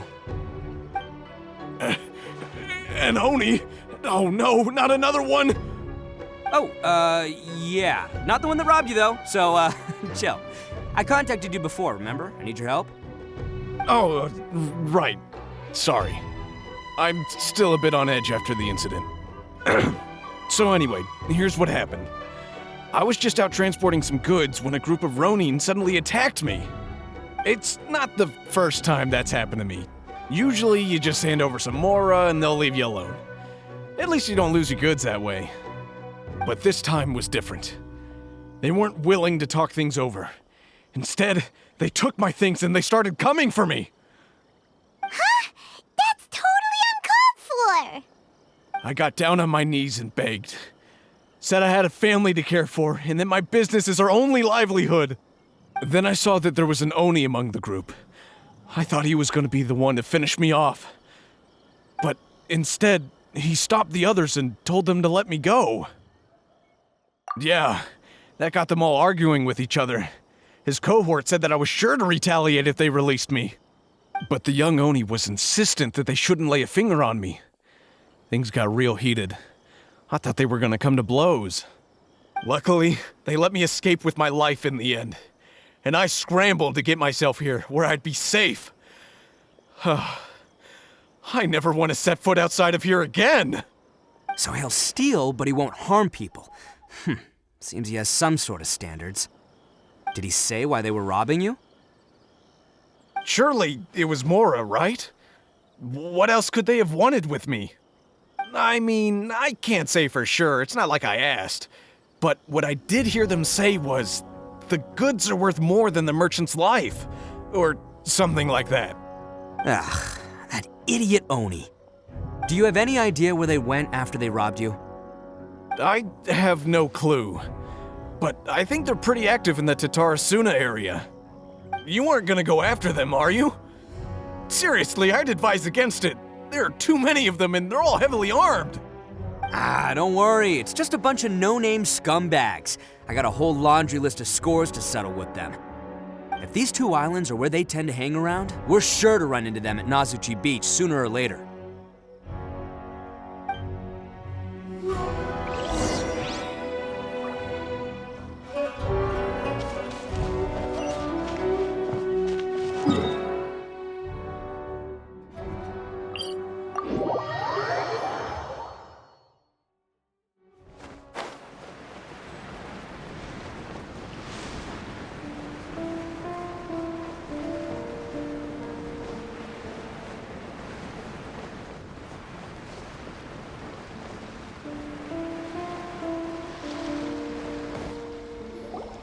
They gotta pass through here sometime. Let's just hang tight for a while. If I'm not mistaken, they'll be showing up any time now. Yeah, things might get a little rough, so we better be prepared.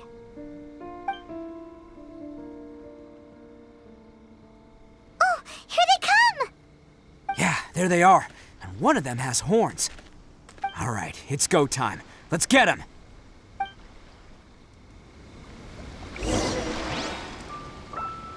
Can't catch me!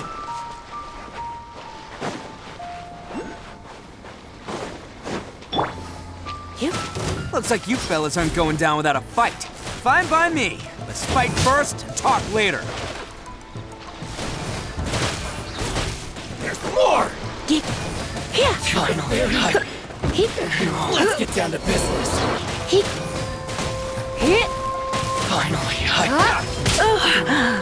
My. to the yes. Finally, no. Hey, don't even think about running. It's me, Arataki Ito, descendant of the Crimson Oni. I know who you are. From the day we are born, every blue Oni knows their purpose. We all know our fate is one of self-sacrifice. But what about the Crimson Oni, You don't know anything about us. Not our miserable history, or any of our names. Mine's Takuya, by the way. But you don't even care, do you? Because those who get sacrificed should be forgotten, right? No, you're wrong. I never knew the Blue Oni had survived to this day, and the moment I found out, I was determined that I would find you. Since you remember the pact between our two factions, I assume you also remember the pride we share as Oni. So my question is, how could a proud Oni like yourself go and abuse the weak and plunder the innocent?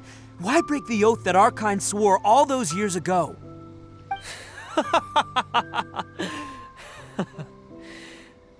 Huh? What's so funny? Who are you to talk about pride and oaths with me? The Blue Oni gave up everything, just so the Crimson Oni could live peacefully in human society. But let me ask you, Arataki Ito, what exactly do you contribute to human society?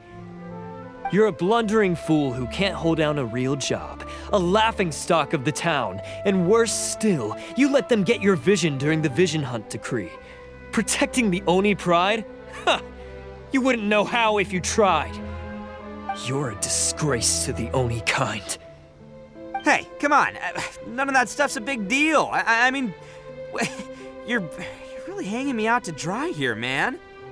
Since when do you care what other people think? You just do whatever you want. It's not like anyone can stop you. But do you have any idea of the kind of life my kin and I have lived while you've been hanging around in human society? We were cut off from the rest of the world. We severed all contact with it. And since then, we've had no place to live, no stable source of food, no clothing, no medicine, nothing. Besides the oath we swore to uphold in our so-called Oni pride, we had nothing. So, that's why you joined a band of thieves? That's right. Why should I accept that life? Is holding fast to a worthless oath supposed to help me provide for my family and friends? I've abandoned our Oni pride. It's meaningless. I want to live. I've given everything that I've stolen from humans to my community. What I've taken will at least keep them from starving and ease their pain. That's what matters most to me. Yeah, and besides, the Blue Oni sacrificed themselves so that Oni could be accepted as part of human society. If people see Oni causing trouble again, then that'll defeat the whole purpose of the sacrifice you made. You make a good point. But Arataki Ito's the one who needs to get that into his thick skull. The Blue Oni are the bad guys, so we're expected to do bad things. Our actions won't tarnish the reputation of the Crimson Oni. Unless, of course, this bonehead decides it'd be a great idea to take all the blame for himself, completely destroying the trust between humans and the Crimson Oni in the process. He's the one that wasted the sacrifice we made. Huh? Well, I only had to do that because of you. I couldn't just stand back and let the Tenryou Commission drag you away. You should get your priorities straight. The Blue Oni are history, all right? Forget about us. The Crimson Oni are the ones who must live on. Why couldn't you have just stayed out of this? There they are! Seize them! Oh no! It's the Tenryou Commission! Forget it. This was a waste of time anyway. Look, I don't expect you to understand me, but you could at least take a look in the mirror sometime. Hey! Hey! He got away!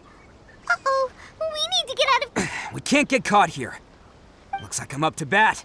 Just wait here, and we'll escape together when the time's right. Whatever you do, don't attack any of the Tenryou Commission, or they'll be after you too. Who goes there? Soldiers, quick!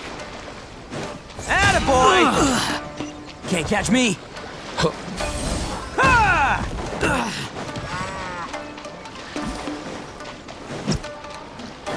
Let's roll!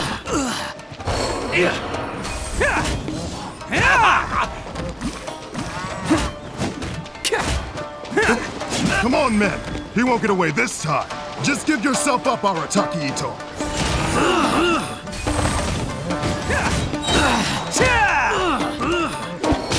Oni coming through!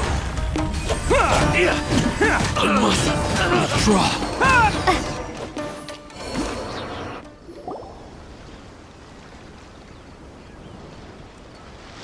Man, they really came out in force today.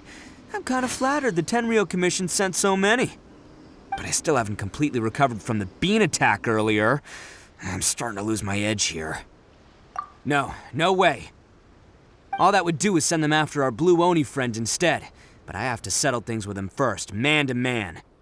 Then what should we do? The Tenryou Commission's about to arrest you! No choice but to keep kicking some Tenryou butt! Hey, boss! Thought you'd have all the fun without us, huh? Granny Oni sent us. We're here to lend a hand. Maybe we can't take him, but we can sure slow him down. Now's your chance. Go! Hey, I told you to stay out of this one. Well, we're in it now. Come on! There's no time! Go! Do what you gotta do, boss. All right, then. Watch yourselves. Soon as I'm done, I'm coming back for you. Come on, you two. Time to roll! Don't let them get away! After them! Hey, you guys want some of this? There's plenty to go around. Run for it, boss!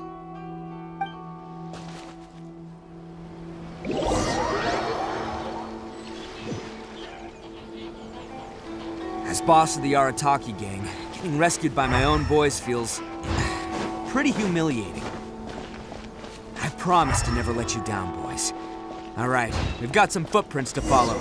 Let's find Takuya. It was real touching and all. Huh. Is it just me, or are there more and more footprints here?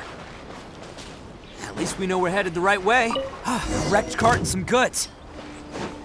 Look alive, we've got company. For you too. Say no more!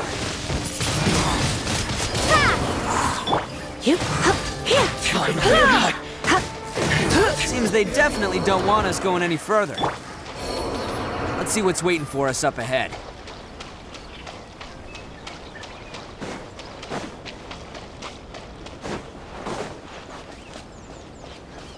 Huh. Besides the footprints, there are other signs of life here too. Must be plenty going on around here. Hidden entrance, yes! All right, I think we just found their hideout. This is gonna be where they keep all the people they took. Paimon thinks Takuya's probably in there as well. Huh? Fire away? Of course I did. Come on, I'm not that dumb. But it takes a world-class blockhead like Takuya to think his ideas are actually gonna work. So I'm here to save him no matter what. Huh? What were you two talking about? Are you keeping Paimon in the dark again? Let's go.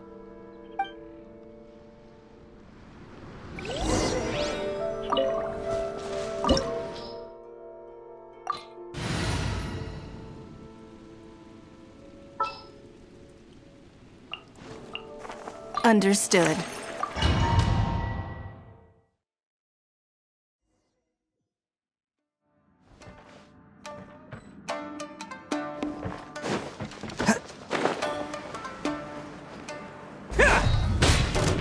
Wow! This place is huge! Pretty fancy for a hideout! All acquired by less than legitimate means, no doubt. And all the more reason we gotta put an end to this. Say no more! Finally! Windblade!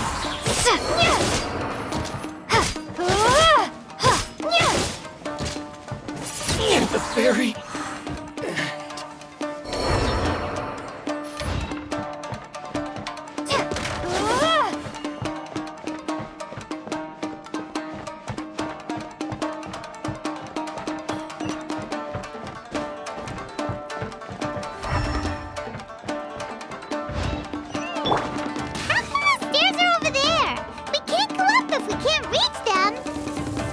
No problemo. That'll be what this mechanism's for.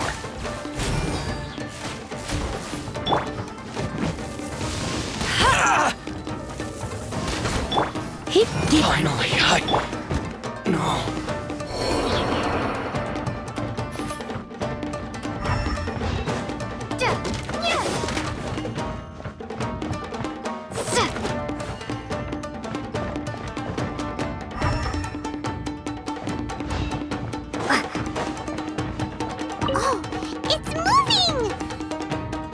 See? What did I tell you? Just trust my instincts.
It's my lucky day.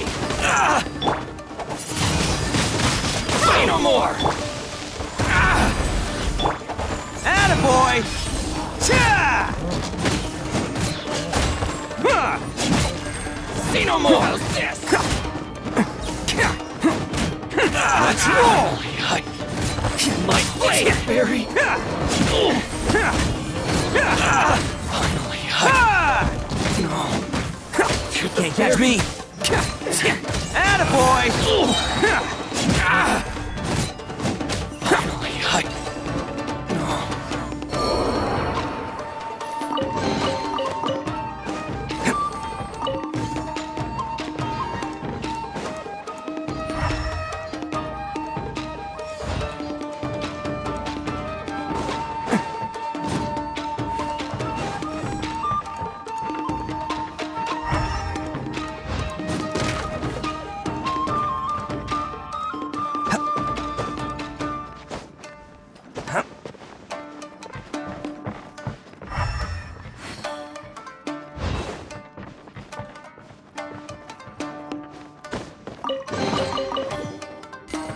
Can't catch me!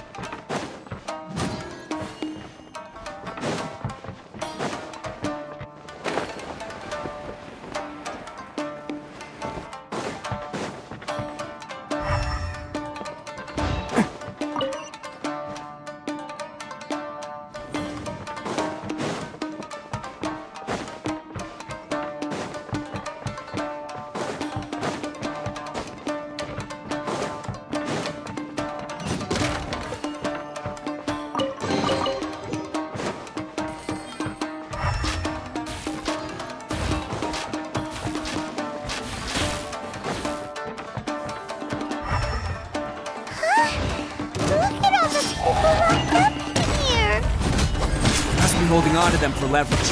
All right, let's get him out of here.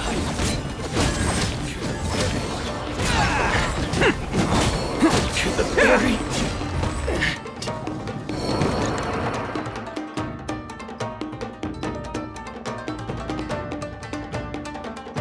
All right, you're all free to go now. Quick, get to safety. Sorry, but have you seen our little boy? We're awfully worried about him. Calm down, dear. We don't even know if he was taken here or not. But... Oh, my little Daisuke! Oh, you must be Daisuke's parents! Yes, that's right! Have you seen him? Where is he? Is he all right? Don't worry, he's safe and sound. Someone's looking after him now on Yashiori Island. I can show you where on the map. He's been worried about you. I bet he'll be relieved to see you. You were the one who saved him? Oh, thank you, thank you! No, please, no. No need to thank me. It's my pleasure, really. It's just who I am. It's what I do.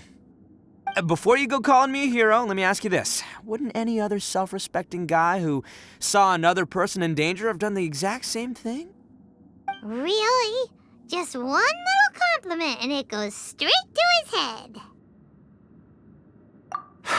These vagrants are insatiable. They'll do anything for money. No one dares stand up to them for fear of what they might do. Well, would they really do anything drastic? No, actually, because one of the guys, the one with Oni horns on his head, has always shielded us so far. Oh, in fact, his horns look just like the ones this guy has.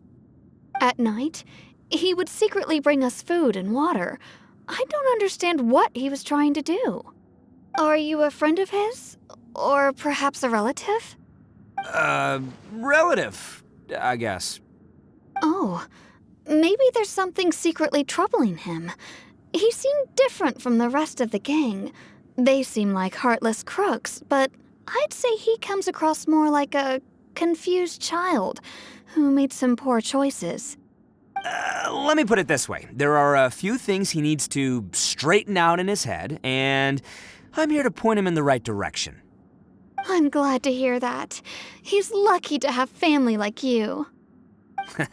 Don't worry. He'll be in my trusty hands. I'll help him see the light. Anyway, you should scram. It's still not safe here. Yes, thanks again. You've rescued our entire family. We are indebted to you.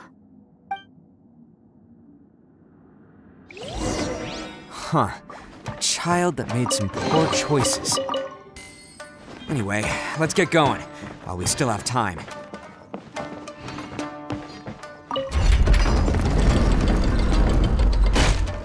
Can't catch me!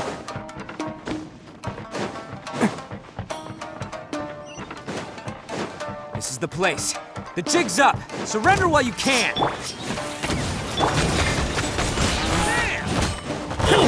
At the ferry. Oni coming through!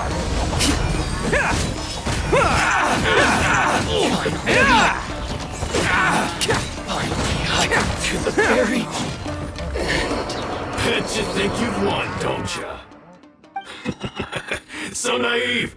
This is my home turf. I'll let you in on a little secret. A long time ago, I picked up this rare paper charm. It's very precious to me.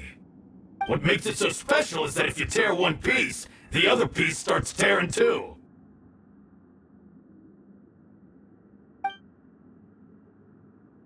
Newsflash, don't care about your cute little origami obsession. You better stay where you are and let me finish. Aren't you curious what the other piece is used for? I'll tell you. It's now the critical component of a mechanism, and when it gets torn, this place goes up in smoke. Yeah, the whole hideout is rigged with explosives and ready to blow. What? You're gonna blow this whole place up? Oh, don't worry about me. I made sure that I've got an escape route. The rest of you, though, you're gonna be buried deep among the rubble. You've had your fun. Now it's goodbye. My paper charm! Where's my paper charm? Oh, I'm sorry. Are you looking for this? Yes, that's it. But when did you? I snatched it earlier, to stop you from doing anything hasty. Why, you... And now you're going to betray me? You're one to talk. What about burying everyone here? If you ask me, that sounds like you've already betrayed our agreement, no? Just give it here! You done talking now? Huh? You sure? Great, because I'm done listening! Yeah!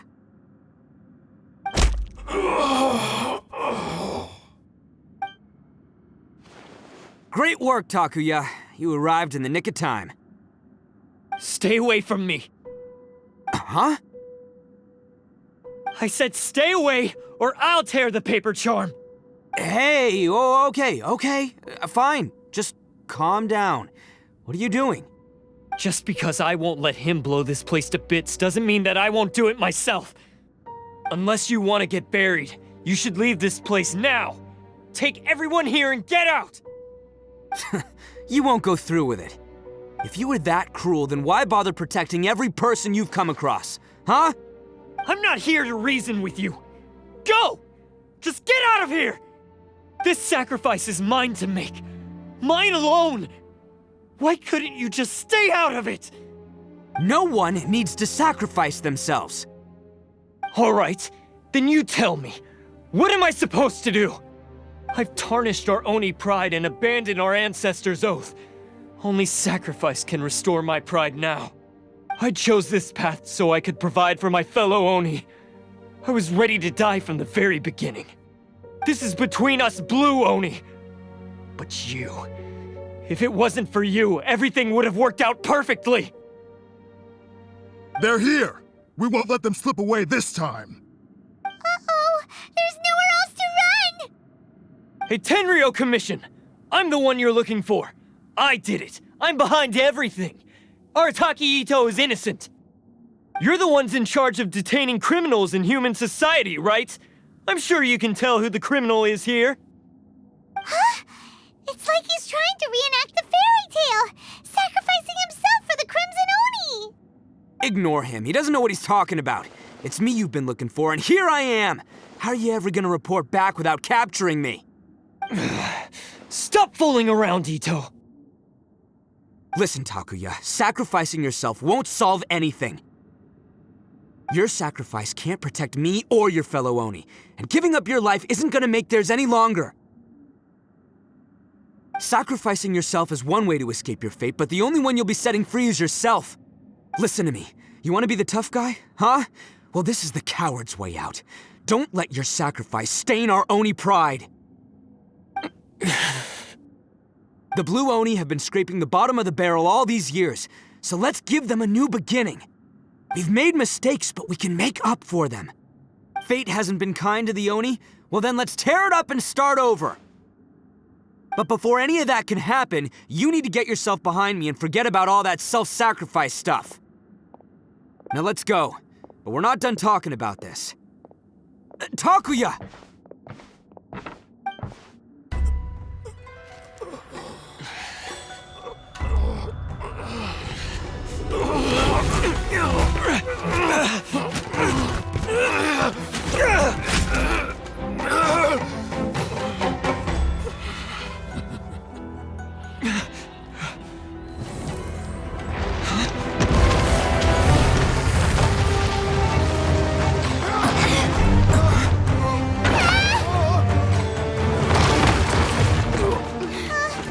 I'll take care of this. There are still people in danger. Go, help them. What? Hey, I got this. Come on!